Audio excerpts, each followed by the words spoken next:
Friday. From the Power Business Technology Toshiba Studios, Sactown Sports. Sactown Sports. Headlines. Happy Wednesday, I'm Simone, and these are your Sactown Sports headlines. Sacramento Kings announced earlier today that they have signed center Neemias Queta to a standard NBA contract. The shot-blocking big man will compete against returning center Alex Len and recently signed veteran Nerlens Noel for backup center spot behind all-NBA talent Domantas Sabonis. For more on this and all things Beam Team 24/7, head to SactownSports.com or pull up that Sactown Sports app. Angels outpaced the Giants last night 7-5 to snap their 7-game skid. Tonight, the Giants plan to send Ryan Walker to the mound against the soon-to-be two-time MVP Shohei Ohtani in the last meeting between these two California teams this season. First pitch going out at 6:48. Kings Cowboy Frankie C joins us at 3:30, followed by Laura Britt of NBC Sports Bay Area at 4. From the Folsom Lake Honda hotline, Folsom Lake Honda, your one-stop Honda shop. I'm Simone. Those are your headlines. Now back to more Sactown Sports.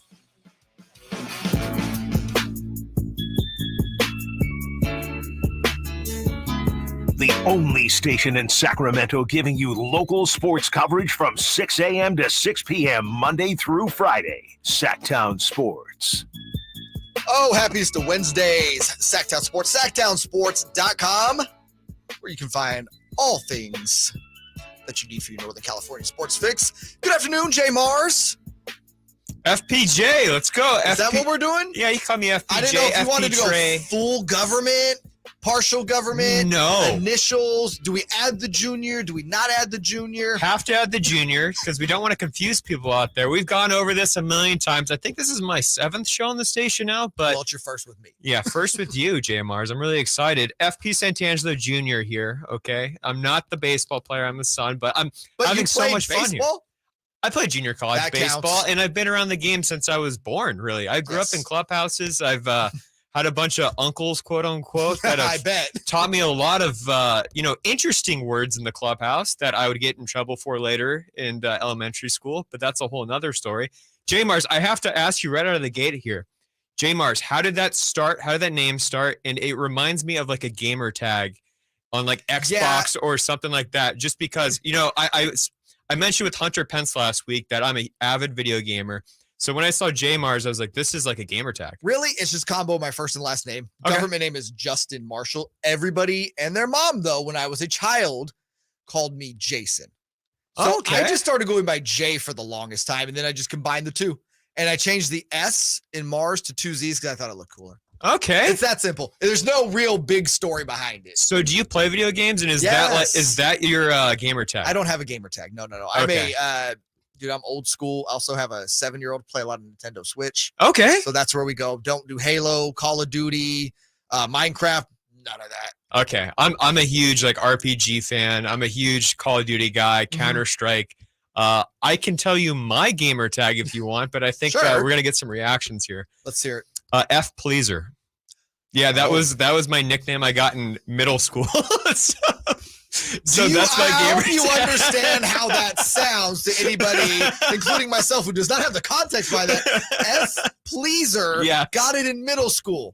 I did. I don't want to know anymore. I just want everyone's imagination to go wild for a minute. Yes, but that's honestly to this day my gamer tag. I play with all my buddies in middle school still to this day on Call of Duty, and they laugh still because that was like the nickname everybody called me as a joke. And I was like, I don't even know where to guys. transition from that because We're getting goofy today. We're having fun. We are having fun. We got a lot for you today. Kings made a signing. De'Aaron Fox retired, a former NBA star. Getting to that here in about 60 seconds. But coming up on the show, you heard Simone tell you Frankie Cartoscelli will be joining us at 3:30 today from SactownSports.com. He is going to be breaking down the big man battle for the Sacramento Kings with the signing of Neemias Queta. Can I tell you what? It's been pretty exciting for me because some will say this is a small signing, but it goes to show you what's coming up in the preseason and coming up in camp and the battles that we get to look forward to. Yes, and this is really to me the only battle because I think Trey Lyles will spend a lot of time as a small ball 5 coming off the bench to back up Domas, but we saw it in that Warriors series. Alex Len getting a lot of run because the Kings were a smaller team last year and they got killed when they would play against long, bigger teams. I mean, they were, I thought, 10 times more talented than the Orlando Magic, but Orlando gave them problems last year, just dealing with length. You saw it when they played the Boston Celtics. Dealing with length has not been a strength of this team. So it will be interesting to see if one of the, and to me, it's really of the three, Nemi Keita, who, if you missed that, signs a standard NBA contract with the Kings. We don't have the full details. My guess is it will not be fully guaranteed. Again, if they're not fully guaranteeing Nerlens Noel, I don't think they're fully guaranteeing Nemi Keita. So you have those two battling out with Alex Len to kind of see who can be more of the standard big man that kind of gets those minutes. Yeah, and competition is good. So why not bring in as many big guys as you can? If that is a fundamental weakness the Kings have, try to swoop up everybody. You should have tryouts for as many people as you can, because you never know when you're going to catch a guy in a career year that's going to just bring that energy to the court. Yeah, and you look at what Nemi did, I believe second in G League MVP voting last year. He's shown some real promise in 2 years down in Stockton, but you saw him for a little bit in Summer League this year. Kind of looked like the game is still moving a little faster than he probably would like it, especially on the offensive end. Obviously brings that goaltending aspect that you kind of need if you're trying to prevent guards from going into the paint, which again, guards, they got into the paint last year against the Kings. I mean, they just went to work. So that'll be interesting to see what happens there. Nerlens Noel brought in on a partial guarantee kind of for the same reason, to be more of that rim protector. I would think he has a leg up right now on Nemi Keita, just because we've seen Nerlens play. We've seen what Nerlens can do. He's more an established veteran. And then Alex Len, again, re-signs with the Kings. A lot of Kings fans, I don't think, thought Alex would be back last year, but there you go. So definitely an interesting battle we will see taking place coming up in training camp for the Sacramento Kings. The other, I guess you could call it a story coming out. We love us some De'Aaron Fox here. And a former NBA All-Star who now runs a podcast. Remember Jeff Teague? Yes. Good. I believe made the All-Star team with, was it Atlanta? One-time All-Star with the Hawks.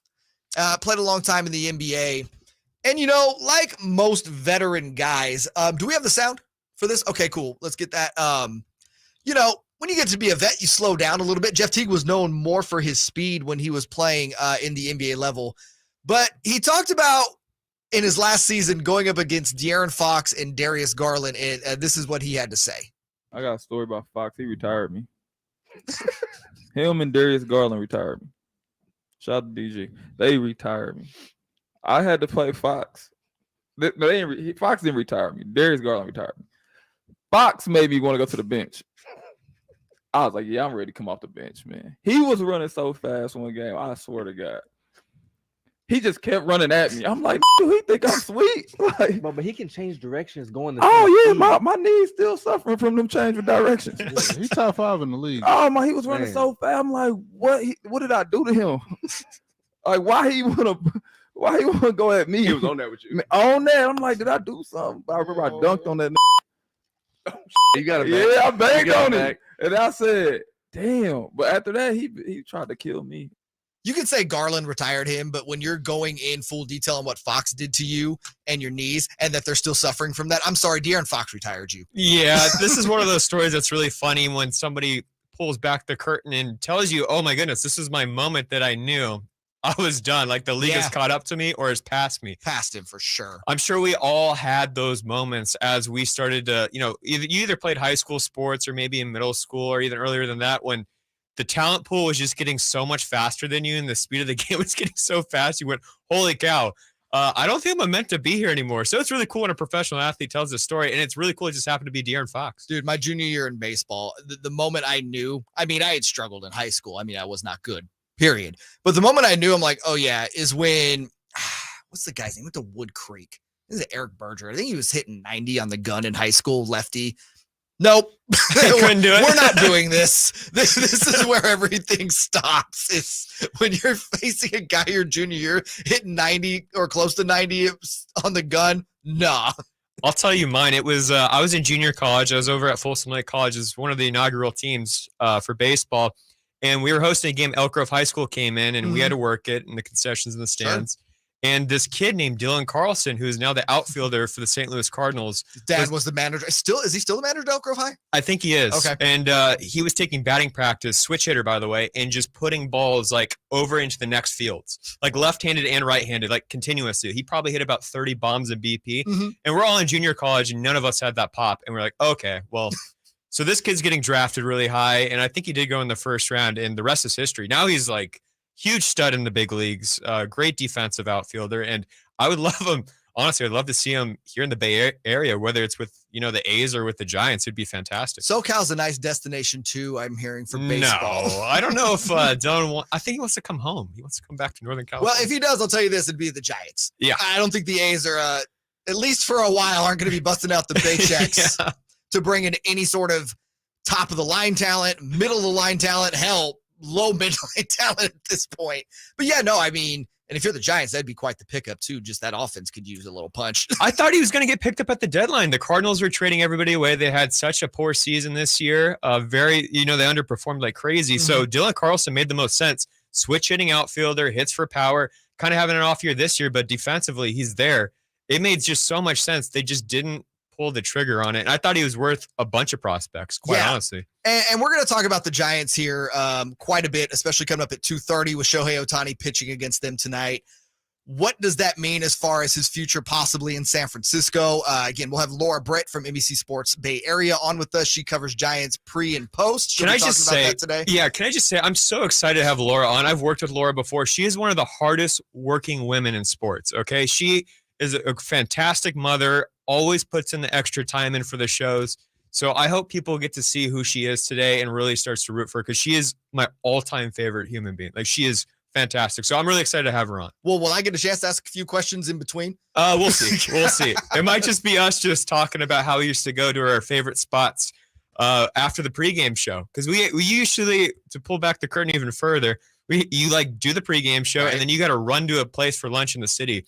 And, there's the closing times in San Francisco. Places are open, places are closed. So, yeah, it'll be good. It'll be good to have her on. Yeah, no. So, again, Laura coming up today at 4. Frankie Cartoscelli at 3:30. Coming up next, a lot changing in the sports media landscape. We talked a lot about the NBA Finals, ABC A-Team changing up. But we're seeing some more changes when it comes to ESPN's coverage of the NBA. Plus, Skip Bayless now has 3 new co-hosts / debaters. We'll get into it next on Sactown Sports and SactownSports.com. The Kings preseason schedule is out, and Sactown Sports has you covered. Preseason stops include Vancouver, Anaheim, San Francisco, and Sacramento, with matchups against the Raptors, Lakers, Warriors, and Jazz. Monk in attack mode, drives inside, right to the rim. And that's the dagger right there. I think the Warriors fans sensed that with that breakdown, the Warriors look like a defeated ball club. Catch all the action on Sactown Sports and SactownSports.com. I'm Craig Ashton of the injury law firm of Ashton & Price. Whether you've been injured on a bicycle, as a pedestrian in a slip and fall, auto, Uber, Lyft, or big rig accident, you need Ashton & Price in your corner. When you call Ashton & Price, there's no chatbot telling you to hit 3 for accounting. You're greeted by a real-life person who will immediately transfer you to an experienced attorney. The consultation's free, and there's never a fee until you win. Remember, for the best advice, don't think twice. Call Ashton and Price. Hey, it's Carmichael Dave for my good friends at Fire Wings with some bullet points for you to remember so you can be a professional fire wing eater. Like Wings Day Wednesday, 88-cent wings each and every Wednesday. 3 flavor lineup includes 7 classic wing flavors, 7 dry rub wing flavors, 7 fusion wing flavors. It's the perfect fast casual eating establishment for the entire family. Go to firewings.com or download the app, find a location near you, order online, earn rewards. Fire Wings, just wing it.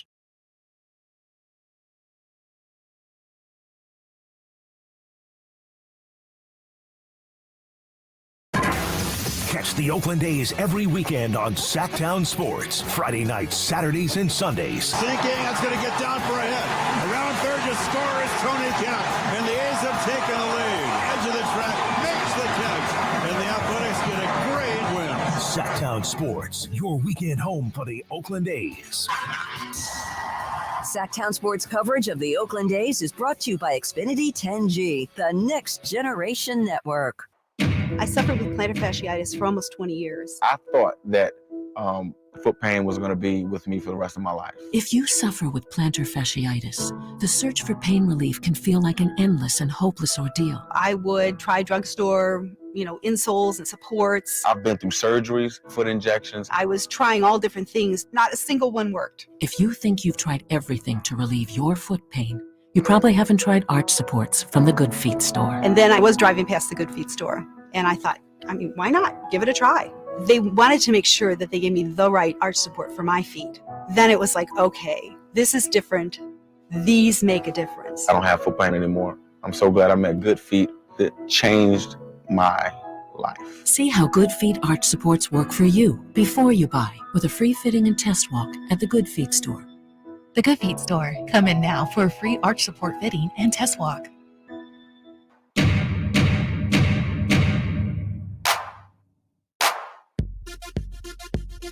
Sacramento's official home for the San Francisco 49ers. Sactown Sports. ESPN's NBA coverage looking a lot different this upcoming season than it has in the past. Obviously, most people know you got used to for, it felt like close to 20 seasons. Mike Breen, Jeff Van Gundy, Mark Jackson on the call in the NBA Finals and all the big NBA games on ABC. That's changing up this year with Breen now being joined by Doris Burke and Doc Rivers. How that will sound is TBA, TBD. We won't know until we actually hear the product. But interestingly enough, Mike Greenberg is arguably maybe the most familiar face that the ESPN network has. I mean, he's been all over the place for 20 plus years now. Well, he's not everywhere anymore. Now, he didn't get fired from ESPN like, 90% of the employees there, but he is being replaced on NBA Countdown and the Finals by Malika Andrews. And I say, thank you. Thank you, thank you, thank you. First and foremost, I love Malika. I think she's great. And I've just never been a Greenberg fan. Okay. It's nothing like he doesn't do anything specifically that I'm like, oh, I can't stand this guy. Turn off my TV, change the channel. I've just never really felt like I've got anything out of him ever. Yeah. He's just kind of there. That's a great way to put it. Let me give you a 28-year-old's perspective. A lot of people on ESPN work extremely hard, right? Mm-hmm. And because of what the station asks of the journalists and the talent, a lot of people just felt like they were there, right? When they have fantastic personalities, you hear them on a different podcast or something, you'd be like, wait a minute, what? Oh, yeah, it'd be great. These people have such great personality. Why don't they let this happen on air? And maybe it's just because of the culture and the environment at ESPN. But even when I heard this news, I was like, okay, cool. I hope, Malika Andrews can show her personality. That's all I think about. If you watch NBA Today, I do think she does a good job of doing that. And again, I think Malika is a bigger personality. And like I said, Greenberg never did anything to bother me. He just never did anything to make me want to watch him on TV. And I get what you're saying, but I also feel like Greenberg's just more like he's safe. Yeah. And that's why Greenberg's been there for so long. I don't think there really is another level of Greenberg we didn't see. I think Greenberg just is who Greenberg is because he's been on multiple different platforms on that network, and it's just always kind of the same thing. It's safe. That's a thing that you always see right now, and I think people are sick and tired of safe. They're really sick and tired of the safe option. It's boring. It feels corporate. I always propose this. I was in TV production, and I was a producer at another radio station in the Bay Area. I always thought, why would I want to go to and listen to a safe show, right? A corporate environment when I just got back from a corporate environment at work all day. Exactly. And ESPN feels like you're watching corporate TV. It does. It feels like I'm watching some of those safety videos and training videos, the cybersecurity videos that we all skip through at work. Hosted by Mike Greenberg. Hosted by Mike Greenberg. It does feel like that. And that's why I think you see a renaissance in other companies like Barstool Sports, who are very controversial for their own things, but we're going to get into Barstool here in a little bit today. Exactly. But I mean, it's why we bring them up, though. It's why they have success, because they do mess up the programming a little bit with that safe corporate environment. Yeah. And then the other, I guess, quote unquote competition, Undisputed, which has been on FS1 now since it launched with Skip Bayless. And he obviously did the show with Shannon Sharp for a long time. Shannon Sharp, no longer a part of the show. I'm not into the talking head morning shows, but I know a lot of people are. Interestingly, now 3 new, I guess they haven't really gone forward with how they're going to approach this, but I'm guessing it's more of a panel, rotating panel. Lil Wayne, which, always been buddy with Skip Bayless. So that's, to me, just feels like more of a I think Lil Wayne is a weekly guest, so he's just going to pop in every now and again, right? Okay. So it's like a weekly guest even on Sactown Sports 740, where they will come on like on a Thursday or whatever. So I think that's more. It's just kind of star power there. And Yeah. because watching Skip Bayless go back and forth with Lil Wayne is just such an interesting thing visually. You know, this old man and this obviously super established, one of the greatest rappers of all time. Yeah, mega You star. would never expect Skip Bayless to be able to even hold a conversation there. And then you add in Richard Sherman, which I think is probably a good look for that show. I love Richard Sherman. I think he's one of the best. I think he is made for television. And I'm hoping that Richard can actually bring some intelligence to that show and also be able to put Skip Bayless in his place. Yeah, it's really interesting because I think I've even seen Richard Sherman tweet at Skip Bayless a couple things. They go at each other all the time. Yes. So they're going to be in an environment where they work with each other every single day. So now Richard Sherman is going to be the official co-host. He will be in that 2 chair every single day. And I think it's honestly an interesting formula. You're just going to have 2 people that are very opinionated yell at each other.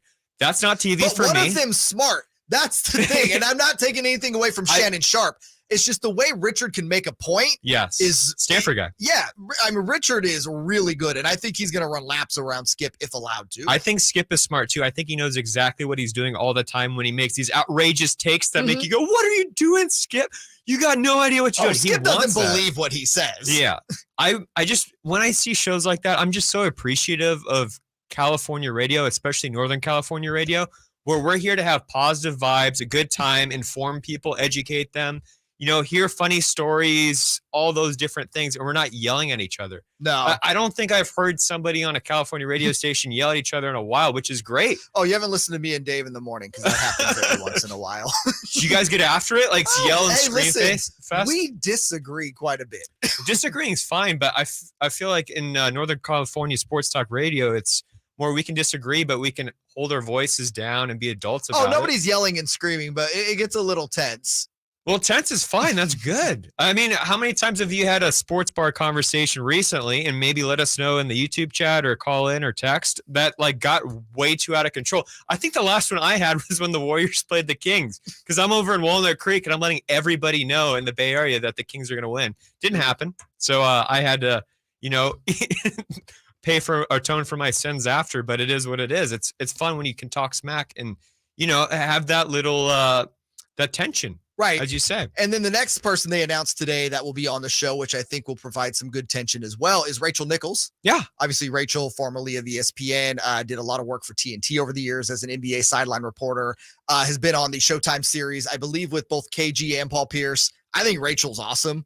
And getting this platform as well is going to be an interesting thing. Again, I'm not a fan of the talking head shows, but I do feel like the personalities that they're putting with Skip are very contrasting, and I think that's going to make the show more interesting. I'll probably check it out for a few episodes just from purely a broadcast nerd standpoint. I love that. You know, I don't ever take the content itself seriously, and you shouldn't, by the way. You should never take the content on the Talking Head show seriously. But if I'm being, listen, sports is entertainment, and this here is entertainment, what they do on a daily basis. And like I said, not my cup of tea, but I know it's everyone else's. I think they've put together a pretty decent panel there. Yeah, it's the contrasting personalities, and they do that on purpose. Even when if you ever think to yourself, why are they putting these people together? Well, it's on purpose. People in back rooms have these conversations, and the contrasting personalities with the big names too, and the subtle controversies behind everybody. It's good. I think it's going to be good. I'm not going to watch it personally. Again, it's not my cup of tea. I don't roll that way. When I think about sports, I try to look for the best in everything, just because when you're a fanatic, I think when you're, you know, a sports fan, a fanatic, you're trying to hope for the best and you're looking for the best. If you're just looking for the worst in everything, that's when you become a bitter and sad individual. There's a lot of sports fans like that, man. Yeah, and that I don't wake up every day looking for the negative, or looking because they have such a negative perspective, whether it's their team, an individual player, and they so badly are looking for different things to justify their own beliefs. Like, that fan is really bad. And like you said, they're just a miserable person. Yeah, they are a miserable person. But I think, like, what we do here, right? I want to make sure you're not miserable, and I want you to have fun and look at the beauty and stuff. That honestly, that's why I do sports talk radio. You're trying to bring out the nice part of me, the softer side of JayMarZZ. It's not the soft part. It's just realizing that life's too short and you got to have fun with things, man. Like the fact that You can look at all the bad Kings years, okay? But then how much more beautiful is it that the Kings are doing what they are now? We're in the Beam Team era. Like, No, this is awesome. It is so good. And, we're going to talk more about that with Frankie Cartoscelli coming up at 3:30. But up next, speaking of positives, there is a great chance Shohei Ohtani will be out of an Angels jersey next season. But before that, he is pitching off against the Giants tonight. Could he be in a Giants uniform next season? We'll talk about that next on Sactown Sports and SactownSports.com. Did you know addiction to drugs it again, Sacramento? Country in the Park 2 is coming to Heart Health Park at Cal Expo Saturday, September 9th. With Cole Swindell, Chris Jansen, Dylan Scott, and more. Plus, a mechanical pool, line dancing saloon, and all the food. Tickets start at $40 or grab your Coors Light Y'all Access passes for $125. For more info, visit SactownSports.com. Country in the Park 2. Brought to you by Shane Company, Attic Man Heating and Air Conditioning, and the United States Marines. Individual rates, coverage offerings, and savings may vary. Subject to terms and conditions. Not available in all areas. Actual Pie customer. As a small business, we're always looking for ways that we can offer the quality product and get some cost savings. Meet Michelle from J.J. Pfister Distilling Company, a small business in California. When looking for workers' comp coverage tailored to the company's needs, she discovered Pie Insurance. We heard about Pie Insurance being geared for a small business, gave Pie a call, and ended up switching. Is your small business overpaying for workers' comp insurance? See how much you could save at trypie.com. Plus, when you sign up for pay-as-you-go billing, your premium is based on your actual payroll, not an estimate, so your workers' comp audit experience is simplified. We saved about 30% off of our workers' comp insurance when we switched to Pie. It's as easy as pie to get the savings you deserve. What are you waiting for? Ask your agent for Pie or get a quote in 3 minutes at trypie.com. That's TRYPIE.com. At aimyourdigital.com, we'll help you find the right customers. Spread awareness of your product or services. We can help build trust in your brand and services with a digital marketing campaign. Increase leads and get more customers. We create tailored digital marketing campaigns that deliver results. Don't wait. Get started today. Contact aimyourdigital.com. That's aimyourdigital.com and start seeing results. Hey, it's Carmichael Dave, and I recognize, just like my friends at American Energy Heat and Air, that your time is important. And that's why shopping for a new air conditioner is now easier with American Energy Heat and Air's online quoting tool. All you have to do is go to AmericanEnergyAir.com and get an instant quote right now. It'll help you determine what system you're going to need to get. It'll provide the best pricing options, all from the comfort of your home without having to have somebody come to your home. You know how annoying that is? They come in and, and everybody there is so sweet and nice, but how much better is it to be able to get it on demand? Visit AmericanEnergyAir.com. Check out how easy it can be. Or if you want to give them a call and talk through what your needs are, 916-520-9990. That's 916-520-9990 or AmericanEnergyAir.com. Call 916-520-9990 now. Did you know addiction to drugs like meth or cocaine is a disease and not a choice? But getting help is. If you have stimulant use disorder, you, your family, and friends may have a lot of questions, including where to start. Choose Change California can help. Make a change today and find a proven treatment option for you at choosechangeca.org. Sactown Sports Headlines. Happy Wednesday, I'm Simone, and these are your Sactown Sports headlines. Sacramento Kings announced earlier today that they have signed center Neemias Queta to a standard NBA contract. The shot-blocking big man will compete against returning center Alex Len and recently signed veteran Nerlens Noel for backup center spot behind all-NBA talent Domantas Sabonis. For more on this and all things Beam Team 24/7, head to SactownSports.com or pull up that Sactown Sports app. Angels outpaced the Giants last night 7-5 to snap their 7-game skid. Tonight, the Giants plan to send Ryan Walker to the mound against the soon-to-be two-time MVP Shohei Ohtani in the last meeting between these two California teams this season. First pitch going out at 6:48. Kings Cowboy Frankie C joins us at 3:30, followed by Laura Britt of NBC Sports Bay Area at 4. From the Folsom Lake Honda Hotline, Folsom Lake Honda, your one-stop Honda shop. I'm Simone. Those are your headlines. Now back to more Sactown Sports. So many ways to consume us here at Sactown Sports. SactownSports.com has all your updates from 49ers training camp. You can check those out. Plus links to every single thing we do here, whether it's podcast, video. If you want to watch the show right now, you can do that at youtube.com. Just search Sactown Sports. You'll see a little live link once you land. And you can hang with myself, JayMarZZ, FPJ, Jay Johnson behind the ones and twos, Sweet Simone in with us as well.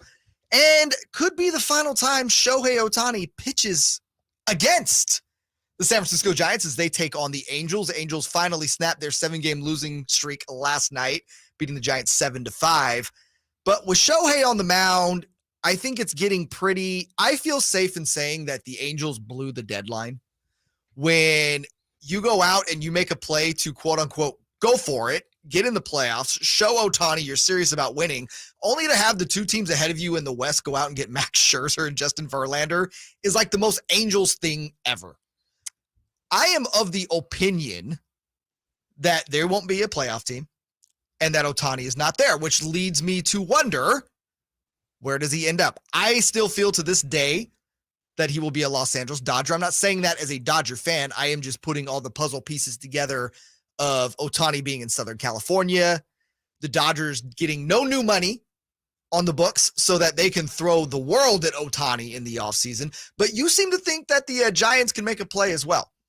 Yes, absolutely. They can make a play. They have so much money. They have had so many years of sellout crowds. They have so much money. They've been waiting to get a big free agent. They had a weird situation in Carlos Correa this offseason, and then Aaron Judge already predetermined he was going to be a Yankee, but leveraged the Giants against the Yankees to get even probably $50 million more than he would have in original contract agreement with the Yankees. So I think he would be a great fit in San Francisco. And I just want to tell you guys a story, okay? I was at the gym yesterday. Yes, I go and lift stuff up. Yeah, we can tell, bro. No. We got it. The medium shirt with the muscle show. We get you. No. I lift stuff up. I pick it down or put it down sometimes. But I was at the gym yesterday and I saw a kid wearing a Angels Shohei Ohtani jersey and I thought, I went up to him like, hey man, that's a really cool jersey. Wouldn't it be great to have him in the Bay Area? And he goes, yes, dude, more than anything. Then I thought, could you imagine everybody around the country, even, internationally in Japan and even around the world that watches baseball, rocking SF Giants gear with Ohtani on the back of it, like jerseys like that, and just Giants gear in general? Like a signing like him would put the Giants brand everywhere. Now we're talking about Drake is wearing SF Giants gear. Okay, now we're talking about celebrities. Now we're talking about like the brand is all over the place. I can totally see Drake, the video of him in the clubhouse with his Giants jersey, being the groupie towards Shohei Ohtani, because that's just what Drake does. Yeah. And he wore, last week he did wear an Ohtani All-Star jersey. Right? We talked about, me and Jay talked about it. So I just like had this fantasy. And let's talk about the stats of the player first, though. He's batting .308 right now with 40 home runs, leads Major League Baseball, 82 RBIs, 15 stolen bases. He'd probably have a lot more, by the way. He stole a base on Patrick Bailey the other night. That was ridiculous. And off Logan Webb. He's got an 8.6 WAR, wins above replacement. So that means he's worth about 8 wins. Is that just as a hitter, or is that combined hitting and pitching? So here we go. That's just as a hitter. Pitching, he's 9-5 in 21 games started, 3.32 ERA in 124 innings pitched, 160 strikeouts. He's got a 3.1 WAR, that's wins above replacement. Not trying to throw some funky stats at you guys. That means he's worth about 3 wins, okay? So if you add him to your roster, 3 wins.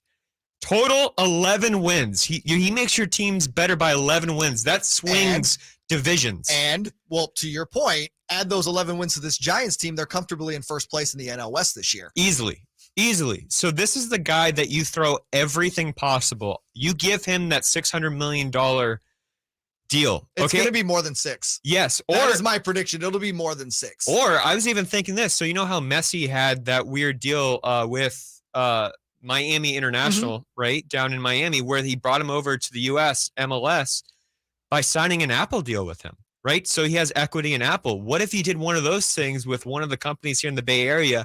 So that way he's pretty much set for generations. Well, Apple, not only with $600 million. Apple has the MLS deal. So what would be, it's hard to find a Bay Area equivalent to that. There's a lot of tech money around. And I get that. We've seen like Steph Curry and Draymond Green and other players with the Warriors already tap into that tech money and make deals with Oracle and other places like that.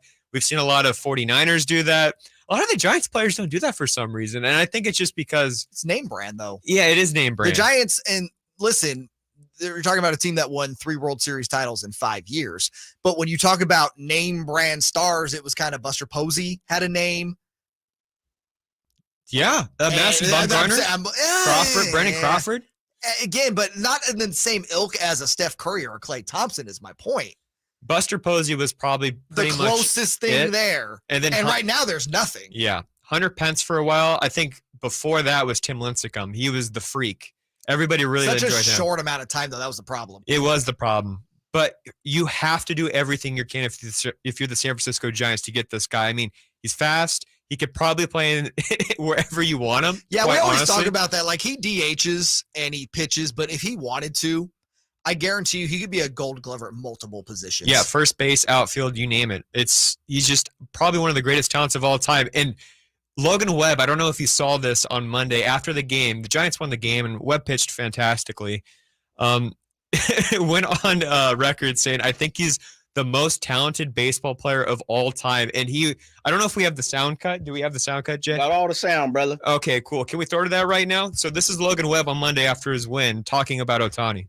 I mean, that guy is one of a kind. I think he's the most talented baseball player of all time. He almost killed me in the 6th inning with that ball up the middle, which he almost killed me in spring training too. I don't know if you guys were at that game, but I didn't see the ball. I heard the ball, that's when you know it was close. But I think he changes the game in so many ways. I just feel. I think honestly, when you can. I don't even know how many homers he has right now, but like when you can keep him in the yard, I think it's a good day, right? But it's a tough at bat every time, and he has a presence to him. Just walking around, just in the box, he's a special player. Did you hear what also happened to all the reporters' microphones was the drool that got all over it? Yes. Yeah. I think it's the funniest thing. And please go watch the video. I think it's on NBCS Giants on Twitter. If you heard a lot of pauses there, it's because Logan Webb was trying not to get fined for illegal recruiting, and he was smiling and he was laughing. Tampering is what they call it. Yeah, he was trying not to tamper, but it's so funny to watch him smile, like hold himself back, because he just wanted to say, please come to the Giants. Right. I mean, please, God, come to the Giants. I feel like anybody in any city, though, right now for any MLB team is probably thinking the same thing. And it is hard to try to, voice that because, again, you don't want to get hit with a tampering fine or anything. The guy does play for another team. You make a compelling case. I don't think it trumps what the Dodgers can do. You're in LA. There's so much money to tap into in the LA market as well. You talk about being in Hollywood. You can get him cameos, whether it's movies, television commercials. Like, this guy is in my opinion, the highest profile player in baseball. He makes the most endorsement money. Going to the Dodgers, who can give you just as much, if not more salary than any team in baseball, combined with the endorsement money you can make in LA. And here's the other side. Because the Dodgers are such a well-rounded, well-run organization. Mark Friedman has done an outstanding job since coming over from Tampa. The farm system is always stacked. You're never going to run into the issue where you look at the Dodgers, Ohtani's in year 4 or 5, and it's like, man, the next 6 years are going to suck because our farm system's depleted. Not only has that farm system been really the crux of what they've done the last 10 years, it keeps getting better and better. This team was not supposed to win the division this year, and they are currently sitting first in the division, and they have let their farm system run wild at the major league level. This is a team built to win for the next 10 years. And You're saying the Dodgers weren't supposed to win the NL West? The Padres were supposed to win the NL West this year before the preseason. I think the Dodgers let Trey Turner go. Okay. The Dodgers, again. I think they were heavily favored. I think it was the Padres and the Dodgers 1-2. Yeah, maybe but 2-1. It should have been the Padres by far. When you look at just talent to talent on the two rosters, and the crazy part about that is the Giants, and I said this when the season started, I thought they put together a good enough team to make a run at the playoffs, and that's what they're doing right now. They have a lot of really good players. They don't have any real superstar talent out there. I mean, I think if you're saying just who's the most talented, best player on the team, I think it's Logan Webb. That's my opinion. But you got a lot of guys on that team that are just really solid Major League Baseball players. And when you can field 9 of those on a daily basis, you're going to compete every day. And that's what the Giants have done. And they've done a really good job of it. They've made the most out of, some pitching issues. They've had a lot of injuries and issues at shortstop this year. And credit to Farhan Zaidi. He keeps the team competitive without landing, like you said, that big star. So why did Ohtani go to the Angels? Obviously, the DH wasn't in the National League. I think it was the DH. Yeah. If I'm being honest, I think it was the DH. But he could have gone to Seattle, and that's another team we could talk about that also wants Ohtani very badly. We saw during the All-Star game, everybody cheering, "We want Ohtani," when he came up the bat, which was honestly really, really cool. I don't think he'd go to Seattle just because that's Ichiro's. Yeah. That's his legacy, and I don't think he wants to imprint there and, overtake Ichiro because he really started – just the legacy of Japanese baseball in Major League Baseball. Mm-hmm. So the only thing I could see against the Giants is just the way that they operate with certain things, right? They platoon a lot of guys. They give people day off. If I'm Ohtani, to be fair, the Dodgers do a lot of platoon work, though, too. They do. And Farhan is from the Dodgers organization. Yes, he is a disciple of Friedman. He is. So they kind of do similar things, but the Giants are more notorious for it. So if I'm thinking about a 10-year deal with a team, and I'm thinking about the 8th, 9th, or 10th year of being a San Francisco Giant, and Farhan Zaidi is still the guy, I'm thinking that I'm going to get platooned almost every day, and I might not get those accolades. Honestly, I've actually even heard that from some players. So now you're making the argument for the Dodgers. I'm just saying that's the only thing. If I'm being a good sports talk person, right, and sports talk guy on the radio, I'm looking at both sides of it, and I think that's the only knock on the Giants right now. But if you want to come into a city, right, that could really use another superstar, you could basically be the next Steph Curry. He could own San Francisco. Yeah, he could be the next Steph Curry. Especially as Steph and Clay kind of transition to the downside of their career, and Shohei is obviously in his prime. Yeah, I mean, he could run the city. I don't think it's particularly close. And then you think about the aspect of a lot of Japanese people coming over, right, to SFO, flying in and going to a Giants game. I mean, the economy in San Francisco would see another boom, and you'd see another resurgence. I mean, I've been tweeting about it. I really think that if you signed Ohtani, it would change the landscape of San Francisco. Oh, for sure. Because we've seen how crazy things have kind of been post-pandemic. It's happened in a lot of cities, but San Francisco was hit especially hard. San Francisco could use a facelift, put it that way. And Ohtani is such a positive vibe right now in baseball. I agree with you on that. I also think Ohtani wants to be in the same place rubbing elbows with LeBron James because that's not a bad look for you. Absolutely. The other thing I was thinking about too with Ohtani, he is must-watch appointment TV. Maybe we'll get to this on the next commercial. Here's what we're going to do. We got to take a break. We are going to get to this. Ohtani is must-watch TV. We're going to go through guys who are not just must-watch TV, but is Ohtani the most must-watch TV player in sports right now? And then prior to him, who was it? We'll talk about that on the other side. Sactown Sports and SactownSports.com. Will Christian McCaffrey lead the NFL in rushing? Can Sacramento's own Eric Armstead bring his game to another level? Prescott back steps up in the pocket. He gets sacked. Back on the 15-yard line. Get in my belly. Get in my belly. Eric Armstead. Will rookie Jake Moody pick up where veteran kicker Robbie Gould left off? Find out on Whitey and Watkins every day at 11 a.m. during the 49ers Focus on Sactown Sports at SactownSports.com.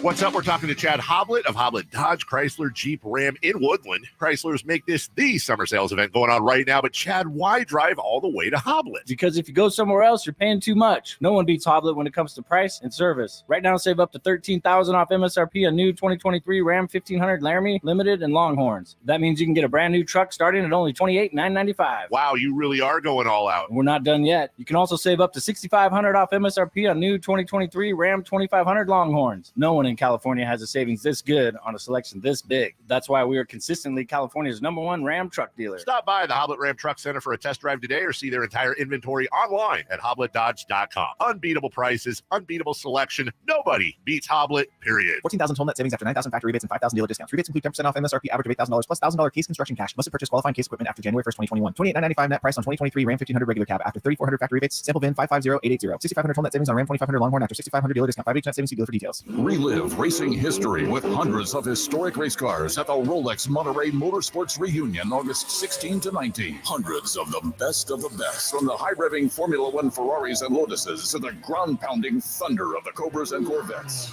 Meet legendary drivers, indulge in delicious food and refreshing beverages, and take a spin on the Ferris wheel or go-kart to add to the family experience. VIP hospitality passes to the Legends Club are still available. Buy your tickets now at WeatherTechRaceway.com. If you own a small to medium-sized business that kept employees on payroll through COVID, you may have a big cash refund waiting for you.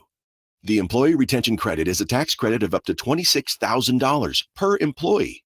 And now, more businesses than ever qualify. The experts at RefundsPro.com specialize in cutting through the red tape of qualifying for this government program. Most of their refunds are over $100,000. Even businesses that have received PPP funds may be eligible. And there are absolutely no fees unless you receive a refund. So there's no reason not to apply. If your business experienced shutdowns, limited capacity, supply chain challenges, or reduced revenue due to COVID, you likely qualify. RefundsPro.com has already helped hundreds of businesses. So don't lose the refund you're owed by missing the deadline. Get started today with a free 5-minute questionnaire at RefundsPro.com. That's refunds with an S, pro.com. The PGA club fitters at the Hagen Oaks Player Performance Studio know that golf should be fun. They also know that players of all abilities will hit the ball farther and straighter, play better golf, shoot lower scores, and have more fun if they get fitted before they purchase golf clubs. Hagen Oaks delivers the same technology and major brands used to fit PGA and LPGA professionals. See how the game can be even more fun. Hagen Oaks Player Performance Studio fittings are available 7 days a week. Make yours today by calling 916-808-2531. That's 808-2531. Guys, your testosterone level impacts your energy, drive, weight, hair loss, and even ED. Revive Men's Health Sacramento will check your T level for free. For your free T level check, exam, and consultation, call 916-277-8599 or visit ReviveMen'sHealth.com. At Ashton & Price, over the last 25 years, we've won just about every injury case you can think of. Slip and fall, falling merchandise, fell through rotted decking, we won those. Dangerous stairs, falls into holes, dog bites, won them. Injured while pedestrian or on a bicycle, auto, motorcycle, big rig, company vehicle, Uber, or Lyft accident, we've won them all. And the best news is there's no fee until you win. So no matter how you got injured. Remember, for the best advice, don't think twice. Call Ashton & Price.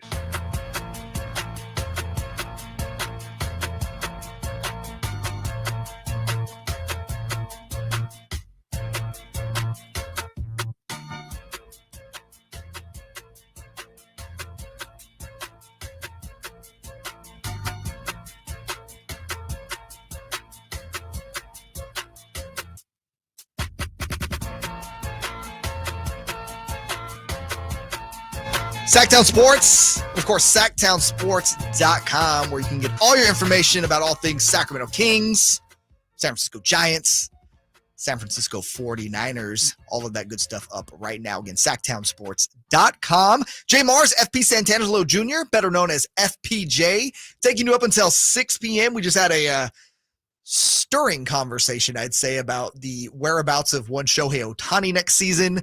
I'll give you credit. You made some good points for San Francisco. I still believe he ends up as a Dodger.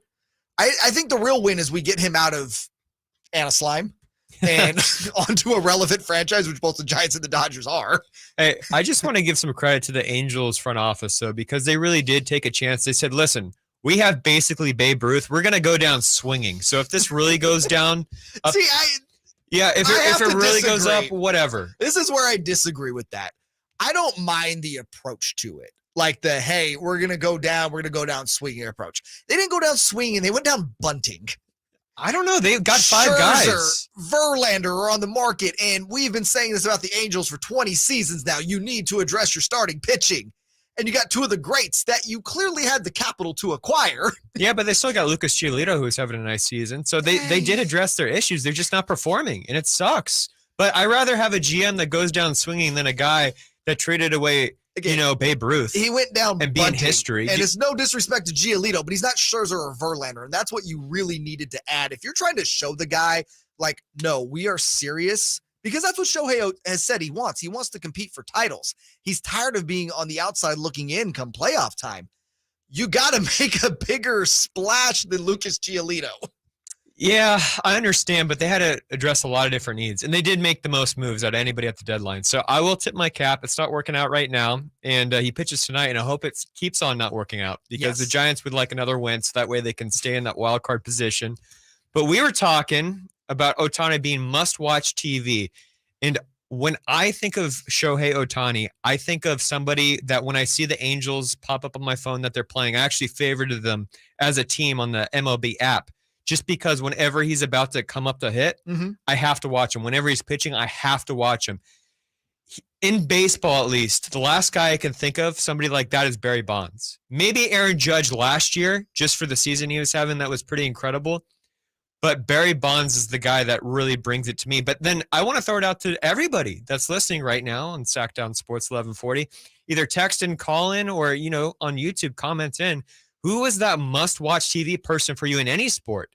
Whether it's basketball, football, is it soccer, tennis? Who is the athlete most recently for you that you had to turn on the TV because he or she was playing? So Ohtani is a great one. If I'm looking at the NFL, and I think he might be more must-watch than Ohtani right now just because it is the NFL, to me, Patrick Mahomes is that guy. Yeah, he's up there. Unless the 49ers are playing, if I have an opportunity to watch the Chiefs, and I have no allegiance to the Chiefs, by the way, I'm a 49ers fan, so that still stings from the 2019 season, losing to them in the 2020 Super Bowl. To me, Patrick Mahomes is the most must-watch TV guy right now in sports. He's a guy that if the Chiefs are playing and I'm at a bar, okay, and I know they're about to have an offensive drive, I stop talking to everybody at the bar and I just zone in on that drive. I don't know if I'm flipping the channel for him just yet. I think he's going to get there. I was like that with Tom Brady for a while. I really, just because I was just so enamored by how old he was and still doing it. Just being nails, like not caring. So football's a little bit harder because there's more people, right? I think in the Bay Area, that's Christian McCaffrey. Whenever he's with the play, just watching him break an open field I think he could get there. If we're looking, and we can say Bay Area, but let's concentrate in Northern California in general, because you got to have the Kings of the conversation. I go back and forth. Is Steph just must-watch TV, or is the Warriors must-watch TV? Because I lean more towards Steph, and I don't mean that to disrespect the Warriors team. That is a dynasty. But Steph Curry with the ball in his hands, it's like watching magic, man. It is. So I covered the Warriors over at NBC Sports, and I was on the production team for the pre- and post-game show a lot. And I fell in love with Steph Curry, and it was really hard to watch him to do that to my Sacramento Kings. Right. Honestly. Oh, same. I was there. It was like watching somebody that you'd really admire just do something horrible to your favorite team that you grew up rooting for. I still like the person. I still like the player. I hope the next time they play the Kings in the playoffs, he does horribly because he'll still have a fantastic career. And I don't think it really will affect his legacy that much. But Steph Curry is must-watch TV, and I've caught myself many times going, oh, the Warriors are playing. Oh, Steph Curry, he's got 20 points in like the first or second quarter. I have to turn on the game because he's going to go for 40, 50, maybe even 60. You never know with him. So he's not there yet, but put this guy on the radar for must-watch TV, especially for basketball fans. It's De'Aaron Fox. Yes. We as Kings fans know right now what De'Aaron is capable of, the special player he is. But we really got our first glimpse of it last year. So again, as a diehard, you see it all the time, right? And you're just like, man, why aren't people picking up on what De'Aaron is doing? And I think as the season progressed, and then obviously the playoffs really highlighted De'Aaron, he's got that moxie about him when he's on the court. And when you talk about the things he does in the fourth quarter, I feel like we're going to get to a point, not just, again, here in Northern California, but nationwide. If you know the Kings are playing and it's fourth quarter time and they're on TNT, ABC, ESPN, De'Aaron Fox time in the fourth quarter is going to become must-watch TV every time it happens. I agree. It's something special. I agree. He's fast. Okay, fast is very sexy in sports. He's very fast. That's Jeff Teague. We played the audio earlier. He sent Jeff Teague to the bench, and Jeff Teague says he still feels it in his knees what De'Aaron Fox did to him. Exactly. And you know what? He could drive and he could dunk. Like, he can seriously dunk. I think that's another aspect that Steph Curry really doesn't have. We've seen Curry dunk, but he can't really throw it down and slam it down. No, De'Aaron can yak on someone. He can. So this is like another dimension, right? He can be clutch. He can shoot threes. So when you do start seeing those games where it's like, oh, Fox has got 23 points in the second quarter, you better stop everything you're doing and turn on Sactown Sports 1140 or somewhere to go watch them. Yeah, come on. Nice plug. You got it. And that's just it. And it's because also when you factor in the offense that Mike Brown has crafted around him and Domantas Sabonis, it basically plays to all of De'Aaron's strengths. Yes. And that's just it. You know that going in. And it's just, I think De'Aaron Fox is about to be that dude here very, very seriously. The amount of national shine he got was so awesome to see. You started to see a lot of people on NBA Reddit, on Twitter saying, "Oh, this Fox guy's nice." Like they're like, "Yeah, I already knew he was nice, but like I didn't realize he was this nice." Nice. Everyone, you thought De'Aaron was nice, but you didn't know he was nice. I don't know. Yeah, now it's nice. So I say that to say De'Aaron is going to be that dude here in Northern California, especially once again the Warriors kind of fall down and slide a little bit.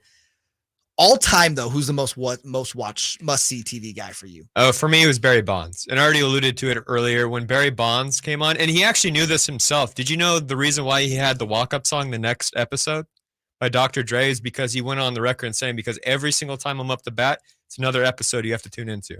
And it's one of the best walk-up songs of all time. So maybe we could come on to the break next time, Jay, with the next episode, because it always fires me up knowing that was Barry's walk-up song. And he knew he was that good. Like, the home run chase in general in the 90s with between like Sosa, McGuire, and then Bonds came in late was probably one of the most, I don't know, just one of the craziest moments I can remember in sports where I just knew like I had to watch it. Like that, just because there's just something so romantic about it and it was really cool.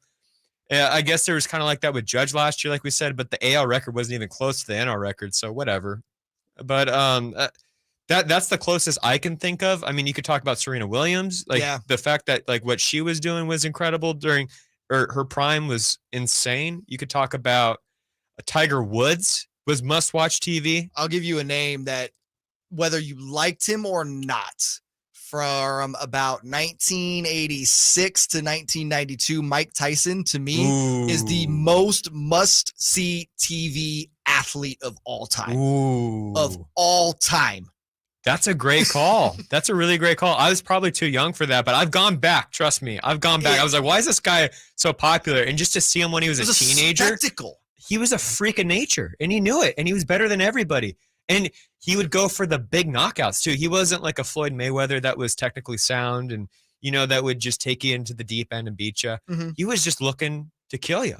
And there's just something so visceral about that so many people like. I think if we talk about MMA, it's probably Conor McGregor, right? Oh, Conor for sure. Just because of the spectacle of him. He probably wasn't the best. Spectacle. Same thing with Mike Tyson. Mike Tyson was a spectacle. It was an attraction. It wasn't just another fight or another sporting event. It was a legit attraction that you got 20 people over at your house to watch. And again, there's only so few athletes that can command that. So it is truly something special when you get it. I see one name on here that really pops out to me, and I agree with this. So MTDG on the YouTube stream says Reggie Bush in college. Reggie Bush USC was undeniably must watch. I didn't even like USC. You didn't have to. And I was still watching Reggie Bush. That's how good he was. I was like, damn, every single time he touched the ball, it was magic. He was breaking into open field and scoring a touchdown. Yeah, no, Reggie at USC was great. All right, still a lot to go. 1 hour in the books. Coming up next, though, 49ers getting ready to take on the Raiders this Sunday. You can catch that action at Sactown Sports starting at 12 o'clock. What's the depth chart look like? And what's the most intriguing storyline? I can tell you this much. This is the most excited I've been for a preseason game in my entire life, footballically speaking. I'll tell you why next on Sactown Sports and SactownSports.com. And Watkins on Sactown Sports. Speaking of Winnie the Pooh, would you say that on Wednesdays you have a little Eeyore in you? Oh, absolutely. Yeah. Big Eeyore energy for sure. That guy's sad. That guy's really sad. Yeah, he's a little sad. But I try and channel my Eeyore as best as I can. All right. But that's only on Wednesdays. That's only on Wednesdays, though. Yeah. It's Whitey and Watkins from 10 a.m. to 2 p.m. on Sactown Sports. All new spring deals are here at Lowe's. Start planting your garden this weekend with Bonnie 11.8-ounce vegetables. Buy 4 for $10. Plus, liven up your patios and decks with fresh blooms. Select 1.5-gallon hanging baskets or 2 for $20. Lowe's knows spring. Lowe's knows home improvement. Offers valid through 5/17. In-store only. Actual plant size and selection varies by location. While supplies last, excludes Alaska and Hawaii. For the ones who work hard to ensure their crew can always go the extra mile, and the ones who get in early so everyone can go home on time, there's Grainger, offering professional-grade supplies backed by product experts so you can quickly and easily find what you need. Plus, you can count on access to a committed team ready to go the extra mile for you. Call, click Grainger.com, or just stop by. Grainger, for the ones who get it done. Y'all ready to do it again, Sacramento? Country in the Park 2 is coming to Heart Health Park at Cal Expo Saturday, September 9th with Cole Swindell, Chris Jansen, Dylan Scott, and more. Plus, a mechanical pool, line dancing saloon, and all the food. Tickets start at $40 or grab your Coors Light Y'all Access passes for $125. For more info, visit SactownSports.com. Country in the Park 2. Brought to you by Shane Company, Attic Man Heating and Air Conditioning, and the United States Marines. Want the best movie experience in town? Join Sactown Sports' IMAX Pass by visiting SactownSports.com and sign up today. You can win tickets to see this week's film at the Esquire IMAX Theater. KHTKAM Sacramento, KYMX HD2 Sacramento. From the Power Business Technology Toshiba Studios, your flagship station for the Beam Team. Should we light the beam? Light the beam, baby. Sactown Sports. Sactown Sports. Headlines.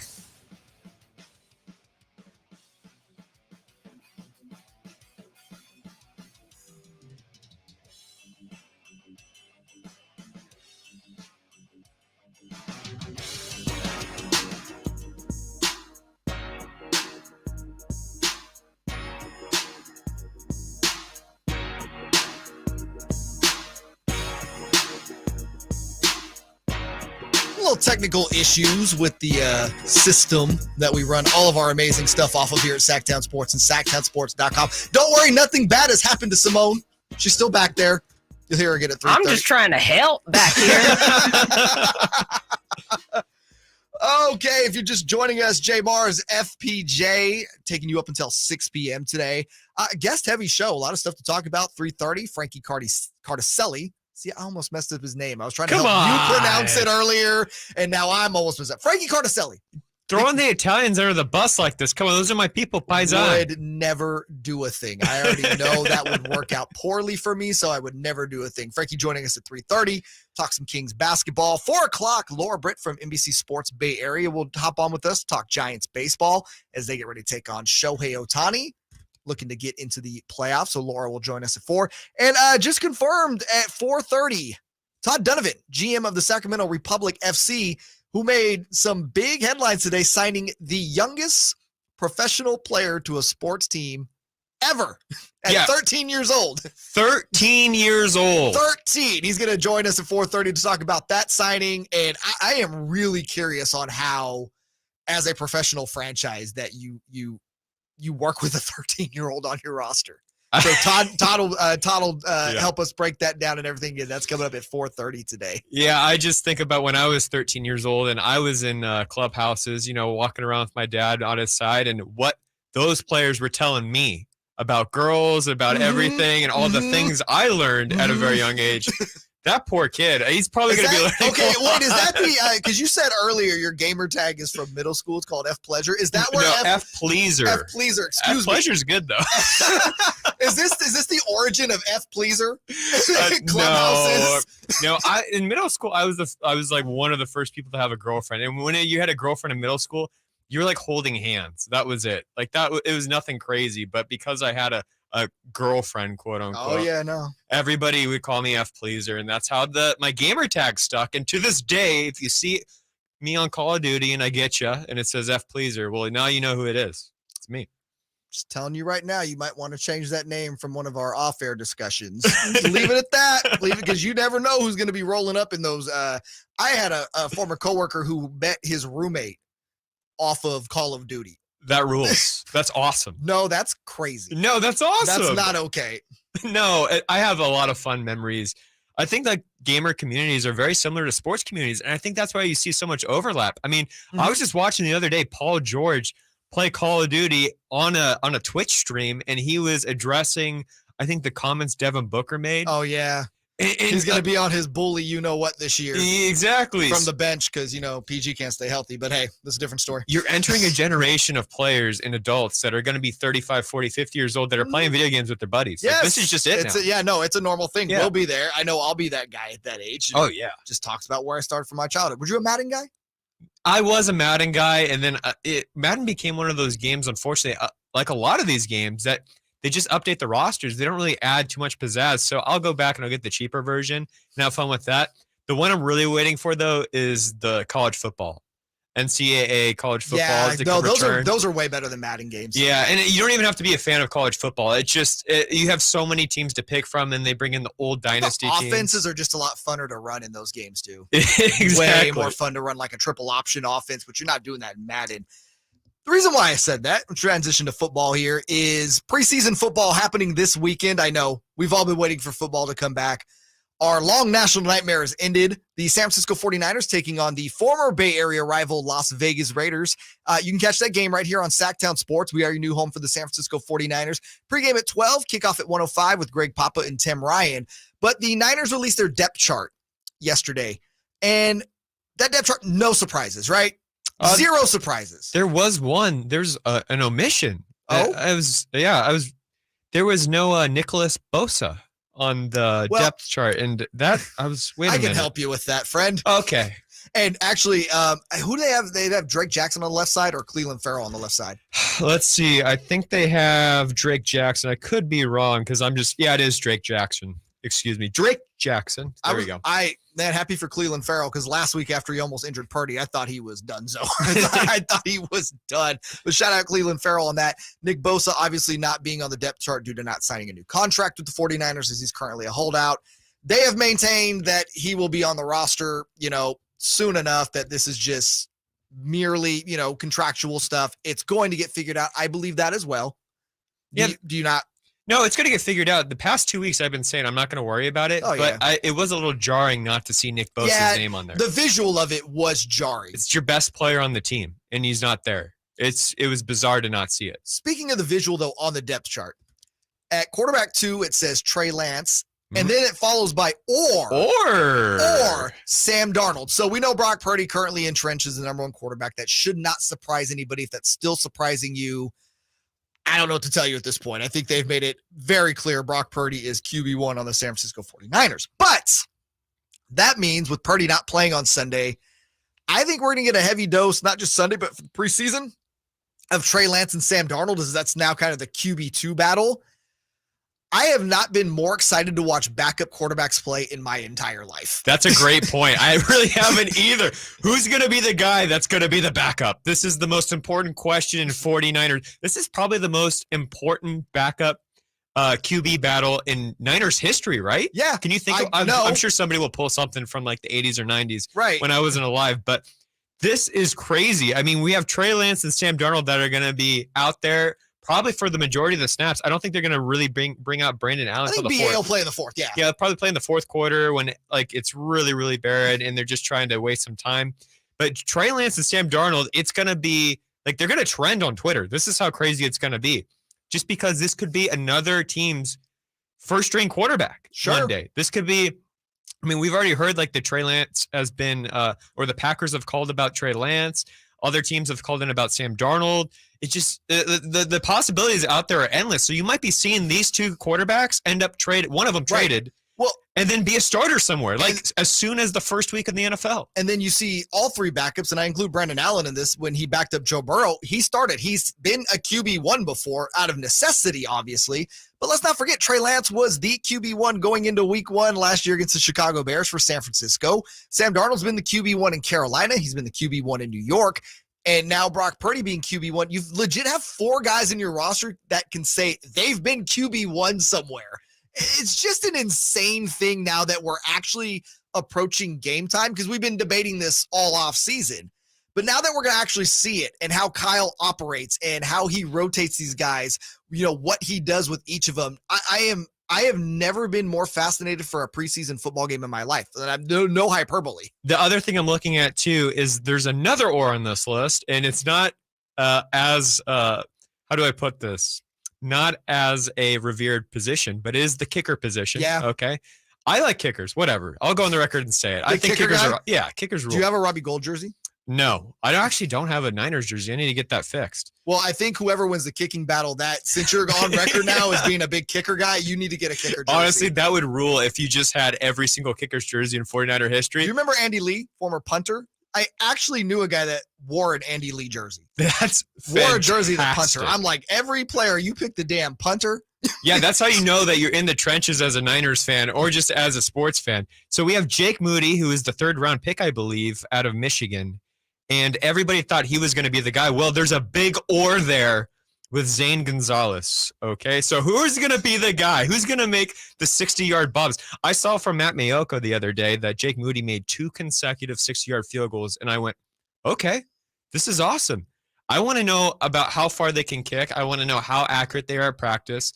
And then I want to see Kyle Shanahan just do ridiculous things like it's 2nd and 10 with like 5 seconds left in the 3rd quarter, and he just kicks it from like far away, or to end this first half, I should say. Not to throw water on this kicking battle, cold water on it. Why? It's on fire. This controversial. Everyone's talking about it. Battle. To me, Jake Moody's going to have to go in there and blow this for him not to be the guy. Yeah. They used a 3rd-round pick on him, and this team already has a history of, not justifying using high picks on players. The last thing you want to do from a narrative standpoint is have your guy the kicker who used a 3rd-round pick go in there and just suck. Oh my God. And you have to either cut him or relegate him to the bench. I can see Niners Twitter just losing their absolute minds if Jake Moody doesn't pan out. It would kind of be funny, but it'd be kind of sad at the same time. But he does have what I like to say, plot armor. Okay, so if you don't know what plot armor is, that means if you're watching a TV show, it's a main character. They're not going to kill off the main character because there's plot wrinkles involved. He needs to be on the next episode. Jake Moody needs to be on the next episode. He's a 3rd-round draft pick as a field goal kicker. He needs to pan out. I think Mitch Wisnowski was in a similar position where he was taken in the 5th round, and he was a punter, and everyone's like, why are you taking a punter in the 5th round? Well, he turned out to be one of the best punters in the NFL, so that worked out very well. It's going to be interesting just to see that. So maybe another subtle storyline that when, they line up to kick a field goal, you go, oh, okay. It's Zane Gonzalez and not Jake Moody. Let's see what these guys got. Oh, yeah, because then we can get all the conspiracy theories out if it's Zane Gonzalez. You know what I mean? All the conspiracy theories. But again, a little battle. But realistically, in your mind, who wins the QB2 battle? Just from what you've seen. Again, this will be determined in the preseason. But if you had to pick someone today, hey, you know what?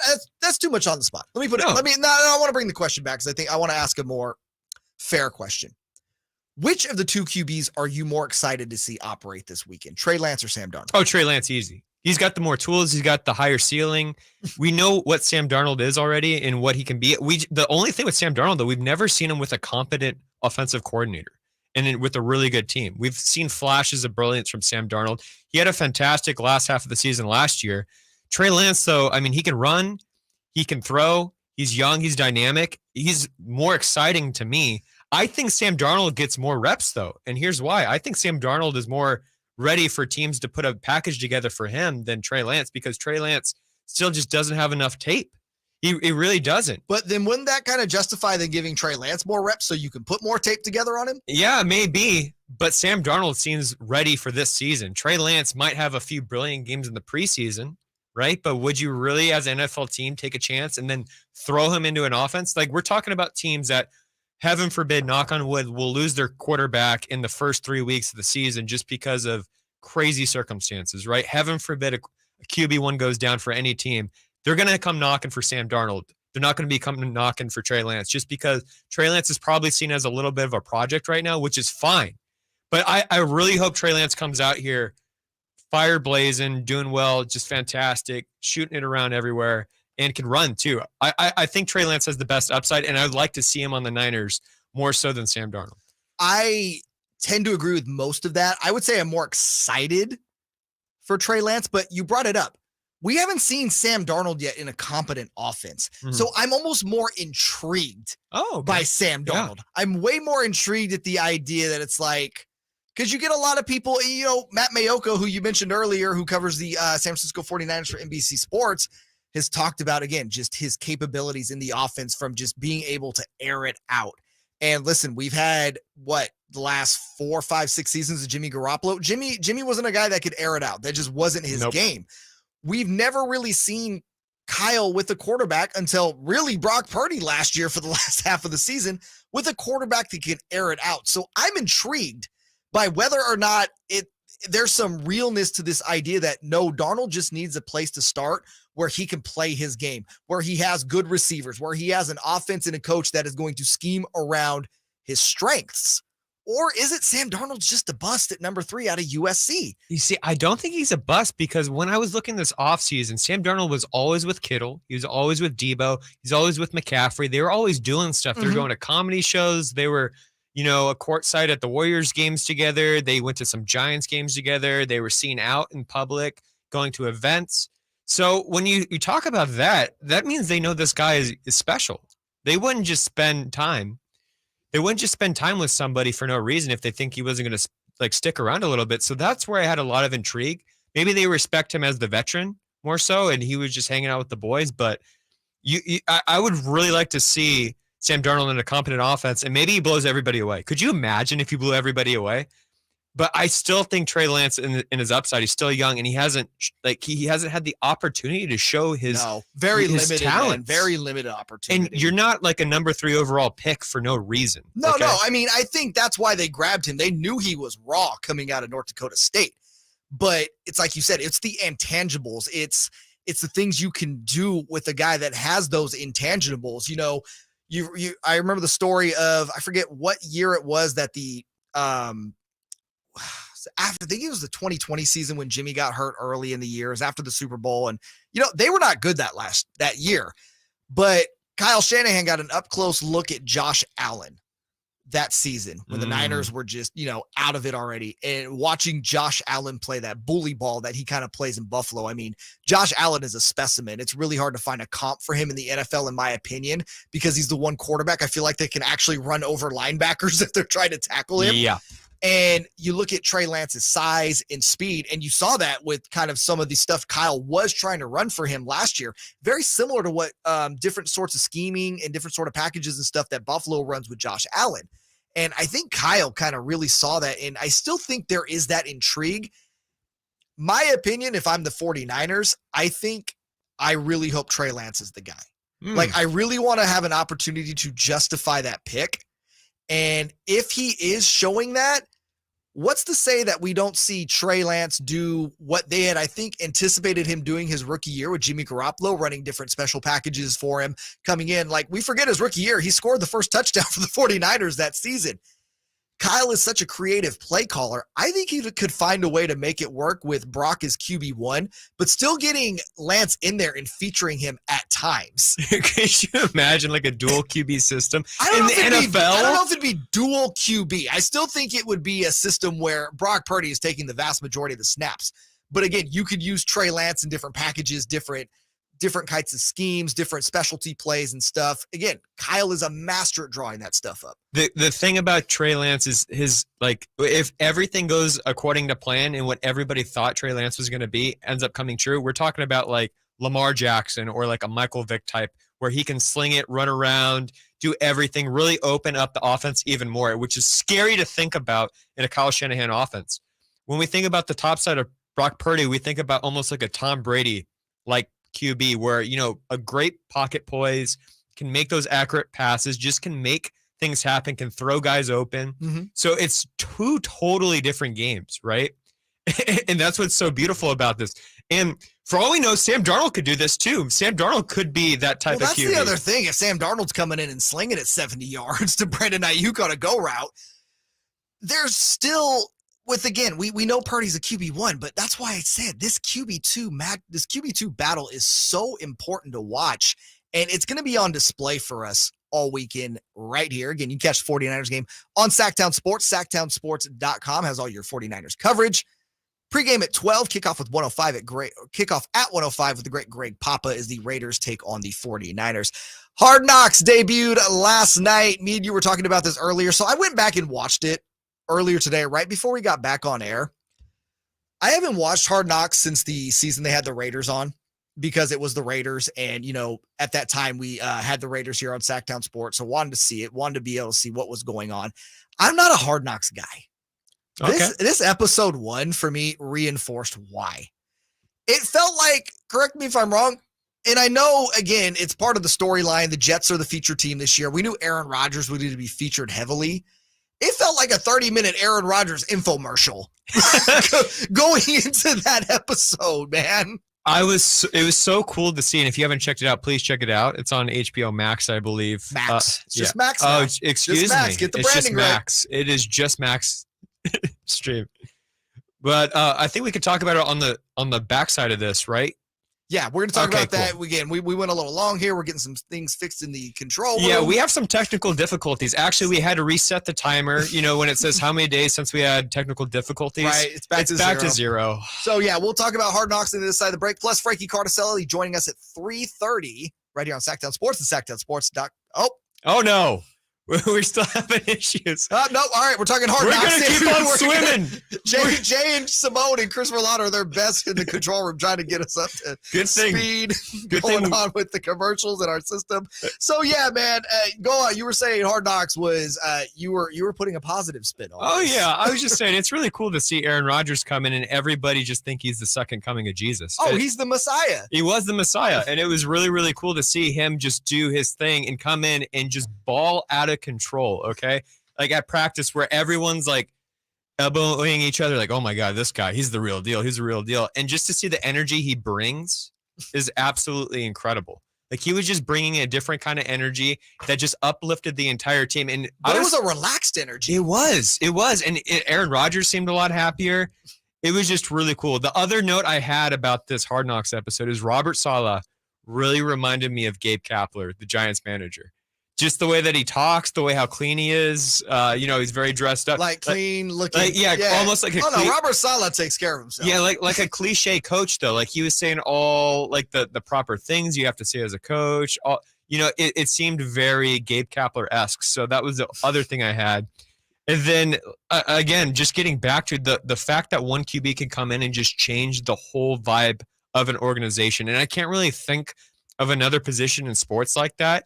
Like you can always say like a Kevin Durant comes in, or no, but that getting to your point, that's more player based where it's positionally the quarterback can do that. Yeah, positionally, it's just crazy how you bring in one person and everything changes. Could you imagine like at your work, you bring in one person and everybody's just uber excited? I guess that's probably like Snoop Dogg comes in. No, it's actually when Snoop Dogg's in accounting now? No. I'll tell you, I'll give you the equivalent. It's when Simone comes in. No, you came in here, you put headphones on. You're not, well, they're too busy. Never mind, Simone is not here. We're having some technical difficulties on the other side of the glass. JayMarZZ, FPJ, taking you up until 6 p.m. Frankie Cartoscelli coming up in 8 minutes. And if you're on the YouTube stream, youtube.com, go to Sactown Sports, click on live. You can see Frankie's wonderful face. Again, he'll be joining us here at 3:30.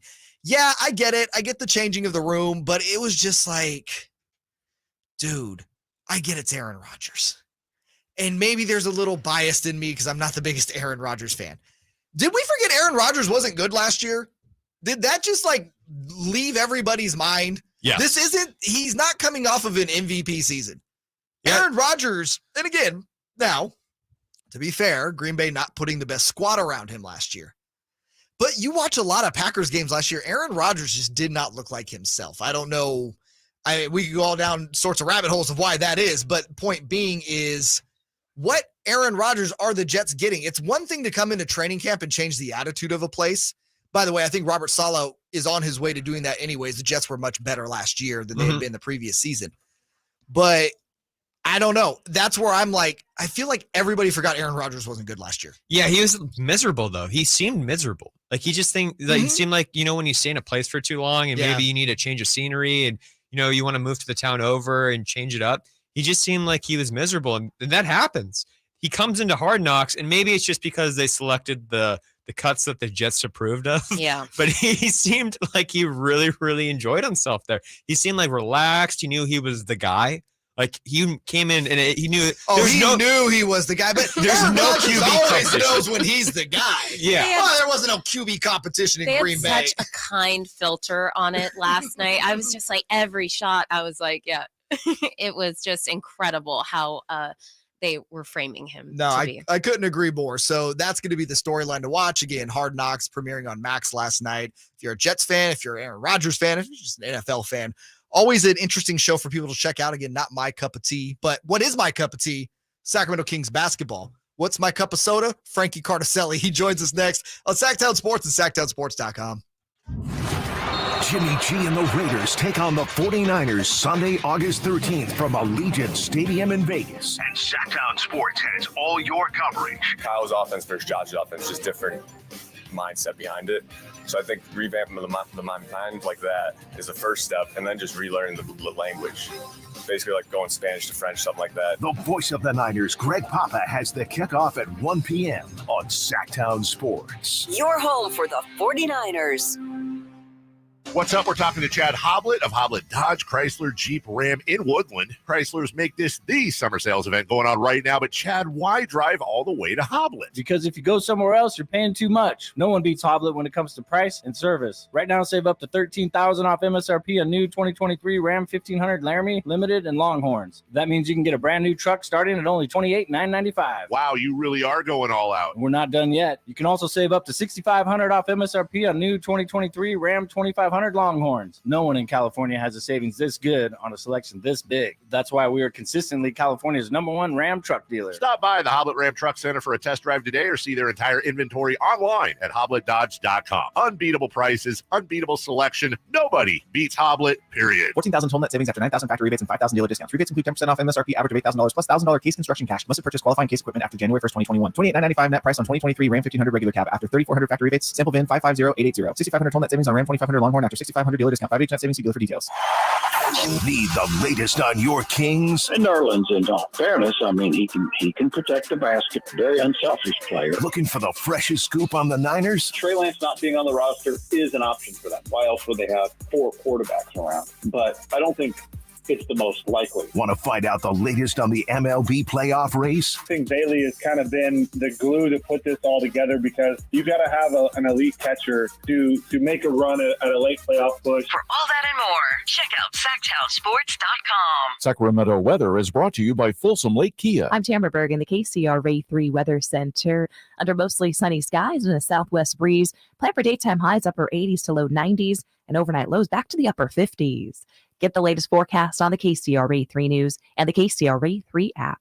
You know what time it is. It's time to trade up to a brand new Kia at Folsom Lake Kia. Trade up to the newest technology with a low payment. Shop Folsom Lake Kia, family owned for over 20 years. Individual rates, coverage, offerings, and savings may vary, subject to terms and conditions, not available in all areas. Hey, small business owner, when's the last time you checked your workers' comp rate? For many small businesses, workers' comp insurance is one of their biggest costs.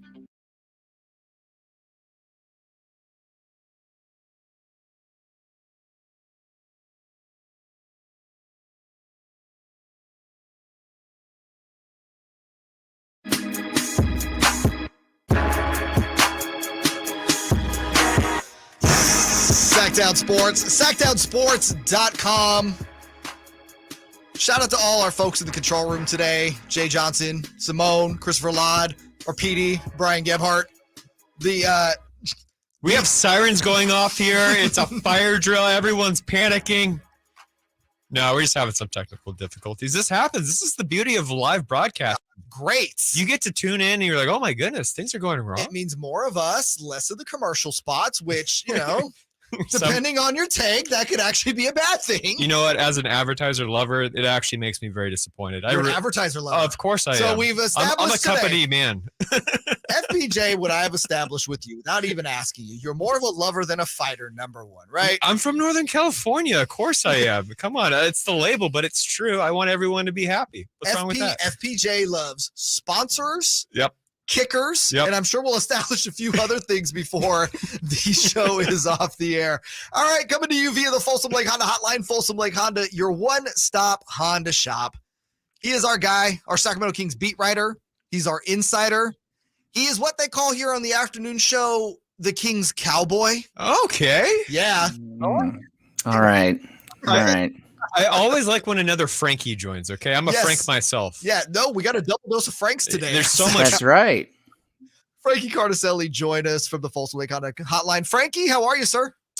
I'm good, guys. It's not too hot. I stepped out for a little bit and did some yard work on my break, and the yard's coming in. It looks good. It's on 108, so that's coming this weekend, I think. I didn't know you had a green thumb.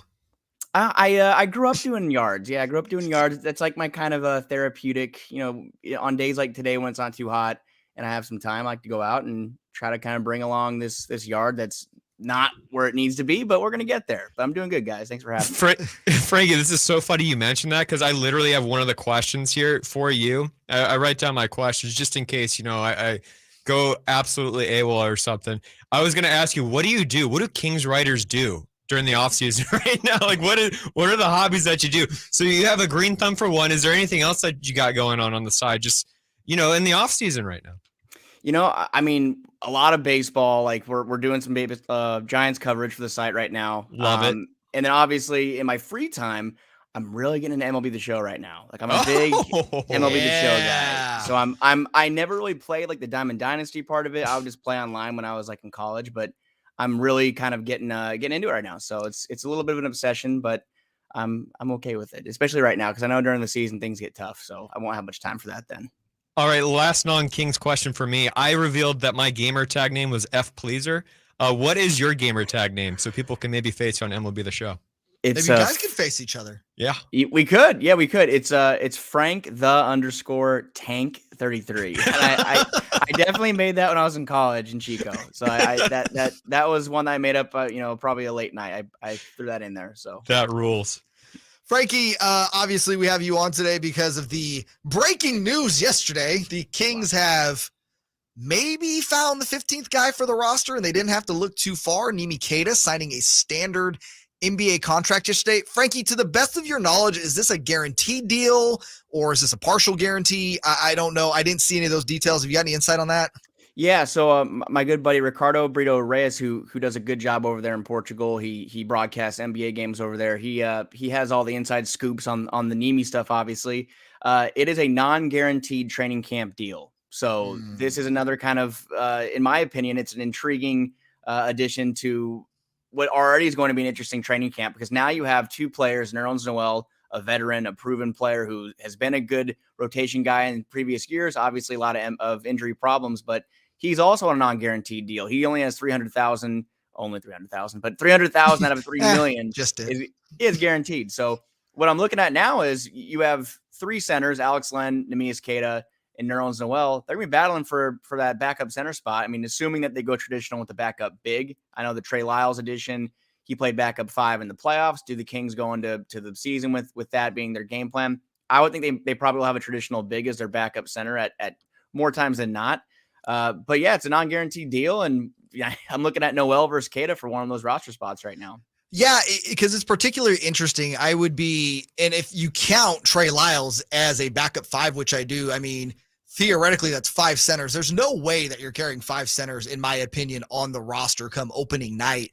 But when you look at Queta, Lynn, and Noel, from your opinion, which is the most intriguing of the three as a guy that can actually see minutes on the court this year?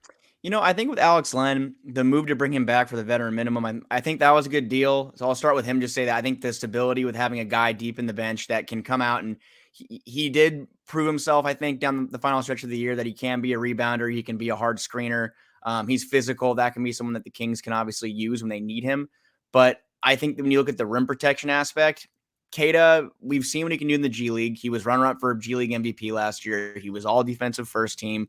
I think he averaged almost 2 blocks per game, and the Kings obviously are not a team that has much rim protection. Keegan Murray was the Kings' leading shot blocker last year at half a block per game. Kings were dead last almost. I think they're 29th in blocks per game. So Noel and Queta both kind of bring that upside. I think Queta has more upside because he's younger. He's a little more athletic. He doesn't have the injury history. Obviously, the times where Queta was put in the rotation in previous seasons, not great matchups. They put him against Nikola Jokic one night, and that was really tough. They put him up against Joel Embiid last year when he was in the midst of his MVP season. Welcome to the league, kid. It's there was no gradual kind of, hey, let's kind of get him in against a team that's shorthanded or a team that, no, they threw him out there against the best of the best, and obviously he struggled. But I think that the Kings are high on him. It just comes down to how does Nerlens Noel look coming to training camp? If he's anywhere near his New York Knicks production level, I mean, the Kings obviously could use a player like that. So got to get out there and roll the ball out and see what happens. But there's two intriguing options, and for a Kings team that needs rim protection, they really do need to add someone that can protect that rim. So, Frankie, do you think they can develop to actually defend those guys like a Jokic and an Embiid? Just because that was going to be my follow-up question. That's obviously the biggest question mark in the NBA for a lot of teams right now. But can you see a future where these guys come in and maybe can actually lock down somebody for a night in a big game?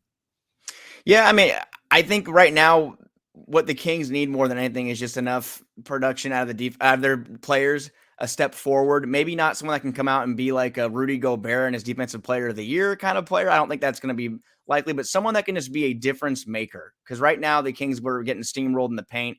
Kevon Looney obviously is very fresh in everyone's mind. He is not Nikola Jokic. He is not Joel Embiid, but he got whatever he wanted in the NBA playoffs. And that just can't happen. That was one of the Kings' Achilles heels last year, was that they were very weak in the inside.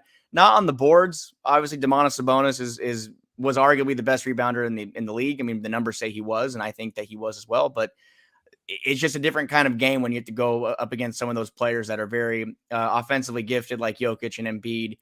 Karl Anthony Towns, when he's healthy, can someone go out there and stop him?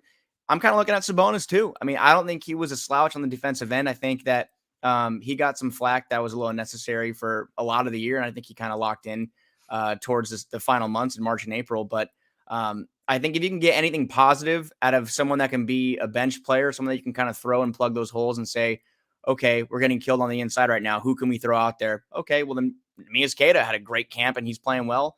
Maybe he comes along, and only 24 years old. I think there's a lot of room for production and growth there. It's just a matter of the sense of urgency, and do the Kings kind of want to have someone that's more proven in that spot? So it's very interesting. The fact that I learned that it's a non-guaranteed deal kind of just makes me much more interested.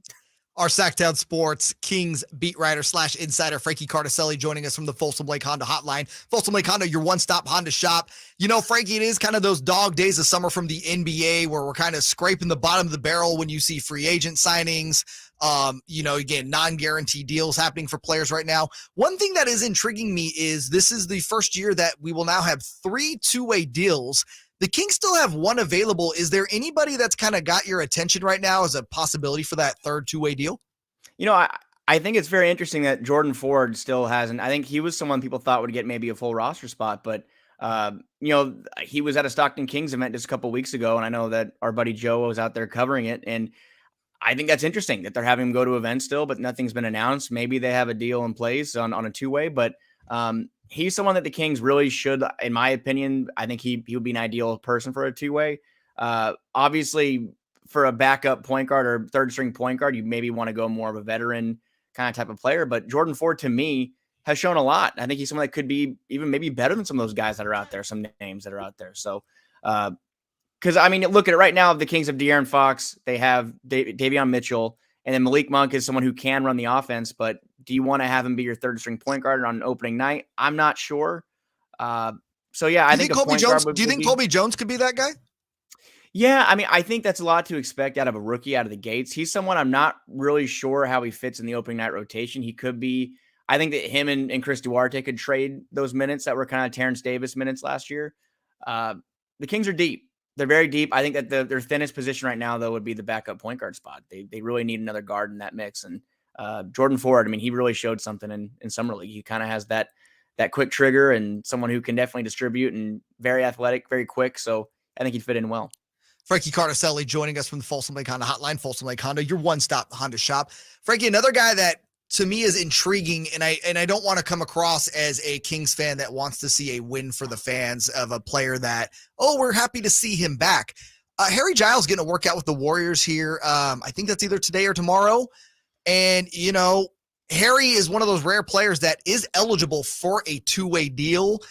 Has that ship just kind of sailed because, I mean, I looked at him in the Miami Pro League, man. He looks like he has his bounce back. Yeah, he could be the one that got away at some point. I think that Kings fans were, and I mean myself included, when I think in 2017 I was actually working for the team at that point, but I was just very excited because I'd seen his high school stuff, and obviously I watched a lot of Duke back when well, I won't name the player that was playing there, but there was a player that used to play there that was getting a lot of attention back in 2017, 18. Yeah. Does it rhyme with Barvin Magley? Yeah. Yeah. Have you heard of him? Yeah, I I have his Pistons card actually. True story. Wow, I wonder what that's going to go for. But as much as your and my card goes for. Hey man, you never know. But obviously he was someone that was playing through a lot of injuries, and I think to answer your question, yeah, I think the ship has sailed. But that doesn't mean that the ship has sailed for him and making a career for himself. I think that the fact that there are people knocking on that door, and he's working out for teams like Brooklyn. I think he worked out for the Knicks already. He's going to be in Golden State today or tomorrow. That speaks, volumes to the fact that I think people and scouts are liking what they see. And I hope he can make a comeback. It was cool seeing him courtside for Game 7 with Rashay Fox. That was really cool to see that he still has that spot in his heart for Sacramento. He's been very outspoken on social media, how the city of Sacramento will always mean a lot to him. I just think the Kings right now, by bringing in Keita and Noel, they've kind of already signaled that ship has sailed. Frankie Cartoscelli, you can read all of his stuff at SactownSports.com. Also, you can catch him on the Return of the Roar podcast with Chris Watkins. When's your next available episode for that coming up, Frankie? Chris and I are going to record on Monday, and we're going to dive into the Pacific Division, and we're going to kind of just, dive into what teams did, what the Lakers did, Clippers, the Suns. They might have done a couple things, but yeah, we're going to do those breakdowns on Monday. There you go. Check out Return of the Roar on Monday with our guy, our Kings Cowboy, Frankie Cartoscelli. Frankie, it is always a pleasure to get you on anytime I can get a chance. Thank you for joining us today, my guy. Frank. I'm quite Frank. I need more Franks around. Good talking to you guys, man. This is good, man. Yeah, thanks for coming on. Yeah, of course. Thanks, guys. All right, thanks, Frankie. Again, that's Frankie Cartoscelli, our Kings beat writer from the Folsom Lake Honda hotline. Folsom Lake Honda, your one-stop Honda shop. Frankie brought up a lot of good things.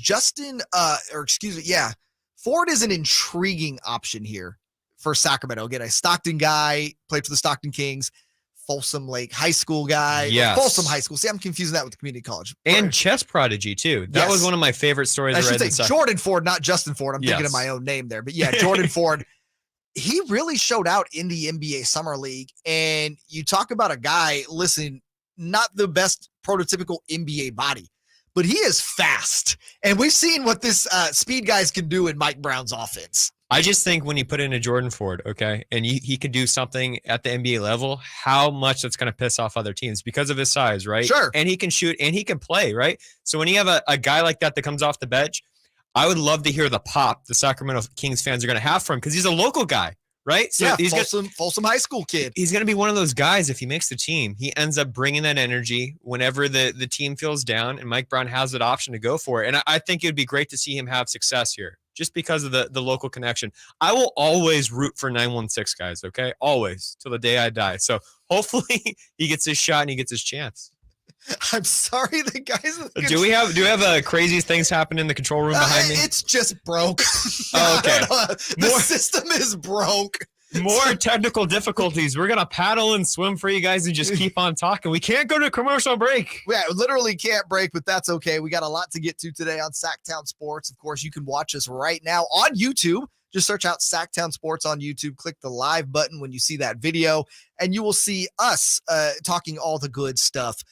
One thing that's not good, though, and has been very controversial, obviously, it's kind of taken over the internet, is Orioles broadcaster Kevin Brown. I know a lot of people know the story, but if you don't know the story, Kevin Brown was suspended indefinitely by the team because of, we will use the term, critical comments made about the Orioles, and nothing critical. He was just basically saying what was in the team guide, the team media guide that is given to the broadcasters about how they had performed in Tampa. And there were graphics that the TV broadcast had put up about it. Again, literally just normal stuff you see on a pre or post game, right? But the Angelos family who owns the Orioles have never been, what should I say, beloved by not just their franchise's fan base, but by just, listen, if you know anything about baseball, the Angelos family sucks. And MASN, who is the television broadcaster for the Masson. Yeah. They broadcast the Orioles and the Nationals. I believe they own the majority, though. Like the Orioles own the majority stake in that network. Yeah, 70%. And so it indefinitely suspended Kevin Brown. You know, Orioles fans were upset about this. They even had a 7th inning chant about it. But good news, I guess, is it sounds like Brown will be back Friday. It looks like, I guess the Orioles are succumbing to pressure to bring him back. But, you know, we were talking off the air, and you know a little bit about this network, and you're not surprised by this, are you? I'm not. So I know about Masson because FP Sr. was a broadcaster for the Nationals for, I think, about 12 seasons, and he worked with Masson. And look, when I was over at NBC Sports Bay Area and I was working on the production side in California, I was thinking myself every single day how blessed I was just to work with such great people, great management, people that understood professionalism and understood like game notes, understanding, you know, like we have to be critical at certain times, you know, what telling teams no when we had to. Masson, this is no surprise to me. I've heard horror stories, not only from, you know, FP Sr., but from a lot of people that have worked with FP Sr. about Masson and how they operate. It's well known within the industry. They're one of the worst regional sports networks in the country. And to see this happen to Kevin Brown and to see the Orioles fans yesterday yell free Kevin Brown was awesome. It was, they don't want to see what happened to John Miller back in the 1990s. 1996. So yeah, everybody knows in this area, John Miller as the radio voice of the San Francisco Giants. Hall of Famer. Hall of Famer. I mean, I think John is one of the greatest to ever do it. Yeah, obviously. I don't think it's particularly close. And prior to coming over to the Giants, John Miller was the longtime voice of the Baltimore Orioles. And I believe Peter Angelos, who is still alive, I don't think he's 94 years old. I don't think he is mentally in a state where he can run the franchise That's anymore. why John Angelos runs it. Correct. Peter Angelos fired John Miller because John Miller was just an honest broadcaster about the team. And I believe the quote was he needs his broadcasters to bleed a little more black and orange. Yeah, so he did. And he went over to San Francisco, right? Which was Good great. move. Which is great on John Miller. But this just goes to show you a trend. I think it's not to get on like a soapbox here, but this is a reflection of society right now. Okay. We see with the Oakland A's. Okay. We see it with the Orioles right now. We have billionaires that think they can do whatever they want, right? And they make really stupid decisions, and there is some flack and pushback about it. And we're seeing it through all facets of society right now. So I think, you know, it's a beautiful thing how sports are a reflection of what's happening on in history. And we're seeing this even on a sports level where we have a John Angelos that doesn't like a pre-prod graphic that's made. I was in TV production. I made those graphics. Okay. I come up with those stats. I ask, you know, the Giants PR staff, you know, what do they have? They give us the stats. I would put it on the Giants pre and post game show. I think it's really important to point out there was nothing egregious on the stats. No, all it said was they standard. Lost. Yeah, they lost 16 series to the Tampa Bay Rays. And by the way, the context of what Kevin Brown was talking about is how much better they've played now. It was the whole thing is such a reflection of what's happening right now, I think, in society and in sports media. So next time you see a company that or a team saying that they're going to have their own broadcast network, okay, or have a majority stake in a broadcast network, now you're starting to see the ramifications of that. It's state-run media. Yeah, it's state-run media. It is. It really is. You can't say anything bad about this is some owners, okay? Other owners get it. They understand that criticisms are justified and that criticisms need to be said to give their broadcasters credibility on air. Think about if we just said the Kings were the greatest thing on earth and funny. lied all the time. We've talked about this. And, you know, again, we are partners with the Kings, but that does not prevent us from criticizing the franchise. Yeah. Could you imagine what we would sound like as broadcasters if we put a positive spin on the Kings the previous 16 years prior to the playoff run? No credibility. We'd be out of the business. And that's the whole point. Point. That's the whole point. So when you have these companies come in, right, and they are owned by a team or sports franchise, you have to understand what's happening here, okay? You're only going to get the sweet pictures about the team. Sure, you want to stay in the good graces, right, with the Sacramento Kings. You don't want to do anything where you are making a fool of the organization or saying anything out of pocket, attacking character, stuff like that. There's a level of professionalism you keep. But that doesn't mean you don't criticize ownership. You don't criticize GMs. You don't criticize coaching, players. They all get it. Yeah, they have to. And I've always abided by the law. If the coach wouldn't say that about themselves, or if the player wouldn't say that about themselves, right, then I won't say it because I feel like that's crossing a line and making it personal. If, heaven forbid, De'Aaron Fox has a bad couple games, right? I hope De'Aaron Fox would tell you and address the media. Yeah, I've just, I got to figure it out. I'm in a shooting slump, right? That's fine. We could discuss the shooting slump. But if we're that's all we hang on all season, even after he gets done with the shooting slump, then that's where it gets personal and it gets weird, right? Mm-hmm. So you got to really be careful with that line. What we're seeing, though, is a graphic about the Orioles losing 16 series in Tampa Bay and how they're doing better because they have such a young, fun, and exciting team.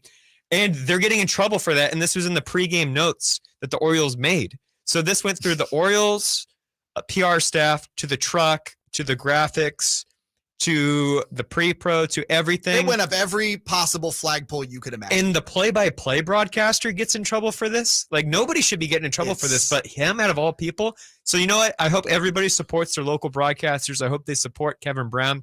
This whole situation is bananas.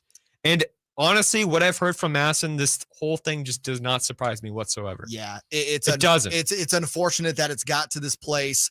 Hopefully Kevin Brown, who is, again, scheduled to return on Friday, can negotiate quite the deal for himself now. I wouldn't even go on air if I were him, honestly. And I hope what he does is he goes on air in the first inning and he leaves. I hope he leaves mid-broadcast. Everybody has to scramble within Masson. And I hope something like that has to happen. Do you think the 29 other MLB teams, though, will look at it and be like, yes, no, we get it. We'll pick you up if they need a play-by-play guy or yes, a broadcaster? Yes, they will find a spot. They'll get him in the mix. They'll get him games almost instantly. I mean, there's a couple spots here in Oakland. Because I understand from his standpoint, too, because we have to be honest. Listen, he's doing radio play-by-play. There's not that many jobs at that level. I mean, it's such a prestigious job because it's so hard to get one. Yes, but and I'm sure that has to factor into his mindset, right? But if you listen to Kevin Brown, though, he's top tier. Okay, he's great. He's like at the very top of the top 5, top 10 play-by-play broadcasters. There's gonna be organizations that will make a move tomorrow for him. So that's why I'm not worried about Kevin Brown, the person. I just don't want him to have to deal with this anymore. I don't want to have him deal with ridiculous Masson rules. By the way, the Angelos family owns Masson. Yeah, I think they own. I thought I saw it's like they have 77%. And the National has 23%. Yeah, so this is where the state-run media thing comes in. He needs to get as far away as possible from this, and it's so sad because I wanted to root for the Orioles. They were my AL team, and now I don't even care for them. I'm hope they lose. Glad you brought that up. Because to me, the one who really has a rough decision to make is Oriole fan. Think about it. Your team has been bunk for years. They're finally good again. They are arguably the most exciting team to watch in baseball when you factor in the age and all these stars that they have brought up through their own farm system, all the guys they still have to come up from their farm system. It's like you're in this position where it's like you so badly want to get out to Camden Yards and watch a game this year, right? Yeah. But you know that the team is run poorly. It really puts Oriole fan in a bad position, and it just sucks that fans have to be put in that position. All right, 2 hours down, still a lot to come, including Laura Britt, NBC Sports Bay Area. She covers the Giants pre- and post-game. She's coming on with us at 4 o'clock right here on Sactown Sports and SactownSports.com. G and the Raiders take on the 49ers Sunday, August 13th from Allegiant Stadium in Vegas. And Sactown Sports has all your coverage. Kyle's offense. What's up? We're talking to Chad Hoblet of Hoblet Dodge, Chrysler, Jeep, Ram in Woodland. Chryslers make this the summer sales event going on right now. But Chad, why drive all the way to Hoblet? Because if you go somewhere else, you're paying too much. No one beats Hoblet when it comes to price and service. Right now, save up to $13,000 off MSRP on new 2023 Ram 1500 Laramie, Limited, and Longhorns. That means you can get a brand new truck starting at only $28,995. Wow, you really are going all out. And we're not done yet. You can also save up to $6,500 off MSRP on new 2023 Ram 2500 Longhorns. No one in California has a savings this good on a selection this big. That's why we are consistently California's #1 Ram truck dealer. Stop by the Hoblet Ram Truck Center for a test drive. Sacramento weather is brought to you by Folsom Lake Kia. I'm Tamara Berg in the KCRA 3 Weather Center. Under mostly sunny skies and a southwest breeze, plan for daytime highs upper 80s to low 90s and overnight lows back to the upper 50s. Get the latest forecast on the KCRA 3 News and the KCRA 3 app. You know what time it is. It's time to trade up to a brand new Kia at Folsom Lake Kia. Trade up to the newest technology with a low payment. Shop Folsom Lake Kia, family owned for over 20 years. Individual rates, coverage, offerings, and savings may vary, subject to terms and conditions, not available in all areas.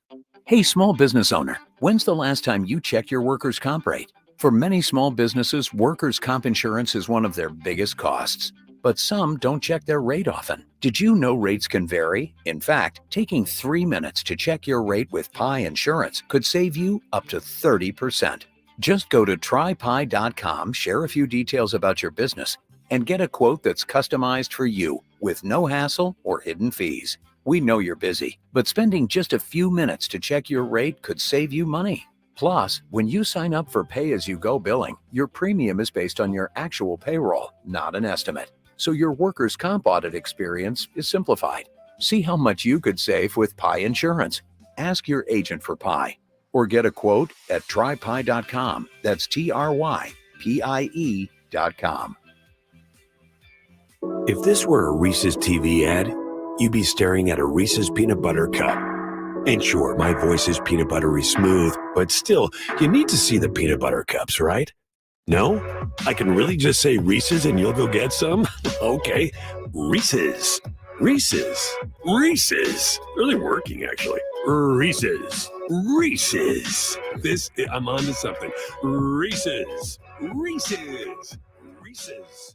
Relive racing history with hundreds of historic race cars at the Rolex Monterey Motorsports Reunion, August 16 to 19. Hundreds of the best, from the high-revving Formula One Ferraris and Lotuses to the ground-pounding thunder of the Cobras and Corvettes. Meet legendary drivers, indulge in delicious food and refreshing beverages, and take a spin on the Ferris wheel or go-kart to add to the family experience. VIP hospitality passes to the Legends Club are still available. Buy your tickets now at WeatherTechRaceway.com. It's easy to think all money managers are pretty much the same, but at Fisher Investments, we're clearly different. Different? How? You sell high commission investment products, right? No, Fisher Investments doesn't sell any commission-based investment products. Well, you must earn commissions on trades. Nope, never at Fisher. We're a fiduciary, obligated to act in our client's best interest. It's the highest standard of care for a financial advisor. How do you know what's in their best interest? We get to know our clients and then tailor a portfolio based on their goals and needs. But you probably sneak in some hidden and layered fees. No, we have one transparent management fee, structured so we do better when our clients do better. Wow, you really do look out for your clients. That's because our top priority is helping them achieve a comfortable retirement. It might be why most of our clients come from other money managers. Visit FisherInvestments.com to find out why investors like you switch to us. Fisher Investments. Clearly different money management. Investments and securities involve the risk of loss. Guys, did you know your testosterone level impacts your energy, libido, sleep, weight, hair loss, mood, and even ED? And right now, Revive Men's Health Sacramento will check your testosterone for free. They've helped thousands of men since 2011 feel and perform better. They're so confident they can help you, they even guarantee it. Schedule your free testosterone test, exam, and consultation today. Call 916-277-8599. That's 916-277-8599. Or visit ReviveMen'sHealth.com. The Arnold Law Firm has seen how a collision can turn anyone's life upside down in a heartbeat. So remember to be a little more alert on the road and stay safe.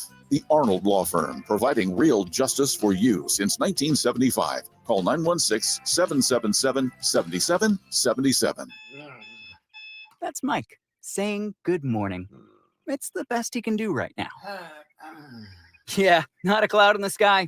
What Mike could use is a fresh start. And Irish Spring Body Wash. The fresh scent of Irish Spring and those sensational Irish Spring suds are just the reset Mike needs. Now he's ready to go to work. It's Sunday. Irish Spring. When the spring hits you, you're ready. Pick up Irish Spring at Walmart today. My ride smells just right, just right, just right, just right. Y'all gotta try that Febreze car. Just right, just right, just right. Yeah. La la la la la. With up to 40 days of consistency, all over Febreze car clips right on your vent. You know my car's my happy place. Keep that smile on my face when it smells just right, just right, yeah. Breathe happy Febreze, la la la la la. When you're young, life is full of choices. Don't let opioids like highly addictive and deadly fentanyl take away your life and your choices with just one wrong pill.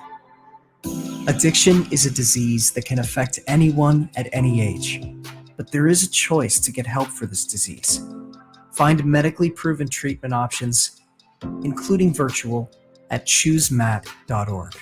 I like daffodils, tulips, the big dinner plate dahlias. I loved being in the garden, but I wasn't going to be able to because I couldn't not only walk, but I couldn't really stand on my foot without being in pain. It was excruciating. So my husband said, let's go to the Good Feet store. For over 20 years, we've helped people like Terry live the life they love without letting their feet get in the way. This nice young man said, I think I can help you. He got the arch support and I was fitted. And I kept walking back and forth across the store. And I looked at my husband and burst into tears because it was the first time in a year that I have not had any pain in my foot. I have had no pain since the day I bought them. Now I can do whatever I want. There isn't any place on my property that doesn't have flowers blooming 365 days a year. I still can't believe it. My name is Terry, and that's my Good Feet story. See what we can do for you with a free personalized arch support fitting at the Good Feet store. The Good Feet store. Come in now for a free arch support fitting and test walk. Y'all ready to do it again, Sacramento? Country in the Park 2 is coming to Heart Health Park at Cal Expo Saturday, September 9th with Cole Swindell, Chris Jansen, Dylan Scott, and more. Plus, a mechanical bull, line dancing saloon, and all the food. Tickets start at $40 or grab your Coors Light Y'all Access passes for $125. For more info, visit SactownSports.com. Country in the Park 2. Brought to you by Shane Company, Attic Man Heating and Air Conditioning, and the United States Marines. All new spring deals are here at Lowe's. Start planting your garden this weekend with Bonnie 11.8-ounce vegetables. Buy 4 for $10. Plus, liven up your patios and decks with fresh blooms. Select 1.5-gallon hanging baskets or 2 for $20. Lowe's knows spring. Lowe's knows home improvement. Offers valid through 5/17. In-store only. Actual plant size and selection varies by location. While supplies last, excludes Alaska and Hawaii. Folsom Lake Ford has trucks. The F-150s are here. Explorers, Expeditions, and a huge selection of Broncos and Bronco Sports. They're in stock now at Folsom Lake Ford. Shop Folsom Lake Ford, your truck headquarters, right here in Sacramento for your favorite Ford models at good, fair prices. Short on cash? Buy any new Ford with 0 down. Save big with low interest finance rates. Plus, Folsom Lake Ford is paying top dollar for all trades. We want your vehicle regardless of mileage or condition. This could be the best time to buy a new Ford. Check out the huge inventory online at FolsomLakeFord.com or stop by the dealership and see the most recent arrivals. Looking for something special? Give them a call and tell them Doug Christie sent you. Folsom Lake Ford in the Folsom Auto Mall, your trusted dealer, my trusted dealer for over 30 years. FolsomLakeFord.com. 0 down with approved credit. I'm Ken Korak with your Green and Gold Report, brought to you by Xfinity 10G, the next generation network. What a day on Sunday as the A's inducted their latest group of Hall of Famers, including Bob Johnson, Roy Steele, Gene Tennis, Carney Lansford, and Jason Giambi. And how about the luminaries on the field before the game? Cappy Campaneris, Dennis Eckersley, Dave Stewart, Joe Rudy, Raleigh Fingers, Ricky Henderson, Tony La Russa, Steve Usnich, and Keith Lippman. Quite a bit of history. Ken Korak here, introducing you to the Xfinity 10G network. Xfinity is undergoing a multi-year network evolution, giving you a powerful connection today while building toward a faster, more reliable tomorrow. The Xfinity 10G network gives you the fastest internet with even faster speeds rolling out all the time. You also get a consistent and reliable connection when everyone's online, even during peak hours. That's a home run. If you want to learn more, go online at xfinity.com/10G.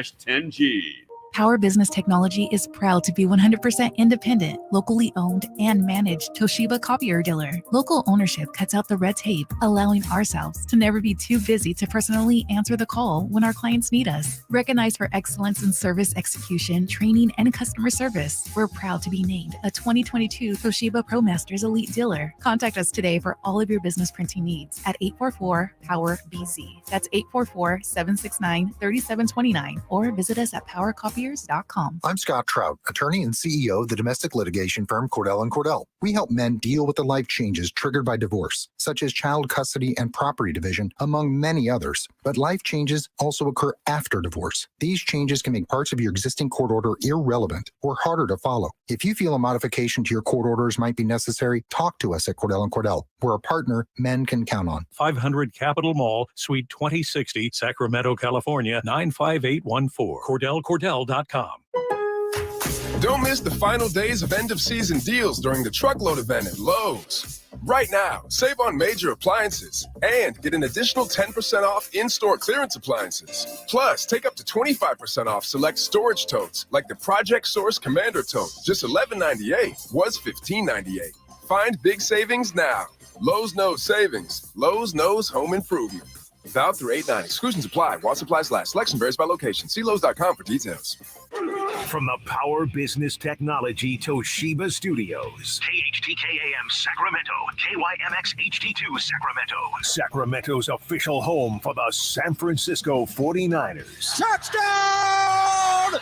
San Francisco! Sactown Sports.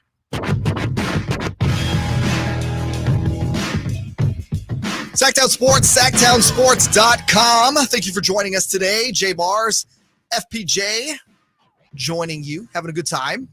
2 hours has gone by quick despite we've had a little technical difficulties. Yeah, that happens. Come on, this is live broadcasting, baby. This is what showbiz is all about. Speaking of showbiz, speaking of live broadcasting, one of the best to do it. Joining us right now on the Folsom Lake Honda Hotline. Folsom Lake Honda, your one-stop Honda shop. Giants and Angels must-see TV tonight. And, of course, this wonderful woman will be bringing you the pre- and post-game from NBC Sports Bay Area. Laura Britt joining us. Laura, it's Jay and FPJ. How you doing? I'm great. Thanks for having me on, guys. I'm excited to be with you. Laura, I'm so excited to have you. We worked together at NBC Sports, and I was on the production side of things. But I just want to ask you this question so everybody knows how hard you work. You're one of the hardest working women in sports. You're taking care of kids. You're running all over the place. You're doing your makeup. You're putting on clothes. You're doing all these different things all the time. Can you take us through a typical day at NBC Sports before a show? Oh, how much time do we have? You've seen the behind the scenes. I think a lot of people, everybody's out there. You've got lives to live and busy lives at that. So there's a lot that goes into a show that people, I don't think, realize. We've got everybody from editors, associate producers, production assistants, producers, the on-air talent. You've got people running the cameras, so directors, audio personnel, and just, there's a lot of people involved in what goes on with what we do. And that's all behind the scenes. And I don't think those people get enough credit.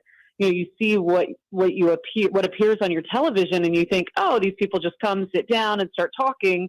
It's a whole day affair. So I guess it all starts in the morning. We have a text thread. We used to do Zoom meetings. We actually used to do in-person meetings, but then when COVID happened, we started to do Zoom meetings, and now it's just easier with everybody's busy lives to do text threads. So our producer starts texting us in the morning, the day of a show, and we start throwing out ideas about topics that we'd like to talk about, anything interesting that we've seen. Somebody finds a crazy video, anything like that goes on the text thread. So throughout the day, our producer begins to build the show. Then we come in and we study a lot of game notes. So that's actually what I was currently doing right before I got on with you guys, is just looking over game notes for today and then going in and starting to write the show. And that's another thing people I don't think realize is everything that we do at NBC Sports Bay Area in California is all ad lib. So there's no teleprompter reading. It's all free flow show. So it's all got to come from your brain. So you really got to be on it. But yes, I do. I think a lot of women always ask me and are surprised to find out that I do my own hair and makeup. I don't have a stylist. It's all part of the deal. So I come in, I usually do my hair and makeup at home and all of that, pick out outfits and all that. But yeah, it's a big chunk of my day that nobody knows about. It's about 2 hours of my day to get ready to be on TV. It's just not a typical 9 to 5, right? No, not at all. And I do typically try and get in about my in time. Now, before that is the 2 hours before getting ready, hour and a half of getting ready. But I try and be on about 2 hours before the show, so before we go on air. So we can talk to tonight, for instance, we've got a full host of characters on our show tonight. We've got Ron Wotus, Alex Pavlovich, and Carlos Ramirez, and then I'll be hosting. So 4 people at the table. You know, we always try and discuss topics and how can we best set people up and all of that. So that'll all be happening over the next 2 hours. And then at 6, we'll see you on TV. Laura Britt joining us today. And again, she will be hosting pre and post Giants Angels tonight on NBC Sports Bay Area. And I'm glad you have your game notes in front of you because I found this to be interesting. Obviously, we have the River Cats up here in Sacramento, the Giants AAA affiliate. Helio Ramos has been mashing the ball lately, and he gets the late call-up tonight versus the Angels. This is a guy that's been a top prospect in the Giants organization now for a few seasons, but hasn't really been quite able to crack the major league rotation. In your opinion, why is that? I think a lot of those things, I've talked to Farhan Zaidi a lot this season. We've had 2 sit-downs with him on Giants Talk, the podcast that we do, that I jump on with Alex Pavlovich sometimes. And I think it's easy to get lost in some of these rookies like Patrick Bailey, for instance, who's come up to the majors and is clearly ready for that level. There's so much more that goes into it. As both of you know, there's a lot of movement that has to happen. Typically, it's somebody getting hurt. A.J. Pollock yesterday, which is why he was called up, Elliot Ramos, because there's a roster spot available. So you've got there has to be availability. So typically, that is somebody getting injured. Who knows the amount of time? It depends on what it is. But I think that's why you're seeing a lot of these players come up, these young guys come up, get sent back down. Sometimes, like we just saw with Casey Schmidt, he gets called up. He was really hot to start and then really cools off and has to figure things out. He's got to tweak some things. Tweaking is not best done at the major league level. Tweaking is better done in AAA where you don't have all the eyeballs. You don't have major league pitchers that you're going up against every night to figure you out. So I think that's why you're seeing some up and down and why you think, oh, well, this guy should just stay here. Well, there's a lot more that goes into it. And Major League Baseball, it's a long game. This is not the 5K. This is the marathon. So these guys have a long road to get here. And then you can't think short term. If a guy's not ready for the majors, he doesn't need to be here right now. He needs to go down and get the coaching at a level where there aren't a bunch of eyeballs and the pressure isn't on you as much. Laura, you've been around the team a lot this season. Can you talk about what you see at the yard every day, what you see in the clubhouse, what you see in the dugout that maybe others don't see?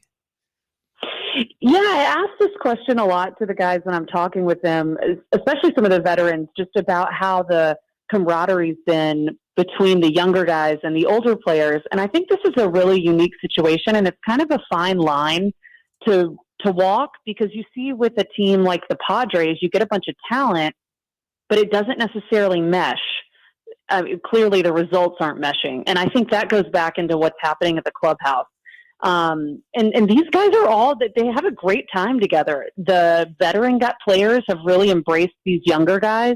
And I don't know if that's coming across on TV or not. I don't think you necessarily get to see them interact that much in the dugout when you're watching a Giants game. And so I think that's probably the number one thing that stands out to me about this team is just how effortless the rookies and the veterans are getting along, and how important it is for young guys to be able to have veterans to go ask questions to, and have veterans that aren't too prideful to share their knowledge of the game. One of the things that stands out to me the most, I don't know if you guys are watching that game where Casey Schmidt was at short and Brandon Crawford was sitting on the dugout steps, and Casey Schmidt sits down next to him, and he had just missed a play at short, Casey Schmidt did, and they're discussing, what's the best way to approach what just happened.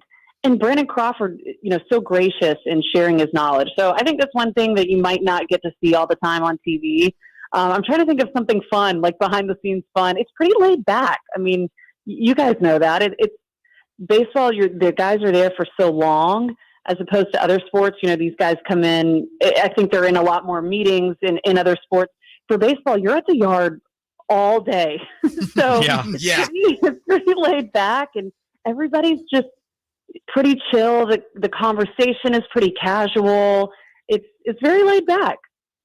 Laura Britt from NBC Sports Bay Area joining us on the Folsom Lake Honda Hotline. Folsom Lake Honda, your one-stop Honda shop. You mentioned the laid-back environment and the good rapport that the rookies and the veterans have, and I think that's so important when you look at the overall performance of this team this year.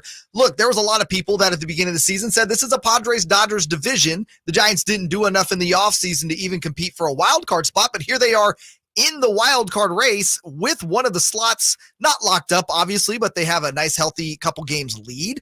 What do you attribute most to, though, positionally? Because there's no superstars on this team as to why this team has been able to win at the rate they have this season. Yeah, I think that's a good point. I've talked to both Gabe Kapler and Farhan Zaidi that have spoken about this, and it's a selfless factor, because one of the differences in this team this season, as your listeners know and you two know, is they're using a lot of bullpen games. Well, that requires buy-in from your starting pitchers. Not every starting pitcher in Major League Baseball wants to do that and wants to serve in that role. This team is sure every starting pitcher, I would assume, would most likely rather and prefer to serve in a starter's role, but they have been asked to serve in other ways. I think that's a good overall summary of what's making this team work, is its selflessness. So when somebody's down, we've seen Wilmer Flores carry this team offensively for the past month and a half. It's been that way this season, where when players are down, I think when a lot of those rookies came up, Schmidt and Bailey, a lot of the veterans were struggling at the plate. Then the rookies picked them up, and now some of the rookies are struggling at the plate, and you've got Flores picking them up. So it's been this really nice yo-yo factor, or I guess balancing scale, where when one aspect of the game's down, the other's up. And I was just in the game notes today, I was taking a look at something that I found to be really interesting, because the offense has kind of come back alive over the past few games, which wasn't the case a week or two ago. But the pitching now is starting to dip, which is why we saw the Giants lose yesterday. They had a bullpen game, 4 runs in the first inning. You're not going to win a lot of games like that. Well, that was due to the pitching. Well, the pitching's been carrying the team when the offense has been down. So it's been this balancing scale. But I do think I don't want to say they're overperforming, but most people, and a lot of people had, I think I don't know if the Vegas odds had the Diamondbacks, I think most odds had the Giants finishing 4th in the division. So that was behind the Dodgers, the Padres, and the Diamondbacks. So they're overperforming in that sense. But today is game 115 of 162, so there's still plenty of baseball to, figure this out. Laura, I have to ask this. You're training for a marathon, the giant race that will take place on September. No, it's not a marathon. I'm training for a 10K. Okay, 10K. It's a marathon a lot, yeah. That's a marathon to me. If I'm running a marathon, come check on my mental health. Laura, we get winded walking up the stairs. The fact that a 10K, again, that's ridiculous. When you're using the word miles, it's all the same to us. It's all the same to us, okay? So do not sign me up for a marathon, you two, okay? Do not do it. Okay, I just want to ask you, how the heck is that going? It's actually going great. You guys should join. You want to come run a 10K with me on Sunday, September 3rd? I'm actually kind of down. I'm in Walnut Creek. I actually might join you. Sorry, I take the Charles Barkley approach on this. I don't run because it makes me tired. Come on. Join the party. We've got a whole crew coming. But any of your listeners, if they want to join, so it's the giant race. So you're going to finish at Oracle Park, like on the field. You actually finish the race on the field.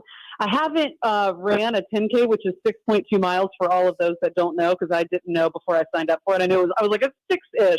But the 0.2 becomes a big factor when you're trying to make it to the finish line. But I was looking for a 10K because I haven't run one since before my first was born. I've got 3 kids, and my oldest is 6, about to be 7. So it's been 7 years since I've run this many miles at a time. And I wanted a challenge, and I was looking around, and I saw that the Giants had this one, and I was like, you know what? Why not?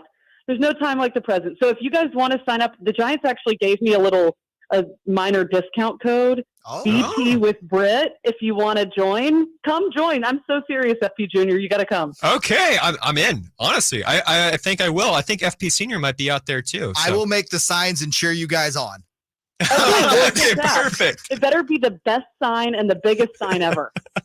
Perfect.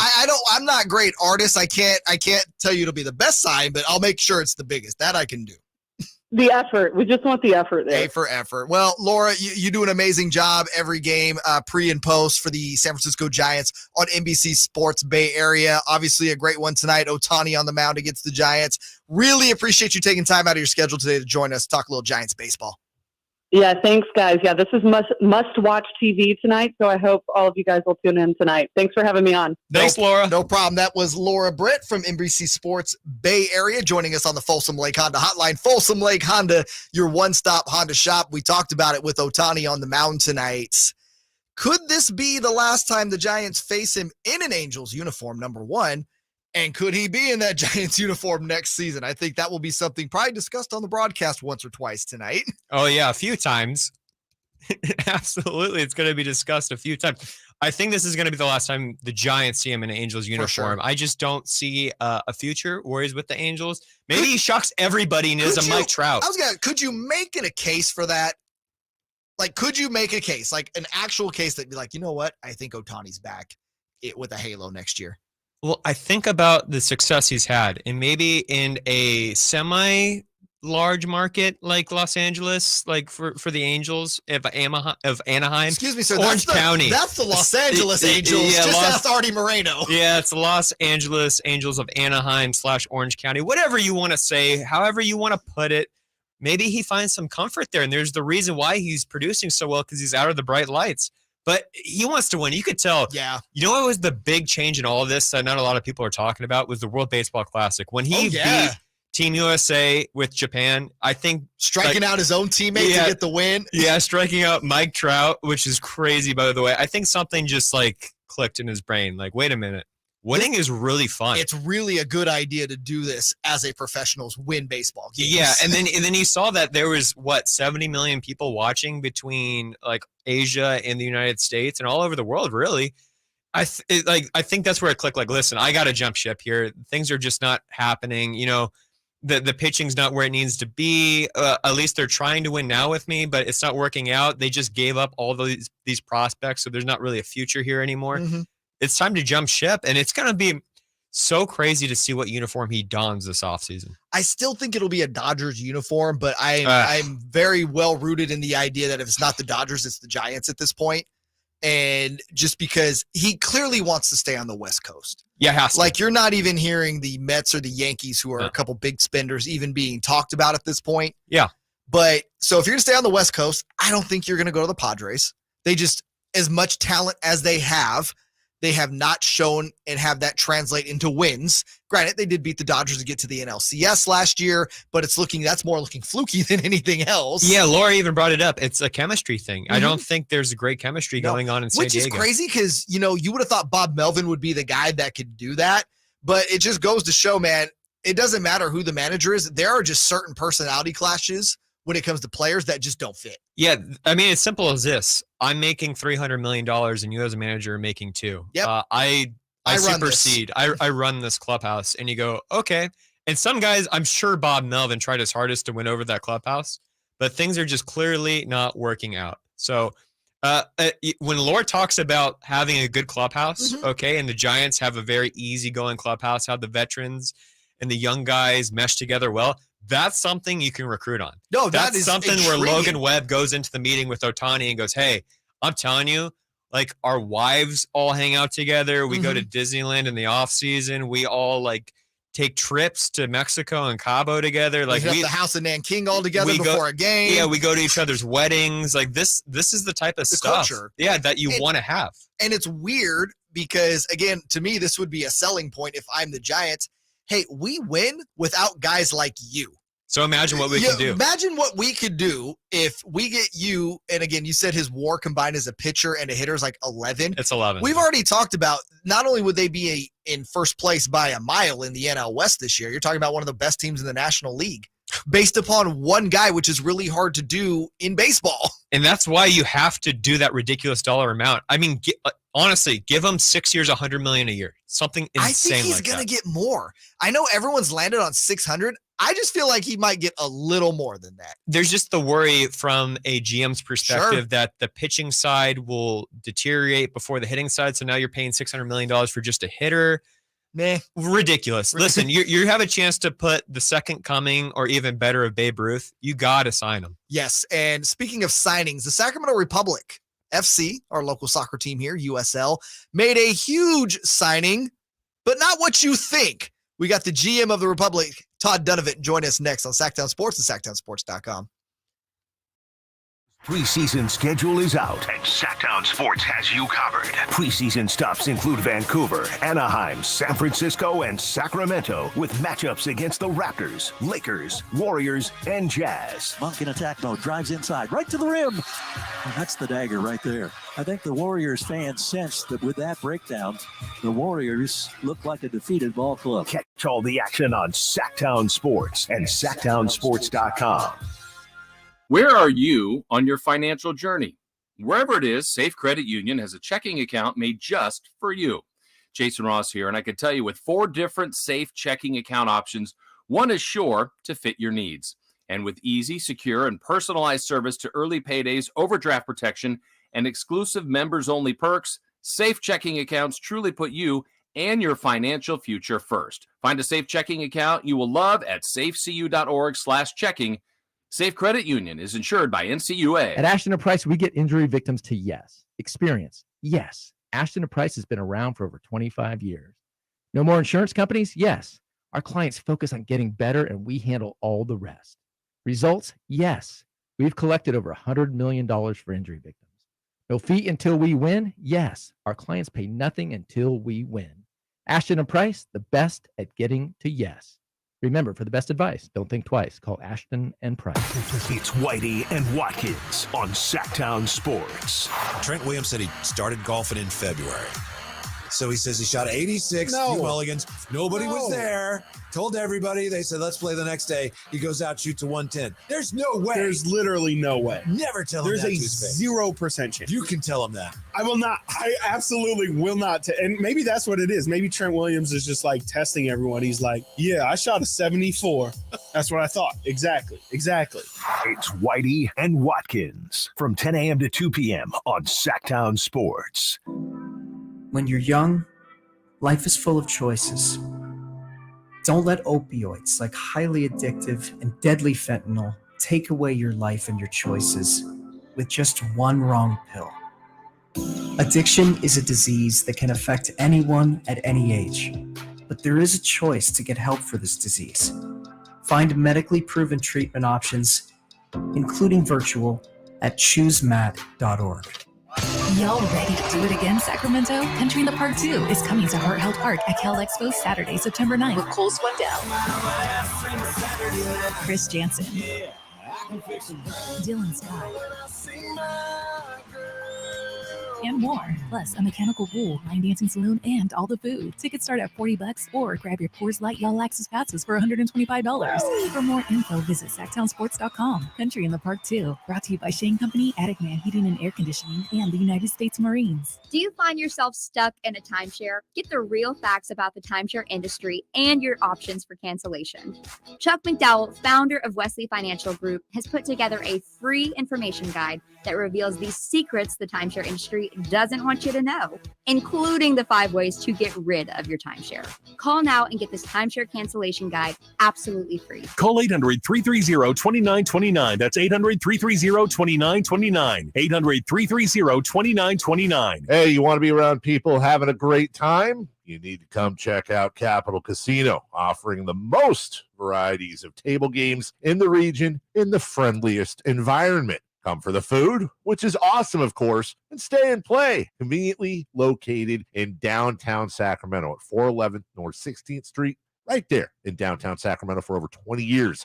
Cap Casino, best food, best games, and of course, the best action. And please, gamble responsibly. 1-800-GAMBLER. Guys, did you know your testosterone affects everything in your system, including how you feel and perform every day?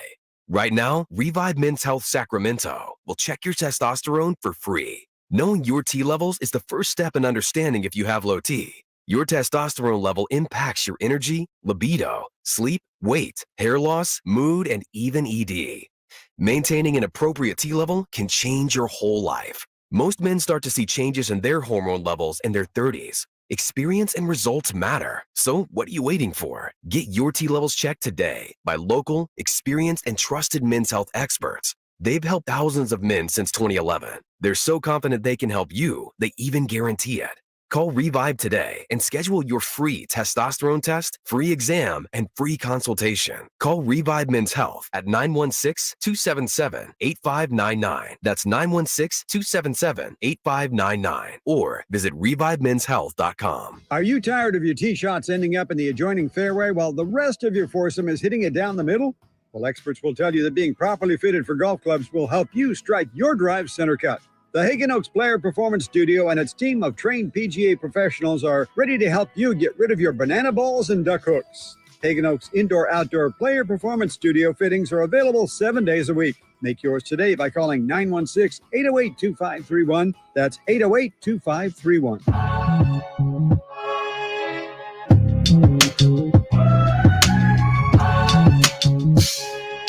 Hope your Wednesday's going well. Sactown Sports, SactownSports.com, where you can get all the latest on your Sacramento Kings, San Francisco 49ers, and San Francisco Giants, who are taking on the Angels tonight. Shohei Ohtani on the mound. Thank you so much to NBC Sports Bay Area pre- and post-host for the Giants who just joined us, Laura Britt.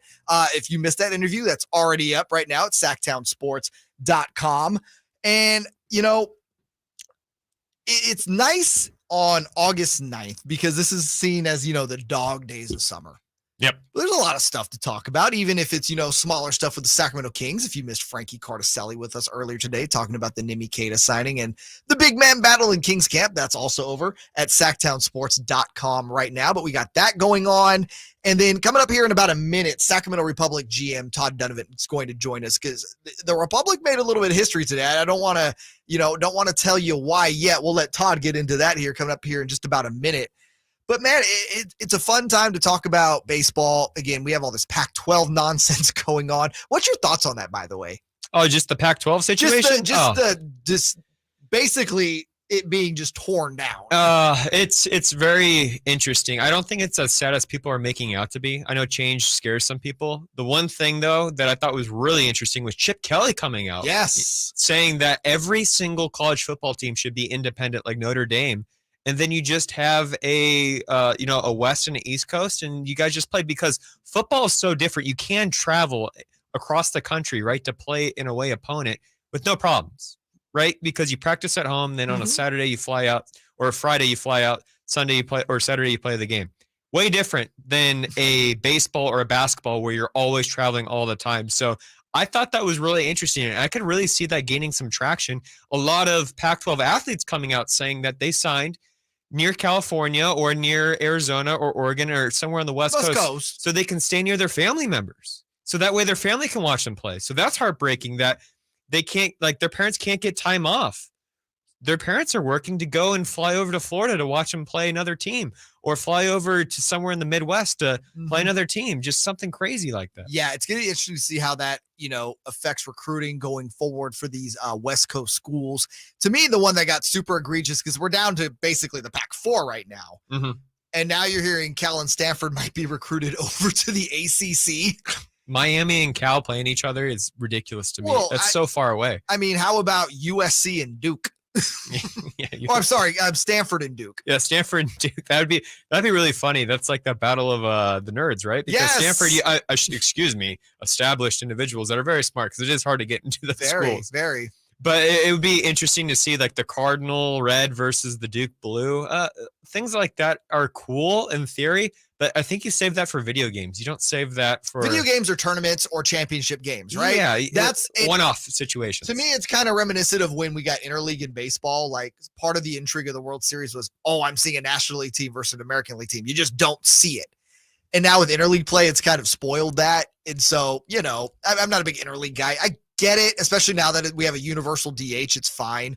But yeah, man, I think it's getting to the point, though, where we're just going to kind of have this like super system of NCAA teams. You know what I mean? Where it's going to be almost tiered off and getting away from the traditional divisions and stuff like that. So I think the NCAA as we know it is going to change over the next 5 years dramatically. And it should, because think about you're a student athlete, okay? You're practicing all day. You're going to the weight room. You're going to 2 or 3 different practices. Maybe you're going to the weight room at night again. This is any sport. Mm-hmm. And then you have to study, okay? Now you're taking 4 or 5 different classes. Well, now throw in the wrinkle that you got to sit on a flight for about 4 or 5 hours, and then you got to play. Then you stay in a hotel room. You don't know when your next meal is because it's just depending on the meal prep, all that stuff, all factoring in to these poor student athletes. It's ridiculous. Yeah, no, it is crazy. Jay, you were just in my ear. I'm sorry. What was that? Want to make sure we're good. Okay. Yeah, so I don't know. It's going to be a crazy thing to see with the NCAA. We're still efforting Todd Dedevant, Republic FC GM, to talk about their big signing today. It's a crazy time in sports. It's a crazy time in college football. The other side of that too is, you know what, to me has really kind of changed the landscape, and they just kind of need to go to a different system. Hold on. I'm sorry. I'm also working producing roles with this too. This is what happens when you put a bunch of producers on air. We're all texting everybody all the time and trying to get on. And then of course we've had the technical difficulties today of not even being able to go to commercial breaks. So if you've been hanging out with us, it's been a wild ride. I hope you're having some fun today. It's just been one thing after another. We've actually had to change our sign in here that says last day since a technical difficulty. Well, it's back to 0. Yeah, again, I'm trying to, we're efforting Todd Dedevant, the Republic GM, who will be joining us here, I believe, shortly. It looks like this will still happen. Okay, good. Because there's something really, can we get into it right now just a little bit? Just because it's such a crazy story. A 13-year-old is a professional athlete here in Sacramento. So the Sacramento Republic today announcing the signing of, yes, get this, a 13-year-old who's been in their academy system now for a couple years. His name is, I'm going to hopefully say this right, Davian Kimbrough. Yeah, sure. Again, he's been in their youth development academy, 13 years old, and he is now a member of the Sacramento Republic FC and is eligible to play at the USL level for the team. Believed to be one of the youngest professional athletes in North American history. 13 years old. Can you remember what you were doing at 13 years old, JayMarZZ? What was going on when you're 13 years old? I'll tell you what I was doing. I was playing video games. I was afraid to talk to girls. I wasn't worried about being a professional athlete. I wasn't worried about clubhouse dynamics or locker room dynamics. I wasn't worried about shooting and scoring goals in front of thousands of people and traveling all over the place. That just wasn't on my schedule when I was 13. Maybe a few baseball practices and maybe a few, I played to other sports too. Right? It was basically like played sports, you went to school, video games, favorite TV shows. Yep. That was about it. Yep. Catch South Park. That was mine at 13. Probably. Well, it's crazy because South Park came out when I was in like 5th grade. So I've been watching it since like 97. And it also would explain a lot about why I am probably the way I am today. Same. I was Beavis and Butthead, South Park. I watched all the shows that you weren't supposed to watch. I gamed the system. My mom told me I wasn't supposed to. I still did anyways. I found a way. Dude, our parents in that generation, not to beat up on that generation, but let's do it. It's fun. They would tell us not to do something, but they didn't know how to regulate. They didn't. All of that was way ahead of them. It's the biggest generational gap of all time. I knew how to operate a computer and the internet before my mom and my dad. That's never going to happen again because I know how to put parental locks and all these different things. But I knew how to access websites and look up stories and learn more about things than ever before. Now I think this generation's parents got it clamped down a little bit better. Although I do see a little too many tablets when I'm out walking around. Just kids always trying to do something or, on their phones or this or that. But really, really crazy to think a 13-year-old is a professional athlete. Yeah, and again, when you talk about that, and that's why we wanted to have Todd on here, who we're still efforting, how as a club do you manage that? You know what I mean? Because you got to talk about you're working with school schedules here, because it's not like you can't be educated, and what does a professional contract look like? How much influence do the parents have over the money? It's just, to me, it's absolutely fascinating to see this. Yeah, it's got to be a national story. In fact, it is a national story. Yes, you can look it up anywhere right now. The fact that a 13-year-old kid is a professional is really cool, but how are the logistics about the situation? JayMarZZ, let me tell you something about myself. I grew up around clubhouses. I grew up, being the son of a former big leaguer, and I learned a lot of different things, okay? I learned bad words. I got They say bad words in Major League Baseball clubhouses? Yeah, and what's really funny? Like Pedro Martinez and Vladimir Guerrero would come up to me when my dad was on the Expos and tell my dad you're a you know what. When I was 3 or 4 years old, not knowing what that was. And my dad would be like, oh my God, who told you that? That kind of stuff would happen all the time. And then you would see Pedro or Vladimir Guerrero just laughing in the corner, belly laughing because I called him something in Spanish that was a bad name, something in English. So this kind of stuff happens. And then you're just in a group of alphas, right? So they're always talking about cars. They're talking about relationships, women, all these different things. But one of my fondest memories that I knew I was way too young to be doing was playing Grand Theft Auto with Jason Giambi and Frankie Minaquito at the Coliseum. And again, I think I talked about this last week a little bit, but I would learn the cheat codes of how to spawn a rhino tank, go into the strip clubs, all that stuff. And how old are you, by the way, at this age? Oh, it's probably 5 or 6 years old. 5 or 6. Yeah. So, and what does your dad say? Like when he walks in and, oh, there's my kid playing GTA with Jason Giambi. He goes, are you getting in any trouble? I say, nope. And then he goes, did you touch anybody's gloves or bats? Because it's superstitious. Right. Nope. Okay, good. Stay out of trouble. Then That's he keeps it, going. right? That's all that matters. And then I would run around to the broadcast booth. I'd run around the whole stadium. This is before all the regulations and rules. And I would be getting ice cream from the soft serve ice cream machine. There'd be a clubhouse boy that come in or a bat boy that'd bring in Burger King. As you guys know, it's right outside the Coliseum still. So I was just eating junk food, ice cream, and playing GTA when I was 6 years old. Nonstop. Can you honestly, that's just, I can't believe I'm not in jail right now. Did you ever melt down your parents' computer with LimeWire? That's the true threshold. Yes. I was doing that, especially when I was 13 years old. Oh my God. Devastating. Simone. I definitely took out a computer. I don't know if she knows that, so maybe she's finding out right now. I was going to say, I know your mom is a listener of this show. Sorry, Mom. One of us took out that computer. I'm so sure with the LimeWire. Just being 100% really irresponsible 13-year-olds. I was downloading J. Cole mixtapes, a lot of different mixtapes. I think like from the Cool Kids. I was doing a lot of old school rap, but it was mostly mixtapes. Wiz Khalifa. I think Swishers and Orange Juice or something like that. I think it was Orange Juice and Kush. Yeah, right? Orange Juice and Kush. Yeah, if we could say that. But it was Orange Juice and Kush. That was one of my favorite mixtapes ever. And I would download all those off of LimeWire. Like that was my place to go when I was 13 years old. So amongst all that other stuff, I was, I guess you can say it now, downloading stuff off the internet that I wasn't. It's okay. I don't think the FBI is coming after you right now. I think statute of limitations. Yeah, I think so. I was 13. It's like 15. It's like 15 years ago. Yeah, I say also probably going to be hard to track that via IP and stuff, so I don't think they have really hard evidence on you because for all they know, you're doing a radio bit, right? Yeah, this is hypothetical. All right. Everything. So Todd Donovan, Republic GM, we're still trying to get him on. He's at the MLS meetings right now in Colorado, so we are working through that. Thank you to our partners of the Republic. They're doing a great job of trying to effort him. So either 4:45, 5 o'clock, we're definitely going to try to get him on. They're telling me at least before the show. So Todd Donovan will be on to join us about that. Coming up next, if we don't get to Todd, we still got a lot of sports to get to, including Ron Rivera kind of outing his offensive coordinator, Eric Bieniemy. We'll talk about it next on Sactown Sports and SactownSports.com.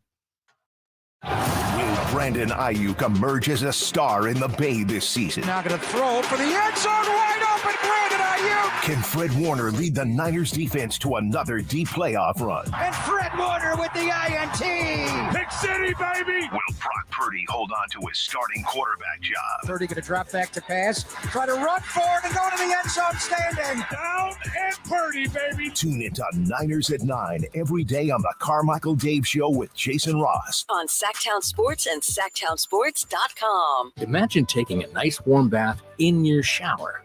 Let us fix that. Right now, get that clogged drain unclogged for just $97. Bonnie, plumbing, sewer, electrical, heating, and air. Bonnie.com. Some restrictions apply. License 696-355. Folsom Lake Ford has trucks. The F-150s are here. Explorers, Expeditions, and a huge selection of Broncos and Bronco Sports. They're in stock now at Folsom Lake Ford. Shop Folsom Lake Ford, your truck headquarters, right here in Sacramento for your favorite Ford models at good, fair prices. Short on cash? Buy any new Ford with 0 down. Save big with low interest finance rates. Plus, Folsom Lake Ford is paying top dollar for all trades. We want your vehicle regardless of mileage or condition. This could be the best time to buy a new Ford. Check out the huge inventory online at FolsomLakeFord.com or stop by the dealership and see the most recent arrivals. Looking for something special? Give them a call and tell them Doug Christie sent you. Folsom Lake Ford in the Folsom Auto Mall. Your trusted dealer, my trusted dealer for over 30 years. FolsomLakeFord.com. Zero down with approved credit. Every business seeks an advantage, whether it's having the best location, hiring top talent, or spotting trends before they happen.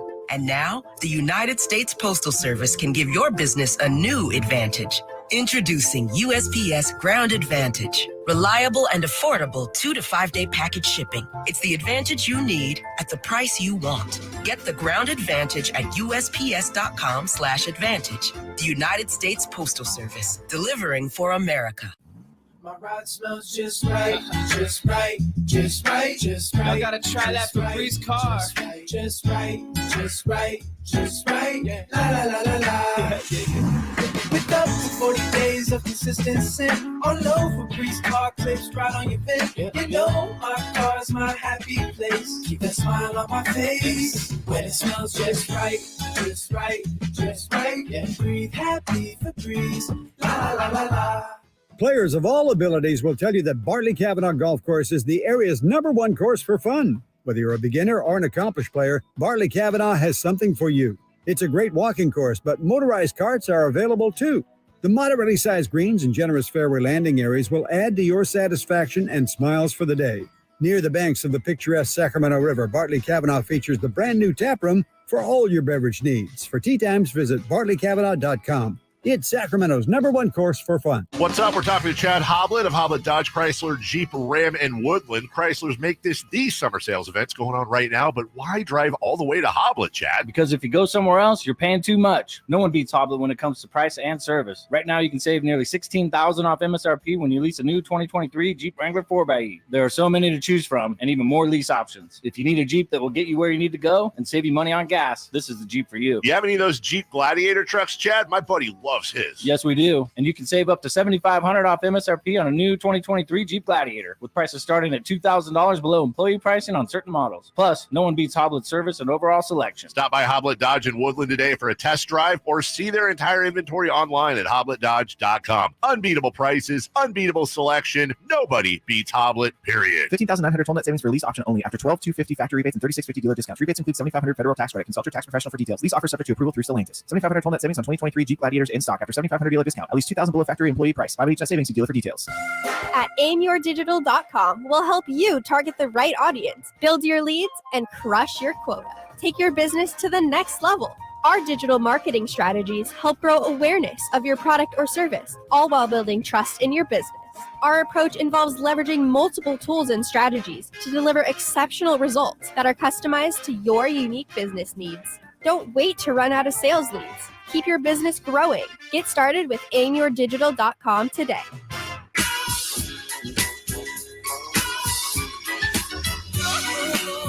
Time since I've hired Eric, I love the overall message that he gave to the team his first day, and that was basically we got to learn to be comfortable when we're uncomfortable.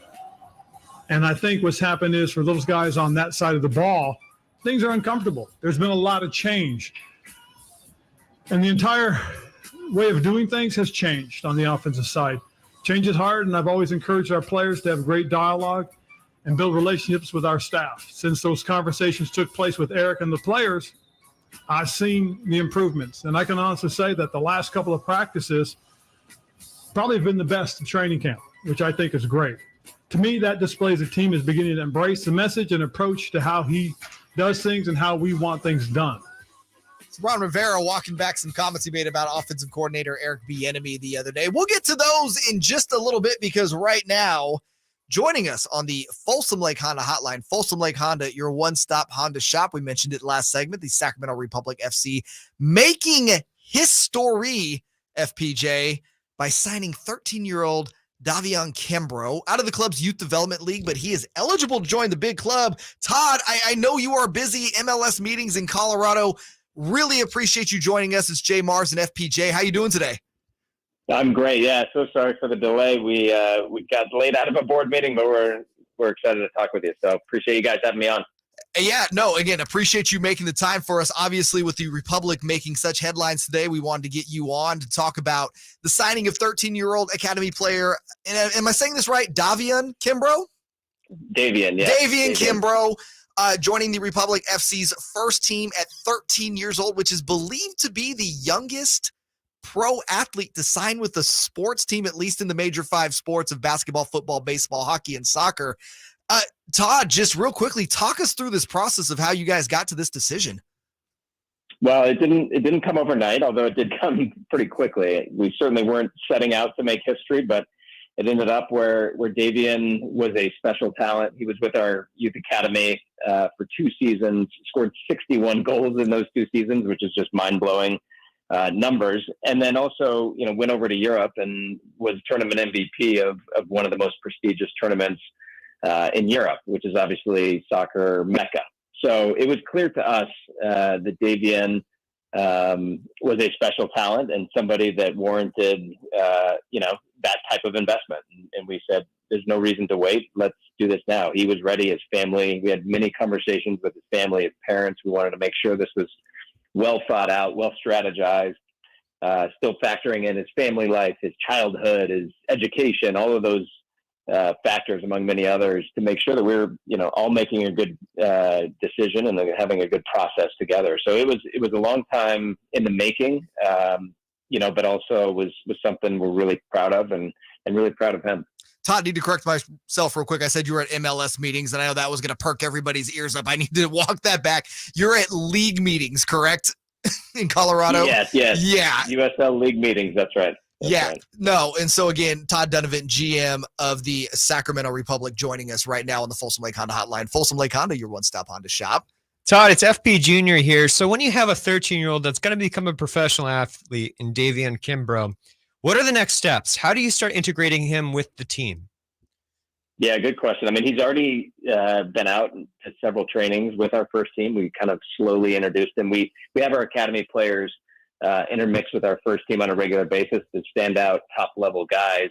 We give them reps with the first team, and that could be, very frequently or sometimes, on a slow basis. And with him, we want to obviously take it slow.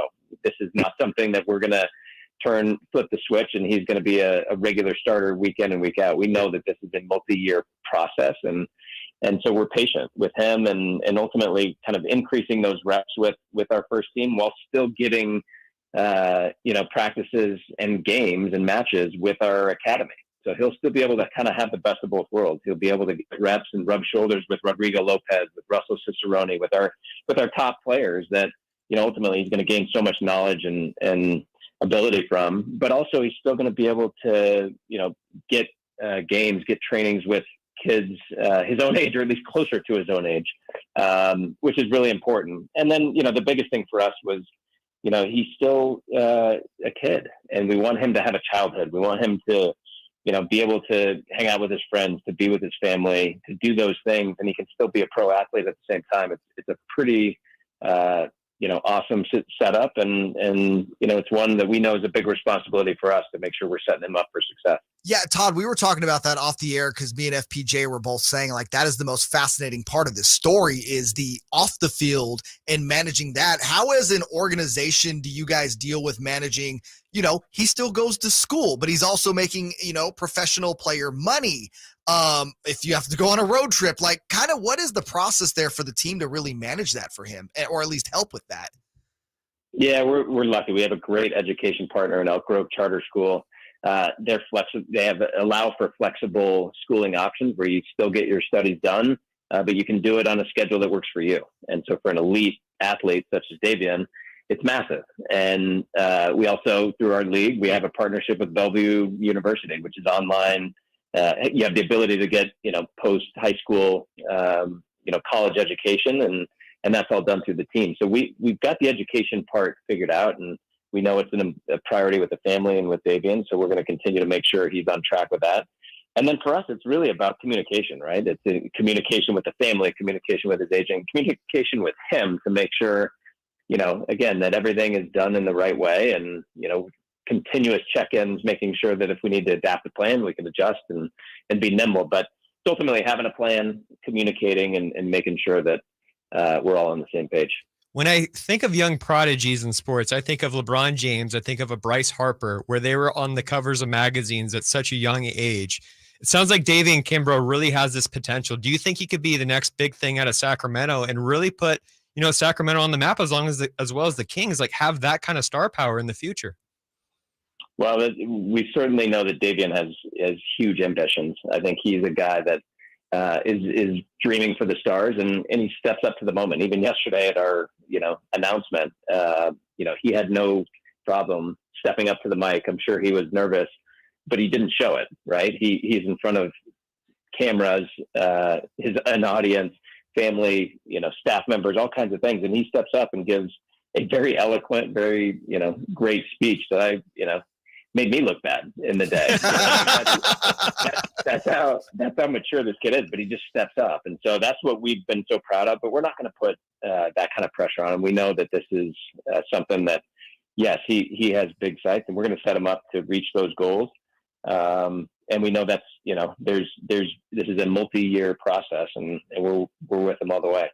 Todd, I would be remiss if I didn't bring up the fact that the Sacramento Republic this year playing some excellent ball, sitting in first place in the USL Championship Western Conference. In your mind, as kind of the architect of this team, what's been the biggest difference on the pitch this year from last season? Well, yeah, no, I appreciate that. I mean, it's been a great season so far. I think we've had a theme throughout the season of unfinished business. We made a historic U.S. Open Cup run last year all the way to the finals, knocking off 3 MLS teams, and frankly, doing something that hasn't been done in decades. And it was something that we were really proud of. But at the end of the day, we said, hey, we're walking away with a silver medal, but no championship.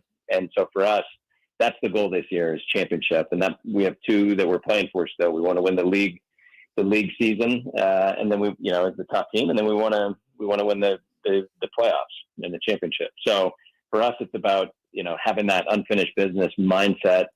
Great. Hey, we're in first place 2/3 of the way through the season, but we've won nothing yet. I think for us, we've from an offensive standpoint, we've really, made big strides. Russell Cicerone has come in. He's, I think now one goal off of the top in the entire league. And that makes a huge difference. We struggled to have consistent scoring output last year. Our defense was strong. It continues to be strong, best in the league, but now we're scoring on the other end, and we have, coupled with the best defense in the league, we have, I think right now we're second most goals scored in the league. So that's a good combination when you put that all together. If you have not been out to a game at a match at Heart Health Park, I highly recommend it to anybody listening right now. The Sacramento Republic FC, year in, year out, you guys put such a great product out there on the pitch. Todd, really appreciate you, again, taking time. We know you're out there at the USL meetings in Colorado to hop on the radio with us. Have a great rest of your time out in Colorado, and we'll see you on the pitch soon. All right, guys. Thank you. Good talking with you. Yes, sir. That is Todd Dunovit, the general manager of your Sacramento Republic FC. Of course, the big news coming out of the Republic today, they have signed and eligible to play at the big club at 13 years old. Davian Kimbrough, man, it's such a cool story. And again, you factor that with the Republic just being so good this season. It's a great time if you're a soccer fan in Sacramento. I'm going to get a jersey. Why not? You're calling that now? No, yeah, Kimbrough, are you kidding me? A 13-year-old okay, well, kid? we need to see it. Yeah, like, I'm going to hold you accountable next time I see you like that. And it's a kit, by the way. I'm sorry. You're completely right. It is a kid. So there goes my soccer credibility. Dang it. Start football. Dang it. Everything is wrong. But no, honestly, I would rock a jersey of a 13-year-old kid or a 14-year-old kid. What a really special time for him and his family. Yeah, so cool. Super awesome. Again, shout out to Sacramento Republic FC for all the great stuff they continue to do both on and off the pitch. Again, they are awesome in the community. They just always do an amazing job. All right, 1 hour left in the books. We played that Eric Bieniemy and Ron Rivera audio. I want to jump into that next because I have a theory that I think Mr. Rivera might see someone breathing down his back. We'll talk about it next on Sactown Sports and SactownSports.com. Dave Show with Jason Ross. The only other one, I was at a River Cats game. I was on the first base line, and I had Avery with me, who was, I think, 3 years old at the time. She had to go potty. We were going up the stairs, and I 100% got to be this guy. I had Avery in my left hand, reached out, got a lazy pop fly, nailed the thing, got the applause from everybody around me. Maybe my best sports moment. Nice. Best sports moment. That ball is still in her room. Jason? The Carmichael Dave Show with Jason Ross. Weekday mornings from 6 to 10 on Sactown Sports. All new spring deals are here at Lowe's. Start planting your garden this weekend with Bonnie 11.8-ounce vegetables. Buy 4 for $10. Plus, liven up your patios and decks with fresh blooms. Select 1.5-gallon hanging baskets or 2 for $20. Lowe's knows spring. Lowe's knows home improvement. Offers valid through 5/17. In-store only. Actual plant size and selection varies by location. While supplies last, excludes Alaska and Hawaii.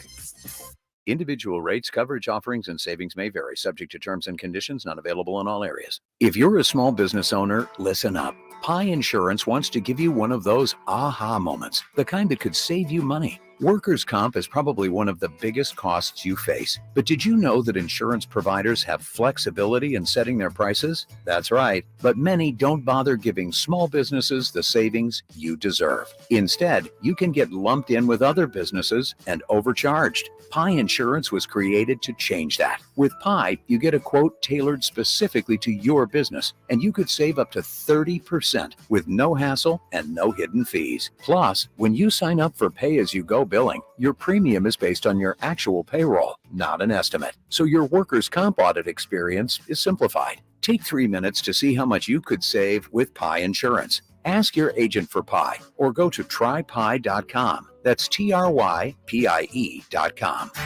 Hey, it's Carmichael Dave, and I recognize, just like my friends at American Energy Heat and Air, that your time is important. And that's why shopping for a new air conditioner is now easier with American Energy Heat and Air's online quoting tool. All you have to do is go to AmericanEnergyAir.com and get an instant quote right now. It'll help you determine what system you're going to need to get. It'll provide the best pricing options, all from the comfort of your home without having to have somebody come to your home. You know how annoying that is? They come in and everybody there is so sweet and nice, but how much better is it to be able to get it on demand? Visit AmericanEnergyAir.com. Check out how easy it can be. Or if you want to give them a call and talk through what your needs are, 916-520-9990. That's 916-520-9990 or AmericanEnergyAir.com. Call 916-520-9990 now. KHTKAM Sacramento, KYMX HD2 Sacramento.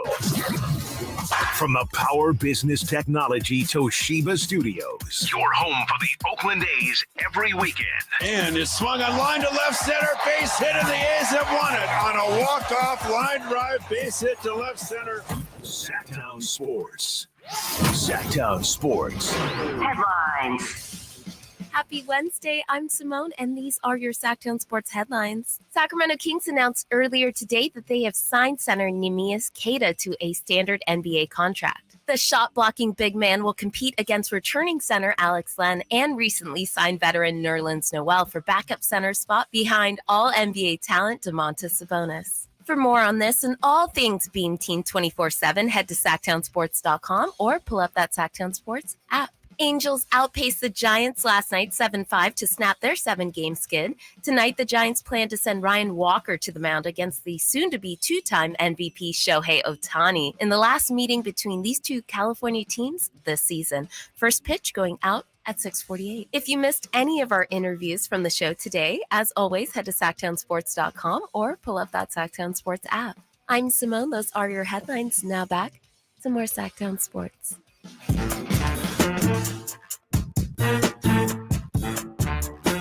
The only station in Sacramento giving you local sports coverage from 6 a.m. to 6 p.m. Monday through Friday. Sactown Sports.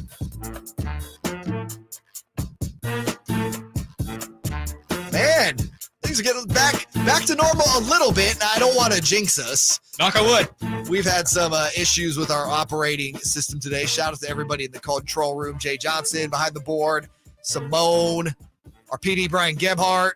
Joe Foft, our engineer. It looks like we got our swagger back. See, you're going to say that, and the next thing you know, Jay's going to be in my ear. No, Jay's going to be in my ear. Hey, Jay, you got to go to 25. Can't break it 12. Commercials aren't loading. Oh, man. Again, we've had a lot of amazing guests, though, today. Shout out Frankie Cartoscelli, our Kings beat writer here at Sactown Sports, who joined us at 3:30. Laura Britt does an amazing job covering pre and post for the San Francisco Giants on NBC Sports Bay Area. And then Todd Dunovit taking time out from being at the USL meetings in Colorado to join us. Again, just great day. We had 3 sports covered. What are we missing here? We just need football. So if you're a journalist right now calling to the station, we're just going to try to get in. We're trying to get anybody and on. That mean, like, if you're a high school journalist or you run a blog, we got you. Yeah, we're trying to cover all the sports here. Actually, I take that back. Don't call. No. Don't call. Honestly, some of the most transformative moments are when the young journalists call into the station and they try to get on air providing a good point, right? Just calling in. I think that's one of the greatest things ever. So if you are young, call in. Give us a take. Fire it off. This is a community here. We support each other. I want to make sure everybody knows this is your idea, not mine. Oh, yeah. I love when kids call into the station. Are you kidding me? Kids are fine. But the problem is you're going to get a 45-year-old with the dream of a kid calling in to give you his hot take, and it's going to go completely wrong. Well, that's a little different. Your time has passed. It's okay. We still appreciate your phone call. Wow, killing dreams. Hey, 45 years old. I took you as a positive man here, and you're killing 45-year-old dreams. You killed him first. You said it. You said, hey, calling in on, in 45 years old. Hey, we just enjoy everybody that calls in. No age, no discrimination here. There's no ageism. Please call in. I was going to say, on the midday show, it was Wet Blanket Wednesday, so maybe we're just on brand. You know what? I do have some wet blanket in me, so maybe I can just take Chris Watkins' bit here for the rest of the show. I'm not going to do that to you. Jay, can we re-rack that Ron Rivera audio? So this is Ron Rivera talking after practice, I believe, today. After previously, I don't know if he threw Eric Bieniemy under the bus. You're shaking your head. Oh, yes, yeah. We'll get to it. But he had mentioned, hey, man, there's some guys on offense complaining that Eric Bieniemy might just be a little too intense. Here's Ron Rivera pulling a Michael Jackson and moonwalking today. Since I've hired Eric, I love the overall message that he gave to the team his first day, and that was basically we got to learn to be comfortable when we're uncomfortable. And I think what's happened is for those guys on that side of the ball, things are uncomfortable. There's been a lot of change. And the entire way of doing things has changed on the offensive side. Change is hard, and I've always encouraged our players to have great dialogue and build relationships with our staff. Since those conversations took place with Eric and the players, I've seen the improvements. And I can honestly say that the last couple of practices probably have been the best of training camp, which I think is great. To me, that displays a team is beginning to embrace the message and approach to how he does things and how we want things done. FPJ, humor me here for a moment, please. So the Washington Commanders are under a new ownership group. Josh Harris, who owns the New Jersey Devils and the Philadelphia 76ers, recently bought the team. And that's been known for a while. Ron Rivera, I believe, is in his 4th season. Eric Bieniemy has been the offensive coordinator of the best offense in the NFL the last 5 seasons. Hasn't got a head coaching gig yet, but there's a lot of people that believe Eric Bieniemy is worthy of a head coaching job in the NFL. I think that's why he left the Chiefs to go to the Commanders to show, hey, no, I can do this without Patrick Mahomes and this high-powered offense. I'm that guy. So let me get my Brian Windhorse on here. Why would Ron Rivera, with a new ownership group, and let's just face it, Ron Rivera's tenure in Washington hasn't been great, mention in any sort of press that, players are complaining about Bieniemy because he's just been too hard on themselves? Why would he do that? It's almost like Ron Rivera knows with a new ownership group, an offensive coordinator who it's been reported has had a louder voice in camp than he has. Why would he do that? I think Ron Rivera feels Eric Bieniemy breathing down his neck for that head coaching job in Washington. Oh, yeah. He feels the seats getting really hot. And after this, why would you even have to say this? The fact that Aaron Bieniemy is being called out like this for being too hard on players, what are we talking about? This is football. Thank you, Jinx. You owe me a soda.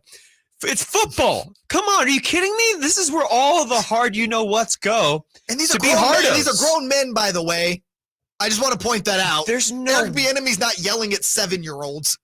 These are people that are coming from like the SEC and some of the hardest backgrounds of all time, and they're upset because the coach is being hard on them. I find that extremely hard to believe. And this is one of the best offensive coordinators and minds in the game right now. If anything, they're going to overly respect.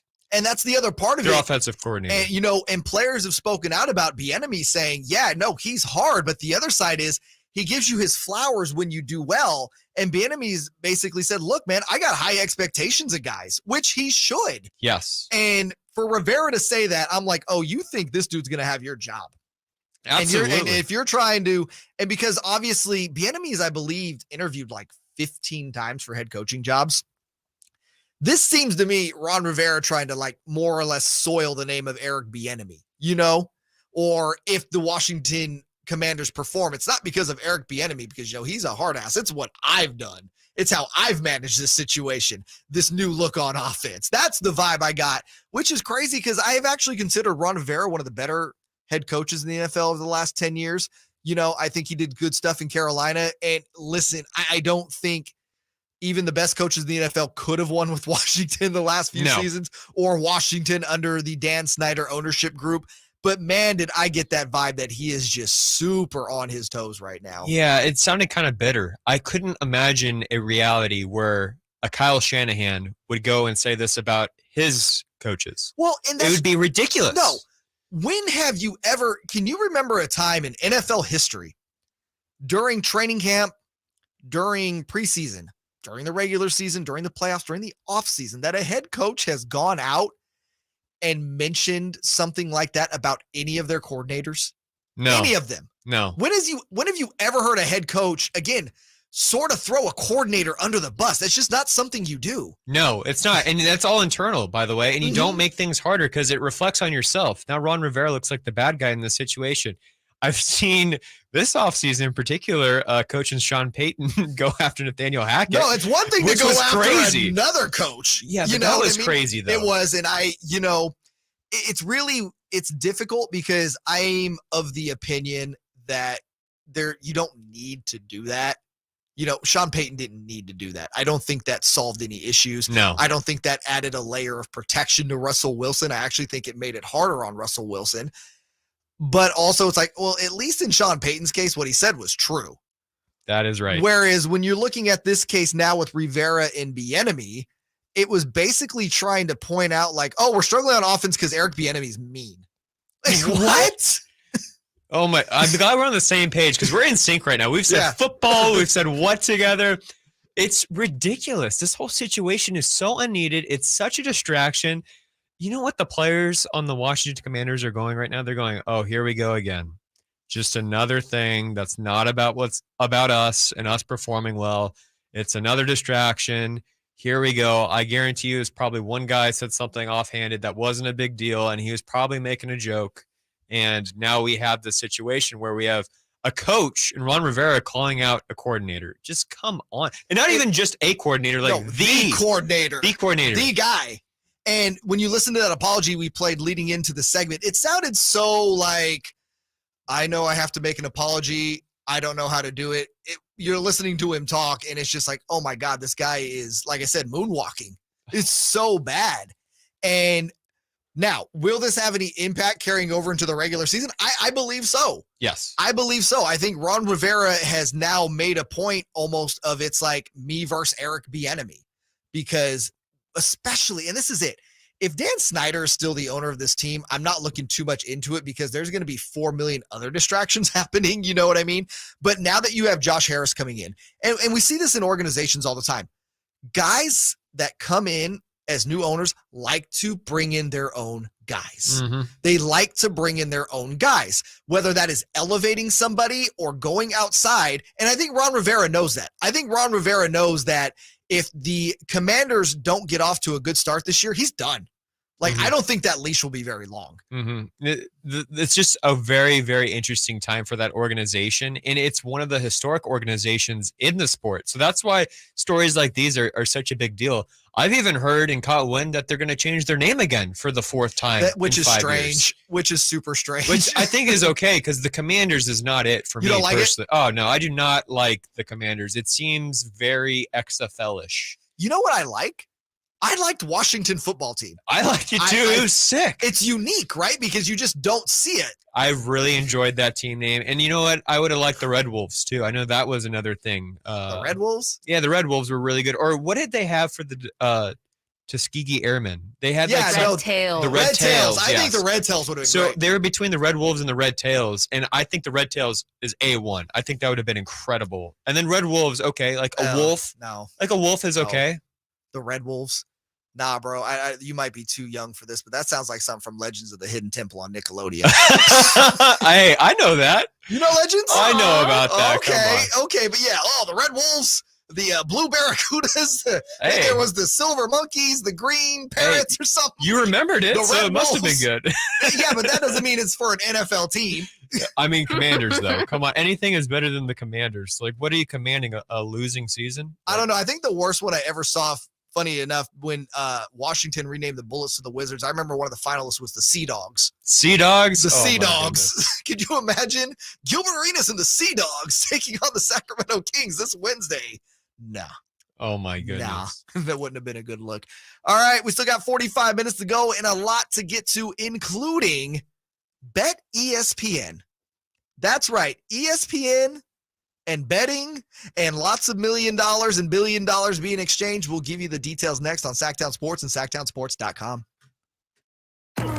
Will Christian McCaffrey lead the NFL in rushing? Can Sacramento's own Eric Armstead bring his game to another level? Prescott back steps up in the pocket. He gets sacked. Back on the 15-yard line. Get in my belly. Get in my says belly. Eric Armstead. Will rookie Jake Moody pick up where veteran kicker Robbie Gould left off? Find out on Whitey and Watkins every day at 11 a.m. during the 49ers Focus on Sactown Sports at SactownSports.com. Whitey here reminding you that not all grills are created equal. Enjoy the prime grilling season today with a new lifetime warranty Napoleon Prestige line of outdoor cookers. My personal Napoleon P500 series gas grill has turned me into a grilling pro. Napoleon Prestige grills, versatile grilling for every occasion. Form, function, and luxury can come in the same package. Just go to your local Green Acres Nursery and Supply for the best selection today or visit Napoleon.com for a dealer near you. Y'all ready to do it again, Sacramento? Country in the Park 2 is coming to Heart Health Park at Cal Expo Saturday, September 9th with Cole Swindell, Chris Jansen, Dylan Scott,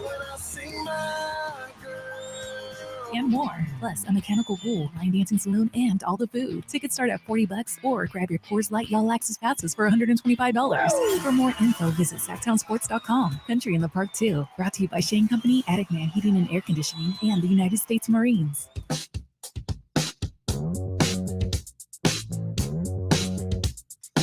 Sacramento's official home for the San Francisco 49ers. Sactown Sports. And SactownSports.com. We've had a lot of interviews today. Shout out Frankie Cartoscelli. Shout out Laura Britt. Shout out Todd Donovan from Sacramento Republic FC. You can check all those out. SactownSports.com. A website I'm going to like a lot more than Bet ESPN. If you haven't seen this, it's a very interesting story. FP, you brought this to my attention earlier today. Give me the group that ESPN has come into. Penn Entertainment. What does Penn Entertainment do exactly? Break this down for people. So they are a gambling company, and they are most famously known for having a partnership with Barstool Sports, okay? And Barstool Sports, obviously known as the pirate ship, they are the complete polar opposite of corporate media, corporate sports media. They do everything controversially, do everything wrong, some would say. Others people would say they have a very loose environment. But Penn overtook Barstool Sports, and then you saw a change there. So Dave Portnoy, the president of Barstool Sports, actually bought or sold off Penn to ESPN and I think it was for $1. Well, like you have the details, don't you? Yeah, so about that? Portnoy, again, the founder of Barstool, he had sold Barstool off to Penn and eventually got around $380 million back. That's crazy. Good business. Penn resold Barstool to Portnoy for $1. That's called a profit, folks. That is a profit. But now Penn Entertainment is with ESPN, and they're going to be launching an app in 16 states called ESPN Bet. Now, the ramifications of this are going to be crazy. I believe it's for $2 billion, by the way, the partnership deal. It's a lot of so money. ESPN Penn agreed to pay ESPN $1.5 billion in cash over 10 years, as well as grant ESPN $500 million of warrants to purchase approximately 31.8 million common shares of Penn. So whether you like ESPN or not, they're the most known sports brand in America. By far. By Not far close. There's no argument. It is it's still a channel, right? It might be not as favorable as back in the day, but it is the most recognizable brand. Yes. Now you're going to implement that with betting. This thing can go sideways really, really quick. Now, ESPN's going to make a lot of money. Penn Entertainment's going to make a lot of money. That's really great. But now you're going to have a whole generation of kids, and this is kind of the crazier side of sports betting. I was really surprised it didn't get passed here in California when the vote happened. Right. And selfishly for us, we would have seen a lot more money. And it would have showed up in our paychecks just because the money. No, not our paychecks. not our well, paychecks. maybe our paychecks. Yeah, that's wishful thinking. Everyone's friends. laughing in the back too. I know. I don't even have to look back. That's because they've all been in this business long enough to know how it almost works. cut his mic off, Mars. I ain't gonna lie to you. Well, I was hoping we would see it in our paychecks, but there'd be a lot more money in sports media. Okay, that's just what it would have been. But now you're going to have a whole generation of kids that grow up with sports betting and have the most recognizable name brand in ESPN associated. And they can download that app. Yes. Right? In 16 states, mind you. Yeah. And when they turn 18 years old, they can place a couple bets. And it's fine because it's ESPN, right? So now you're going to have a whole generation of kids grow up on sports betting. And I just thought betting is going to become just so normalized, so just I don't know, just part of every day. Dude, it's going to be conversation. At some point, it's going to like find its way to in arena. You'll have betting kiosks. Oh, yeah, it's already there. You'll have it, on your phone, and it's going to be, hey, you'll see it on the Jumbotron. Yeah. How many points are the Kings going to score this quarter? Make your bets now at kingsbet.com, It's already Sorry, happened. Kings, I don't mean to label you like that. I'm just using that as an example of where we're going with this. Yeah, it's actually already happened at Nationals Park. They have a kiosk there of MGM gambling or whatever it is. But this is happening all across the sport. Like baseball, out of all sports, to get in bed with betting too, with the Pete Rose scandal and all that. And still won't reinstate him. Yeah, that's the best part. Yeah, it's ridiculous. But you're gonna have a whole generation of kids that are gonna just be thinking about sports from a perspective of how can I make money off of this game, and then also if things don't go right, this game's fixed. Right. And then you're gonna have so many people, aunts, uncles, cousins of professional athletes, grandparents, like people coming out of the woodwork, asking about information about a game or a team, and maybe have an insider's info of a particular line. Right. And it's just the implications from this are crazy. Sure, there's going to be more money in the sport than ever. That's great. Maybe you're going to see a lot more production value. Hopefully, maybe your favorite radio show host will see some of that money. Hint, hint. That'd be great. But the greater ramifications of this is you're going to see a lot of kids out there not believing that sports are legitimate. Well, and there is a legit point to that, though, because you have to start looking at it. Anytime you get this kind of influx of money in sports and you're talking about betting, listen, it's not like betting hasn't influenced outcomes of games before. Not maybe in our lifetime. Well, at least we hope not. But you have the Tim Donaghy scandal. Again, when you make it this accessible, right? Mm-hmm. We saw Calvin Ridley suspended for a year, which, betting on his own team, and I believe he had bet like $1,500. Nothing huge for a pro athlete, right? But, they're going to crack down. You don't want players betting on their own teams or on their teams to lose. What's going to stop, though, and I'll just use Calvin Ridley as an example. Calvin Ridley's uncle placing a bet on a team, or someone associated with him, or any athlete for that matter that could use a family member to place bets, and said athlete can do something to, I don't know, ruin the integrity of the game, if you see where I'm going to this. How do you stop that when it's this easy now to bet? It's going to be unstoppable because I can have a secondhand friend, a friend of a friend who has an uncle that could put down money and then 3 ways track it back, not to me, but know that my family or his friends will be taken care of. It's a layup. You can give your friends an extra $100 of beer money, and then it starts becoming $1,000, and then it's $10,000. I'm sure there's some people out there that are going to be tracking this very closely, but there's a reason why that we saw. I think it was a major sports league in bed with the federal government trying to stop this and prevent this, because it's going to go out of control. And I'm not a betting man. I've never put a bet in my life on anything. Really? I haven't. I've played. You didn't put $20 on blackjack? No. Wow. I've actually, the only thing I've done is bet $100 in a fantasy football league, which I won. Not a big deal. But but anyways, which I won. Not a big deal. Not a big deal. That made me laugh. Right? I was like, Look not at a me, big Louie. deal. Look at him. Humble bragging. The whole point of I'm trying to make though is it's going to be untrackable. This whole thing's going to go sideways, and I would bet in my life there's going to be another major betting scandal. Oh my gosh, we'll get it in the next 5 to 10 years. Yeah, within the next 5 to 10 years. Before you're 40, there will be another huge betting I would scandal. put $100 on that to happen easy. Wow. Yeah, that would be a bet. If somebody wants to put that on their book, which they won't, there's going to be another betting scandal. But plus, we're looking at a situation as well. I mean, Las Vegas is going to potentially have every major league sport. Yeah. And we haven't even gotten to that aspect of it yet. When you combine these aspects of it, where now we have pro sports, because I mean, I'm old enough to remember where the idea of a professional sports team in Las Vegas was a non-starter. There's no way we are putting a professional team in Las Vegas where people can actively place bets on them.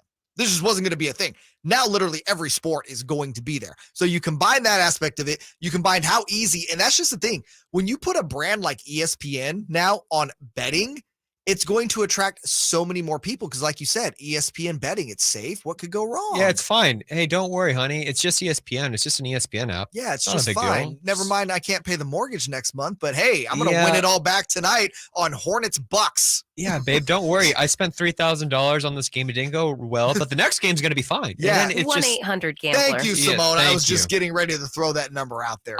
So at my time at NBC Sports, I was briefed, and they did bring in a professional to help us understand betting because, you know, the bill was supposed to pass in California. That's what we all thought in the sports media industry.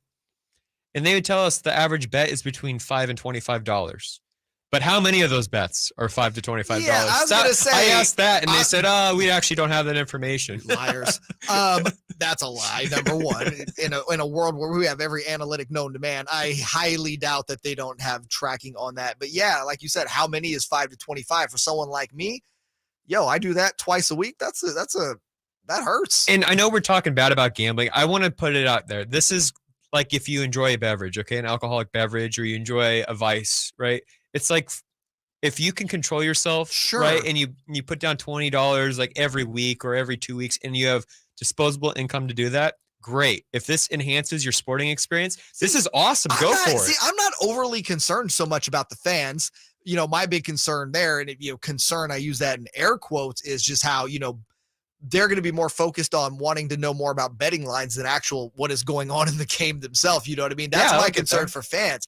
Again, my concern is when you start to see the corruption at the professional level. And it's going to happen. And it's going to happen, and that's just it. It's just going to be too easy for it now. It's already happened. I mean, wasn't there 2 or 3 Detroit Lions players suspended for betting? There was a coach from Alabama. He was the hitting coach in the College World Series, and he got in trouble, and he got suspended, and I think he actually has to go to a court or a trial. Wait till you see someone in an ownership group that's in trouble with betting. That's when crazy. It's gonna really get out of hand. All right, so yeah, Bet ESPN is on the way for all of you that enjoy betting. I guess it just got a lot easier for you. Not in California though, only in 16 states, but definitely something we will be keeping an eye on. All right, 30 minutes left in the show. Got a lot of good stuff to get to, including Mr. Try Too Hard, today's nominee, Carson Wentz. We'll talk about it next on Sactown Sports and SactownSports.com. Catch the Oakland A's every weekend on Sactown Sports. Friday nights, Saturdays, and Sundays. Sinking, that's going to get down for a hit. Around third, your scorer is Tony Kemp. And the A's have taken the lead. Edge of the track, makes the catch. And the Athletics get a great win. Sactown Sports, your weekend home for the Oakland A's.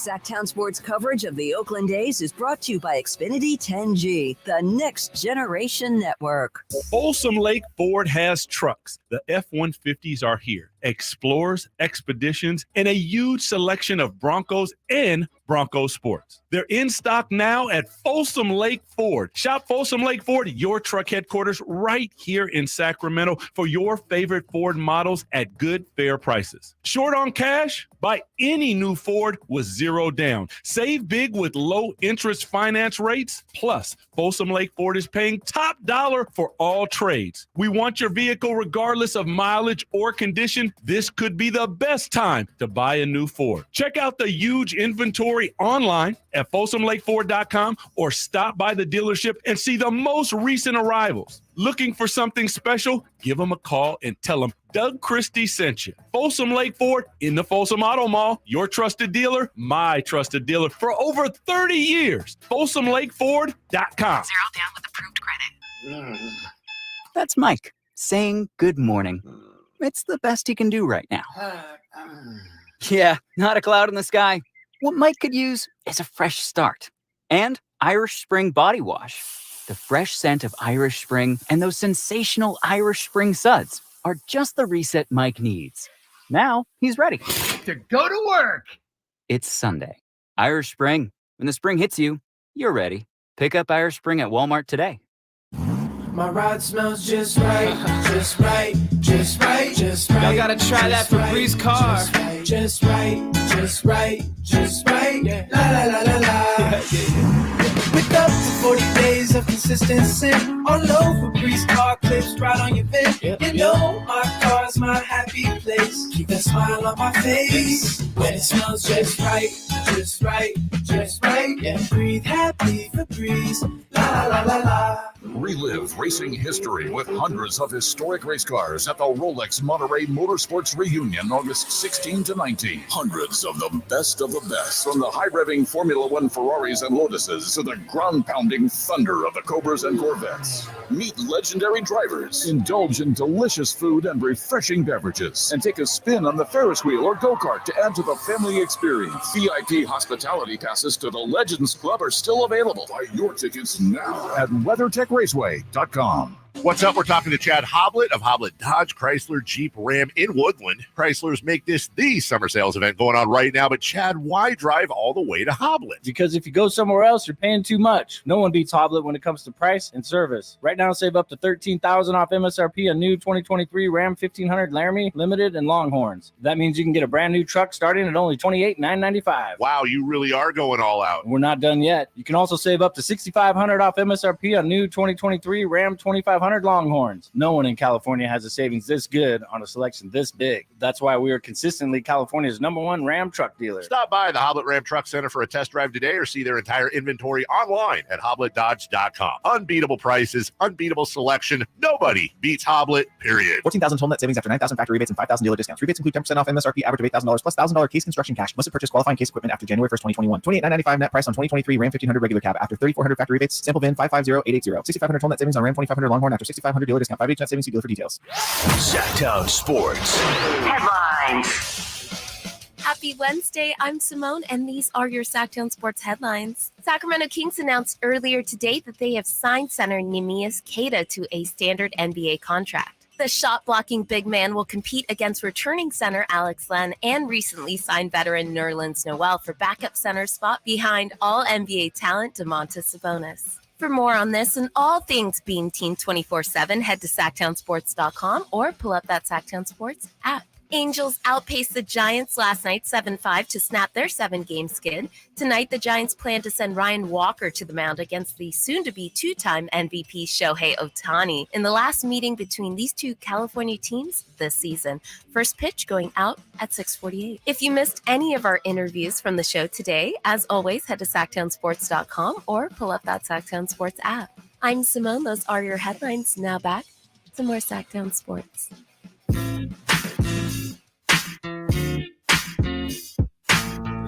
Your home for Kings basketball for over 25 seasons. Sactown Sports. That's how we're feeling. Thought it was a Hove Wednesday. Little baby bash. Now the computer is working. We're all right. Shout out Vallejo in the building. Oh, we got to get Bash on someday. Bash is a good dude. Really? Although he kind of claims Houston more than Vallejo, so I don't know. Why'd you say really like that? I mean, I didn't know that. I didn't know that he claimed Houston more. Oh, okay. Yeah. I thought you were saying that when I said he's a good dude. Oh, really? Yeah. No. I'm sure he's an outstanding gentleman. Nah, That's fine. good dude, doesn't try that hard to be cool. Unlike our next NFL player, well, sort of, that we are talking about. So FPJ, you talked about this in our pre-show meeting. It's a little thing about guys who try too hard. Before we say who is today's candidate, would you like to explain what this means? Yeah, so just trying hard is when it's a try hard move, right? It's just something that rubs you the wrong way, whether it's somebody at work, whether it's a friend that's just trying to impress somebody too much, right? It's just a try hard move. Carson Wentz was doing a workout for NFL teams, and he wore, I believe it was his Eagles helmet. He was wearing a Commander's top, and he was wearing a Colts shorts. Yes. And now, mind you, these are all three teams that Carson played for. Yeah, played for, and he started at one point. So he's just reminding all these scouts and teams that, hey, I was a former starter. Okay, guys, don't forget that. I saw this and I went, bro, this is such a try hard move. Like I got secondhand embarrassment, and that's what try hard moves are. So I thought, why not? Let's talk about try hard things that people do. I mean, I was looking at it too, like, man, what's another athlete example of a try hard move that just like sticks out to you? I had one example in junior college here in Sacramento. I forget if it was at Folsom Lake or Sacramento City College, but there was a kid trying out for the team. And usually there's about like 60 to 70 people going out for these teams. Like college baseball around here is pretty good. Mm-hmm. You're not tapped into the JUCO baseball scene. And this kid rolled up with an entourage. I'm talking about he had a cameraman, he had a hype man. Oh no. He had somebody holding his baseball bags, and he kept on saying, I'm the one. I'm the one. And then we said, the one of what? He's Neo. Yeah. The coach saw him instantly and told him to go home. But applause to the coach for that, by the way. No? Nah, man, he might have turned down the next Deion Sanders. Honestly, sound like Deion. Exactly. It sounded like Deion. And But here's the thing, Deion was Deion. That's true. That's true. You knew who Deion was. Exactly. I will say this: the kid, I think, got another chance to come back to practice, and he got cut eventually. I think he stayed with the team for a month. But there was a quick conversation, like, "Hey, we don't do this here. That's just not a thing." And we were all clowning him because, like, dude, this is so try hard. Okay, it's so embarrassing. Did he get cut because he wasn't good? Yeah, he just wasn't good. Wow. So again, you come with it and you aren't good. Yeah. If he was Deion Sanders, listen, if you're good in junior college or just in general, you can do whatever you want, but you got to be good first. You know who does this and still kind of does it? Terrell Owens tries way too hard to get re-signed on NFL teams. Terrell Owens is that you read a story about T.O. every year, whether he's on socials, he's talking to a reporter, or he's a host on somebody's show, like, I could still play in the NFL. I can still do it. I'm still that guy. I still got that burst. I still got those hands. I believe T.O. is in his 50s now. Yeah, there's another name I'm going to throw out there, and I think he got screwed over. So let me preface it with this, but Colin Kaepernick's kind of becoming that guy now. It's just because, the whole circumstance around his whole thing was very unfortunate, and he was believing in a cause, and he protested the way he did. But all that aside, he keeps on coming out saying, I'm ready to play. I'm ready to play.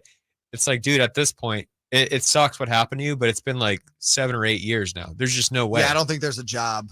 Yeah, but I wouldn't say that's a try hard move, but I want to throw it to Simone. I want to throw it to Jay. What are some like try hard moves, like even at work? Is it a guy that like dresses up too nice? I think that's kind of a try hard move. Like on a date, Simone, stop. Simone, what you got? No, do not perjure anybody. I'm not.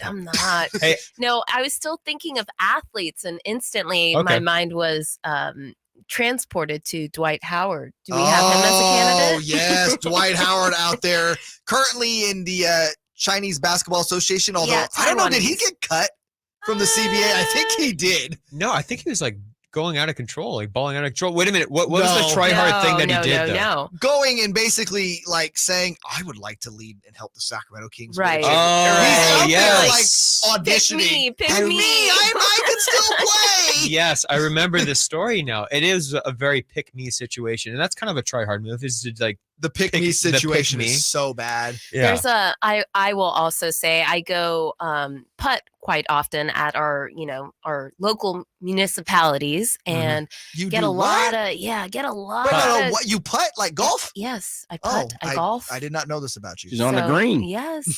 And I get a lot of try hard. What are you doing out here? Are you going out? Let me give you a little pointer. It's always the guy whose pickup move Get is. away from me. Let me show you how to get the ball to break to the right a little bit better. Like that's gonna lead you somewhere. That got to be right behind you. Like, yes. Yeah, it's all in the chest. So this angle right here. Only this angle only works. this I'm one. like, I'm hitting more than you are. Shut up. Oh, that's the brutal. couple that pop in my mind. I mean, you guys talked about it. Skip Bayless for me is the ultimate cat of like, Ultimate dude, you tryhard. trying to fit in so hard. With the J's on. Oh man, Drip Bayless. Yes, man. Look, Bayless. if I had an opportunity to really sit across Skip Bayless, they would believe me. I would get hired by every other network in the world because I would be Stephen A. Smith times 10. So someone would sign me. The other person that also popped in my mind, and I believe I saw you say something about her is Malika Andrews for me. Really? I think you're a fan though, right, Mars? Yeah, I think she tries too hard for me. I think it's kind of one of those things where she tries to put herself in too many different avenues of the game, and I'm like, I ain't feeling that, But that's me because I'm not I don't like people who dive into professional players' personal life. Okay, I got you. I'm on not that type of That person. I will agree with you on. I have another one that comes to mind sports wise, and then I'll throw myself under the bus. I had a try hard move once. I think it's important. I'll just go with it right now. I was once dating a girl, and she said she was vegan. So I was like, okay. No, you didn't. I'm going to go vegan for a month out of solidarity. Oh, yeah, that's try hard too. Look, no way, no how. Let me just preface it. I'm married to a different woman, right? And this one did not Salute work to out. you. Yeah. For this reason, because I tried to go vegan for a month, and I almost died. I did not get the nutrients. How long did you last? I lasted the month. Oh, I was like, I was thinking You I'm went mentally 30 days straight up. Yeah, I was like, I'm gonna be mentally tough about this. I'm gonna eat a bunch of beans. I'm gonna figure it out. Like, I'm gonna eat a bunch of beans. Yeah, that was the strategy. Yeah, I was The trying to most get ambitious protein, sentence I've heard today. and then I was getting sick, like legitimately sick, man. because I didn't know how to give myself nutrients the proper way, and the whole thing. I lost like 20 pounds. So I have so many questions. I have so many questions. I was like yes. 20 years old, Oh, 21. that makes sense. Did Yeah. you try any of the fake meat? I don't Yes, think I that was did. supplement. Yeah, I did the impossible meat. The whole thing was bad. I did learn how to cook certain things, right? Which I still to this day cook. Such but I have as? meat with it. Beans? Well, like how to make salad. Yeah, beans especially. But that was my try hard move when I was dating. And I still cringe thinking about it. But I've grown. I've learned. I'm not going vegan for anybody ever again. That's for sure. It just wasn't for me. If you're vegan listening, I'm not going, great for you. I'm not going vegan for anybody again. Is Yeah. the quote of the day. Yeah, that That's was. pretty good. I was just trying to be like, okay, yeah, no, let me understand you more, and that was just bad. Going back to pro athletes, you know who's Solid been dude, brother. You know who's been trying way too hard? Way too hard. Scottie Pippen. Oh, yeah. The constant dragging of Yes. Michael and Yes. trying to bring down Michael. Like, look, I mean, I'm sure there's things on a personal level you can point out about Michael that aren't great, but when you try to like say the man wasn't a great basketball player, Yeah. and like I get it, you're upset about what he said about you in The Last Dance, which by the way I didn't think was that bad.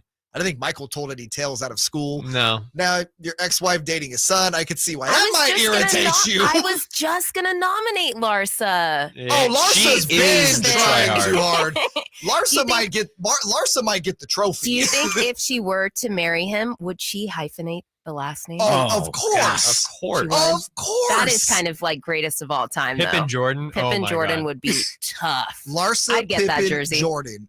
Oh Of my course God. you would. Because here's the thing you need to learn about Simone. She wants this to happen because this is the next great reality television It show is. for She her. already is on reality Yeah. No, television. She's on but- Real Housewives of Miami. But Larsa, Pippen, Jordan, and her, like that, Jay, you already know that's like her fantasy. Oh, that's it. That's all. Yeah. We had this Sports and conversation. Housewives. Yeah, we had this conversation a month or two ago about this, and she had brought this up, and we were talking about it. It's like, wait a minute, she could be a Pippen Jordan. Yeah. And we both said out here, our minds just blew. It was like, oh man, that's A1 Hall of Fame. Like, you can't get no better than that. Tough. Yeah. It's tough. I have one more that we could bring up before we go to commercial break. LeBron James. Just the fact that he tries so hard to be the guy that says, "Oh yeah, I predicted that before it was going to happen." How many times have we caught him trying to said, "Oh yeah, I predicted that. I was 18 years old. That's all." Like the fact that It's called a liar, FP. It is a liar. But I get what you're saying.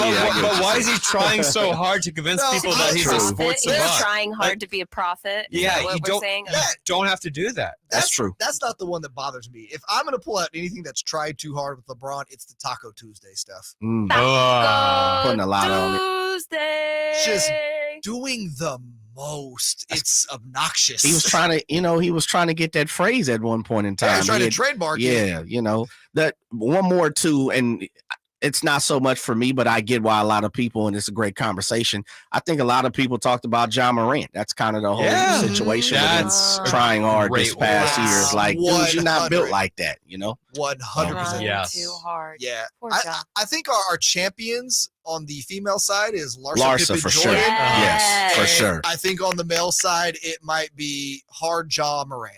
Yeah. Can I put Skip Bayless in there too? Yeah, no, Skip Bayless. Honorable mention. Skip Bayless holds up the trophies. There you go. All right, we got one more segment in the books, including Simone's vacation this weekend. The fellas, we're going to try to help her out with this. Coming up next on Sactown Sports and SactownSports.com. How many national TV games will the Kings have this season? Will the Beam Team get the respect and schedule they've earned? When the NBA schedule drops, we've got you covered on Sactown Sports and SactownSports.com. Sacramento weather is brought to you by Bonnie. I'm Mark Finan in the KCRE3 Weather Center. Skies will stay clear through the night tonight. A Delta breeze will cool temperatures to about 60 by tomorrow morning. Another nice day tomorrow. Sunshine with highs in the upper 80s. Get the latest forecast on the KCRA3 News and the KCRA3 app. It's been said an ounce of prevention is worth a pound of cure. And when it comes to a nice, cool summer, it's so true. Right now, get a complete air conditioner tune-up for just $79. Bonnie. Plumbing, sewer, electrical, heating, and air. Bonnie.com. Some restrictions apply. License 69635. Did you know the average person walks 100,000 miles in their lifetime? It's true. That's a whole lot of stress, strain, and pressure ultimately put on 2 feet. Hi, DC Doug Christie here for the Good Feet store. As a spokesperson for Good Feet, I run into all sorts of surprising foot-related facts. Like, despite relatively few Americans being born with foot issues, over time, 75% of all adults will experience painful foot or foot-related problems. By supporting all 4 arches of the foot, the Good Feet 3-step arch support system can help return your foot and whole body to its proper alignment. Come to the Good Feet store for a free, no obligation arch support fitting, then take them for a test walk. Experience the comfort, balance, and support of the Good Feet 3-step arch support system. The Good Feet store in Sacramento, Roseville, Stockton, Modesto, and now Vacaville. Online at goodfeet.com. There's fun for the whole family at Sutter Health Park. Join the River Cats every Saturday with the purchase of the Family Fun Pack. Starting at only $89, the Family Fun Pack includes 4 tickets, 4 hot dogs, 4 sodas, and 4 exclusive River Cats hats. Take your fan experience to the next level with the Governor's Club Family Pack and enjoy the post-game fireworks show from the field. Make your plans to join the fun at rivercats.com/family pack.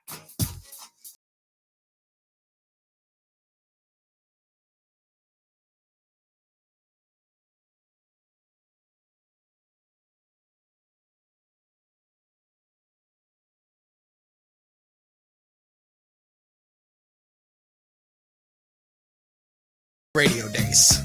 My very first on-air job was Slow Jams. Really? Really? Can we hear a taste? It lasted 2 days. Okay, never mind. I don't have that sexiness. I tried though. I was like, 103.5 The Bomb, Slow Jams. It's your boy JayMarZZ taking you up until midnight. Getting those love requests. 916-766-1035. That's not bad, bro. Nah, it's not good. And they let you go after 2 days? Well, I got switched to a different shift after 2 days. Okay. They didn't I let was me like, go. They didn't like the sound of it. No. Put them on afternoon. Yeah. Oh, no. I wish it was go. Yeah, you can do midnight to 5. You can be more yourself at that time. Oh, that's man. so good. I had no idea. Oh yeah. No, big slow jams guy. The voice is smooth like butter. Yeah. Go off. Sounds like you could work at a club or something. What type of club? He's done that. Yeah. I think he's talking about a different type of club. I'm talking about a different club. Yeah, which is actually a fun transition because Simone informed us today she's doing a little vacation this weekend in the ATL, where that different type of club is prominent. Yes. In that city. Strip clubs. We're talking about strip clubs. Oh, is that what we're doing? Yes. And if you don't know, ATL is really, really known about that. Simone, you're gonna go on a tour. Is this like a tour around? You know how you can go visit different stadiums? Sure. Well, this is the strip club version. Well, no, first and foremost, this is a pilgrimage. This is a holy journey I'm on to see our Lord and Savior, Beyonce. Of course. Yours. At Mercedes-Benz Superdome. Friend of the show, Beyonce. Yes. Yes, of course. So that first and foremost. And then, if we need to sprinkle in a couple lemon pepper wings here and there, I'm open to suggestions. Well, I mean, if you're doing the wings thing, everything I've only been to Atlanta once and didn't really get to see much of the city, but I've been told Magic City, Lemon Pepper Lou. Shout out and those that's wings. the whole title. That's the flavor combination. Yeah, of there? course. Okay. It's named Lemon after Pepper him. Lou. I can't Lemon Pepper Lou Williams. All right. Recently retired Lou Will, right? Exactly. Lou Will's gonna have a little more time to spend with those lemon pepper And then wings. I'm gonna try and see if they can do all flats. I'm an all flats girl with my wings. Okay. So yes, all flats. Hey, whatever. If that's the way you want to go, I'm fine with anything. Stop looking at me like that, Jay. Flats are, I mean, they kind of live up to the name. They're just flat. They're whack. I mean, We're gonna fight there's about not this. even that much meat on the flat bone. That's the problem.